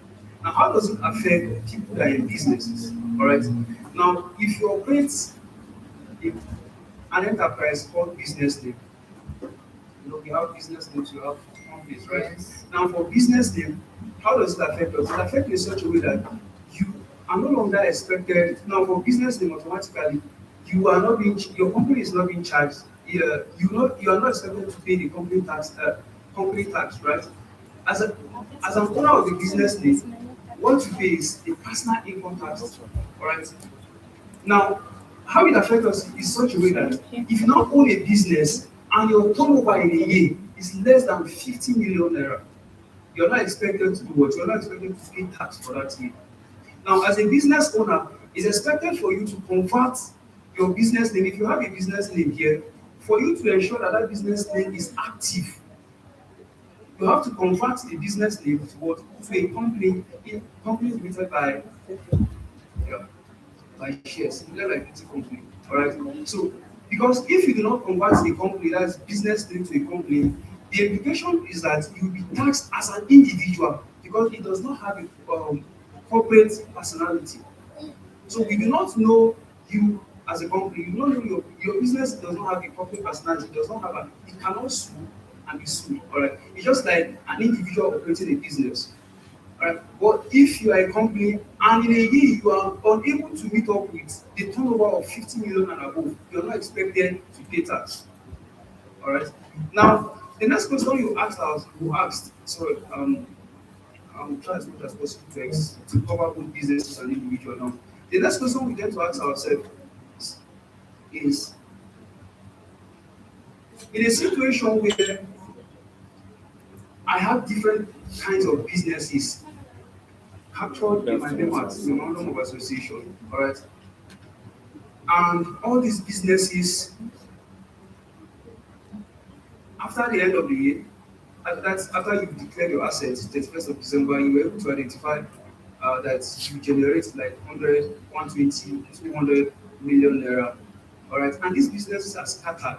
Now, as a legal advisor, as a legal practitioner, I would advise you to have a group company. And how does a group company operate? It operates in such a way that you have one holding company, then you have subsidiaries, then you scatter your shares amongst the subsidiary companies. So much so that each of the subsidiaries have their own separate account. It's legal. All right. Each of the subsidiaries have their own account, so much so that in a year, some of the companies will not be able to meet up with the turnover of 50 million naira. As a result, you are being exempted from paying tax. All right. Now, if it exceeds 50 million naira, you are expected to pay tax. Now, it happens in such a way that if you are into cryptocurrency, crypto, digital asset space, you are content creator, you make money via Instagram, you make money via TikTok, etc., you are expected to return tax. All right. And lastly, I would like to also talk on one particular area that I'm interested in. That is the EDI, what we call EDI, Economic Development Initiative. That's in the new tax law. That it replaces the former pioneer status initiative. And now, how does this operate? It operates in such a way that there are certain industries, there are certain spheres of businesses that are not being taxed, i.e., health, education. If you're into education, manufacturing, health, anything that will boost the economy of Nigeria, you are expected to register under EDI with NIPC, that's the Nigerian Investment Commission. Now, what that does is that you'll be given 5-day tax holiday in 5 years, because it's expected that any profits that you make in that business, it's expected that you turn that profit and invest it back to your business. So 5-year tax holiday, unlike the other one, that's the former tax regime that provides for the pioneer status initiative that provides for only 2 years with a renewal of 3 years. All right. This one provides for 5-year tax holiday. You're running your business without being taxed. It doesn't matter if you generate 150 million, 200 million in a year, you're expected not to pay tax. Right. And upon the expiration of that duration, you can also apply to NIPC. You have a discretion to also renew that particular license that's been given to you for additional 5 years. Then, after the conclusion of that 10 years, you are expected to start. That was a lot of information that I did not know anything about. Thank you so much. That was really good. So before I ask the next panelist his question, I would like to say that if you have any questions as regarding investment, cryptocurrency, tax, productivity, please write it down because we'll be taking few questions after this next question. Thank you. So now, thank you so much once again, Emma, for that very, very knowledgeable answer. So I would like to ask you, Mr. Prosper. Now, we have heard, as leaders, as young people, we should invest, we should put our money into things. For example, Pastor Peter was talking to us about how he bought his first land at a very young age, and that's really, really commendable. And I personally am currently serving, and a lot of times I hear people talk about, recently my mom will say something like, did you save your alawi? And I'm looking at her like, if I'm going to work, you ask me that I don't have money, and now you're asking me if I saved my alawi. And it's just like, as young people, even with when I was getting pocket money, people will ask you, did you save? Did you invest? And recently, I found out about investment banking, how you could put your money, buy shares, and a lot of other things. But as I even as I'm investing, I'm not very, very knowledgeable about investment. I just know that my friends told me you can use Bamboo to invest, and I go there, I have 5K today, I put it in one place. I trust that. Like my parents actually invested for us growing up, and I just know some particular companies that yield good results. So I'll drop 5K. I say, okay, this one I've seen them pay people well. I'll put my 5K there, but I know that there are people like that. I don't know. There are people like that here. So people here don't even know about investment. And that is why I would like to ask you that you should please educate us on what it means to invest in the Nigerian stock market. And aside Nigerian stock market, somebody using Bamboo, for example, their US shares, they're telling you, oh, don't just buy in Nigeria, buy abroad. What's the difference? Why is it important? And how is for somebody that just doesn't know anything about investment and wants to just try to put their eggs there, what would you advise? Thank you very much. So I'll start on this note. Now, one of the complex things about investing that most people make is, I don't have enough money to start investing. Yes, you want to have maybe 1 million, maybe 100,000 before you start investing. Just as she mentioned, said when she has 5,000 naira, she puts it there. When she has 10,000 naira, she puts it there. Now, you put 5,000 naira today, 10,000 naira tomorrow, you are building wealth. You're building something that could last sometime a lifetime. That's one part. So I am saying that to say that you don't have to wait until you have 1,000,000 naira before you start investing.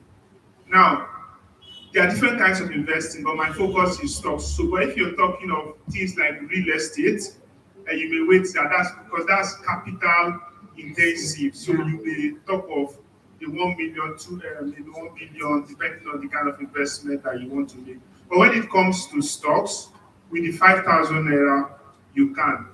Now, with respect to how to start, for you to be able to start investing in stocks, you have to open an account with a broker, like a stock broker. Now, once you open an account with a stock broker, the broker gives you access to invest in any stocks that you want to invest in. Now, there are two classes of investment when it comes to stocks. So the first one is what is called IPO, initial public offer. For an initial public offer, it is the first time that the company is giving out its shares to the public, that, oh, this public, I want to some amount of money, and we want to use this offer to raise maybe 200 billion, 100 billion, whatever the amount is, and we're actually in that season. Now, I'll draw an example here. In 2021, MTN, though it was already listed, because it got listed by what they call direct listing. In 2021, MTN offered its shares to the public at the rate of 169 naira per share, 2021.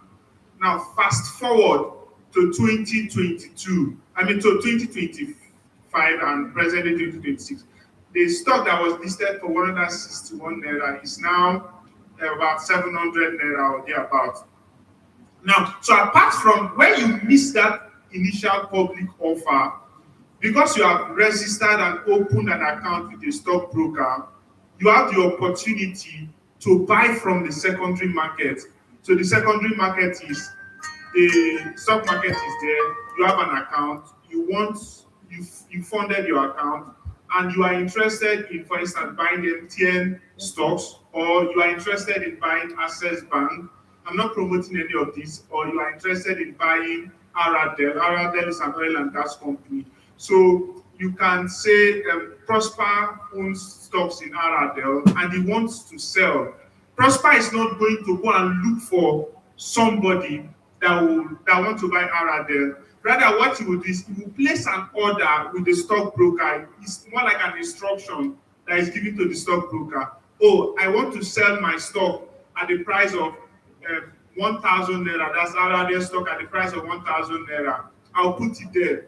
Then you yourself, you want to buy it at the price of 1,000 naira. So the stockbroker will match me that want to sell and you that want to buy. So there is an exchange of my stock and your own stock. Remember when I spoke about MTN offering its stocks at 169 naira and now it's 700 naira. So the implication, if you had bought 1 million shares of MTN as at that time, your 1 million today, like times that 1 million by 700 naira. That's what you would have made. Then the last part is, I know you mentioned about Nigerian stock and US stocks precisely. So when you consider stocks, there are things that you should think of. One is what they call developed markets and the emerging markets. So for the emerging markets, their policies are not so mature. So it is they see that the risk appetite is very high. Now there's something I wrote down here that I jotted down that I would just want us to see before I go, because I'm comparing the US stock market and the Nigerian stock market. The first thing to note is that the Nigerian stock market is seen as more risky. By it being risky, tomorrow the government can come up with one policy that could affect everything. So an example is in 2024, the CBN came up and said they are increasing bank capital requirement from 50 billion to 500 billion. That's for banks with international license. So where banks don't meet that requirement, those banks may either fold. So now, comparing the performance, what I want to do exactly is to compare the performance of Nigerian stock markets and the US stock market. And you will see the crazy thing here is that the Nigerian stock market has, in the last 5 years, outperformed the US stock market. So an example is in 2021, the US stock market performance was 28%, while Nigeria was 6%. So in 2021, US stock market did better. 2019, Nigeria was 19, while the US was 18. 2023, Nigerian stock market performance was 45%. So if you had put your stock performance was better by 45% compared to US that was 26%. Then 2024, Nigeria was 39%, while US was 25%. Last year, Nigerian stock market performance was 51%, while the US was 17%. Now, the reason I'm doing this is when I started basically buying stocks, Nigerian stocks. So one of the issues that people usually have is the Naira devaluation, because one US dollar is far higher than the Naira. So but one thing you should note is, if you look at this performance, one of the metrics of measuring success in stocks is, of measuring success in investment generally, is the ability of your investment to beat inflation. So inflation currently is around around 15-16%. So your stock is giving you a return of 51%. The implication is that you have beat inflation. Your money did not depreciate. So to take that again, the Nigerian stock market is developing, while the US stock market is developed. And the risk level too is Nigeria is more risky. And in investing, it is higher the risk, the higher the return. So that's why investment like crypto, they can do quick returns within a short period. Thank you very much. Thank you so much. Give you a round of applause for you. So thank you so much to all our panelists for answering your questions with so much intentionality. Now, over to the audience. Please, do you have any questions for our panelists as regards any of the things that we spoke about? Any questions? You invested? Okay, one question, please.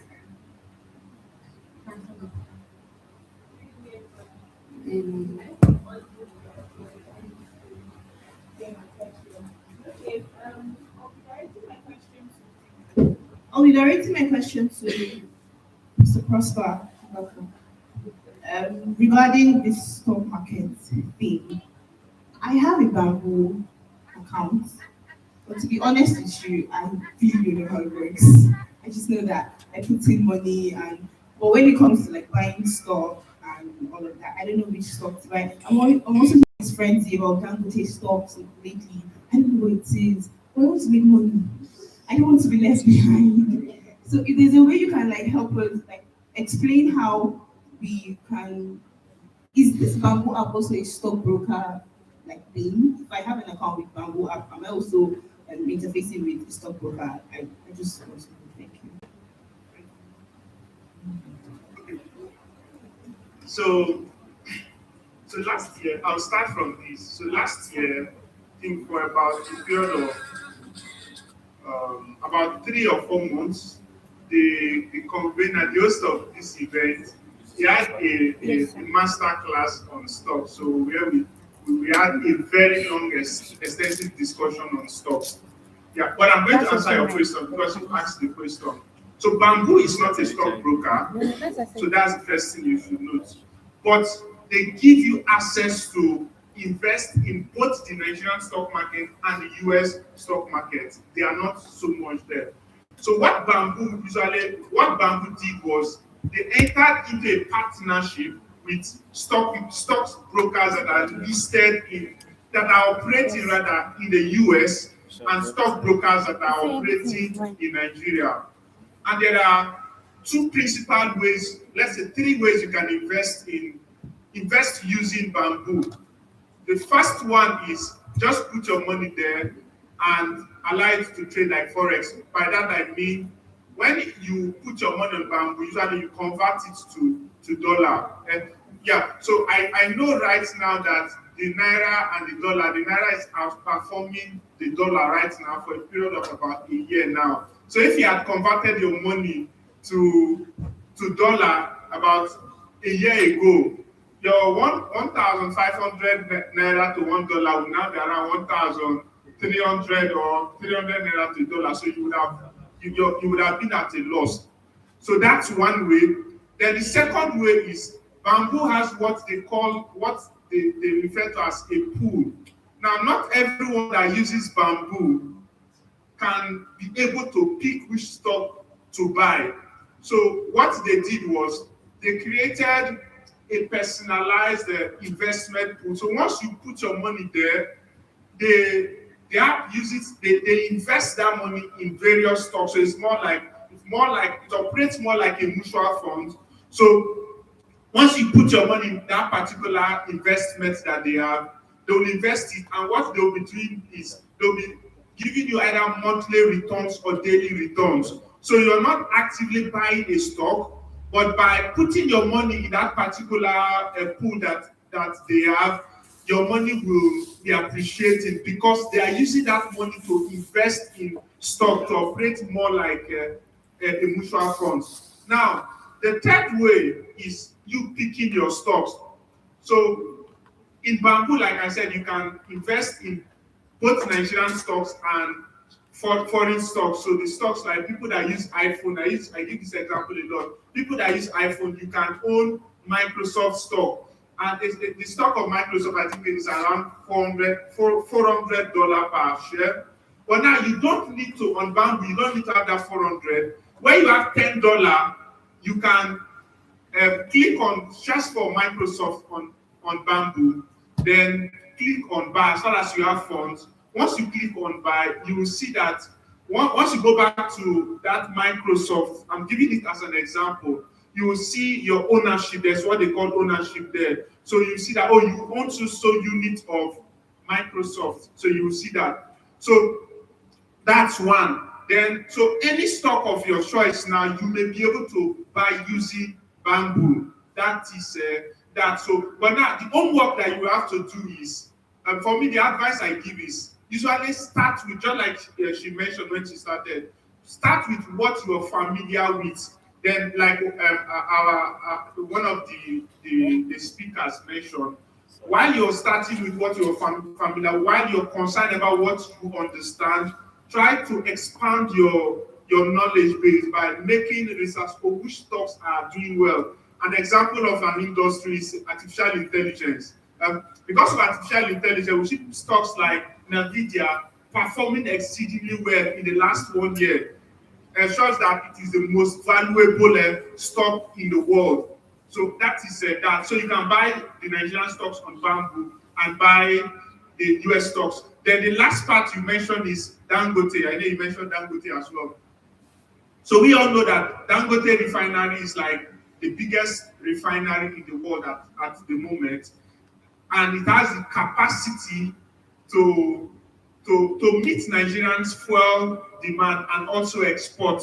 So the implication of that is that it is sitting in a lot of cash that Nigerians can be part of once it is listed in the stock market. So either you are using Bamboo or you are using any other broker that you may want to use.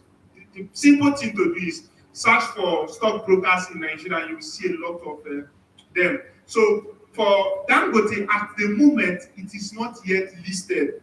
So whether they are going to use an IPO or a direct listing, I can't say right now, but it's most likely going to be an IPO. So once it is listed, what you will do is get a broker, a stock broker that register, open an account to the stockbroker. So for instance, the homework you may do right now to prepare, remember what our last speaker spoke about, preparation meeting the opportunities for the prepared. Open an account to the stockbroker. Once you open the account to the stockbroker, if you're having some cash, be funding the account so that once Dangote is listed or when they are doing their IPO, you have some cash. Let's say you have gathered like 100K, 1 million, depending on your capacity. So you can be able to put it there. And the reason why the IPO is good is, take for instance, if they are listing at 1,000 naira per share, and you maybe own 100 units, the implication is that in 5-10 years time, remember how I gave the example of MTN, the 1,000 naira can grow to 5,000 naira. That's a possibility that lies in the stock market. So for as many that are listening here, what I would say is prepare your mind financially and mentally to know that, okay, Dangote, as of yesterday, said within the next 3 to 5 months, the stock will be listed. It will be available to Nigerians, for Nigerians to own a piece of the company. And what you should note about investing in stock is that once you are buying the stock, you are owning a piece of that company. So when the company declares dividend, you are going to be paid dividend that is separate from the stocks. Now, lastly, on this part of the dividend, it was yesterday, we have what they call Nigerian Exchange Group, that's the Nigerian stock market itself. They declared a dividend and they are going to be paying their shareholders 3 naira per share. Apart from paying shareholders 3 naira per share, they'll be giving you a bonus share of 1 bonus share for every 3 shares of the company that you own. So imagine only that 1 bonus shares without putting any additional money. So this is what companies do from time to time to encourage investors to keep money and invest in the companies. Thank you. Thank you so much. So I hope your question was answered. Thank you so much. I want to say thank you to all our panelists.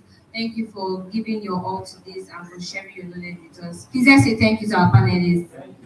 Thank you so much. Thank you.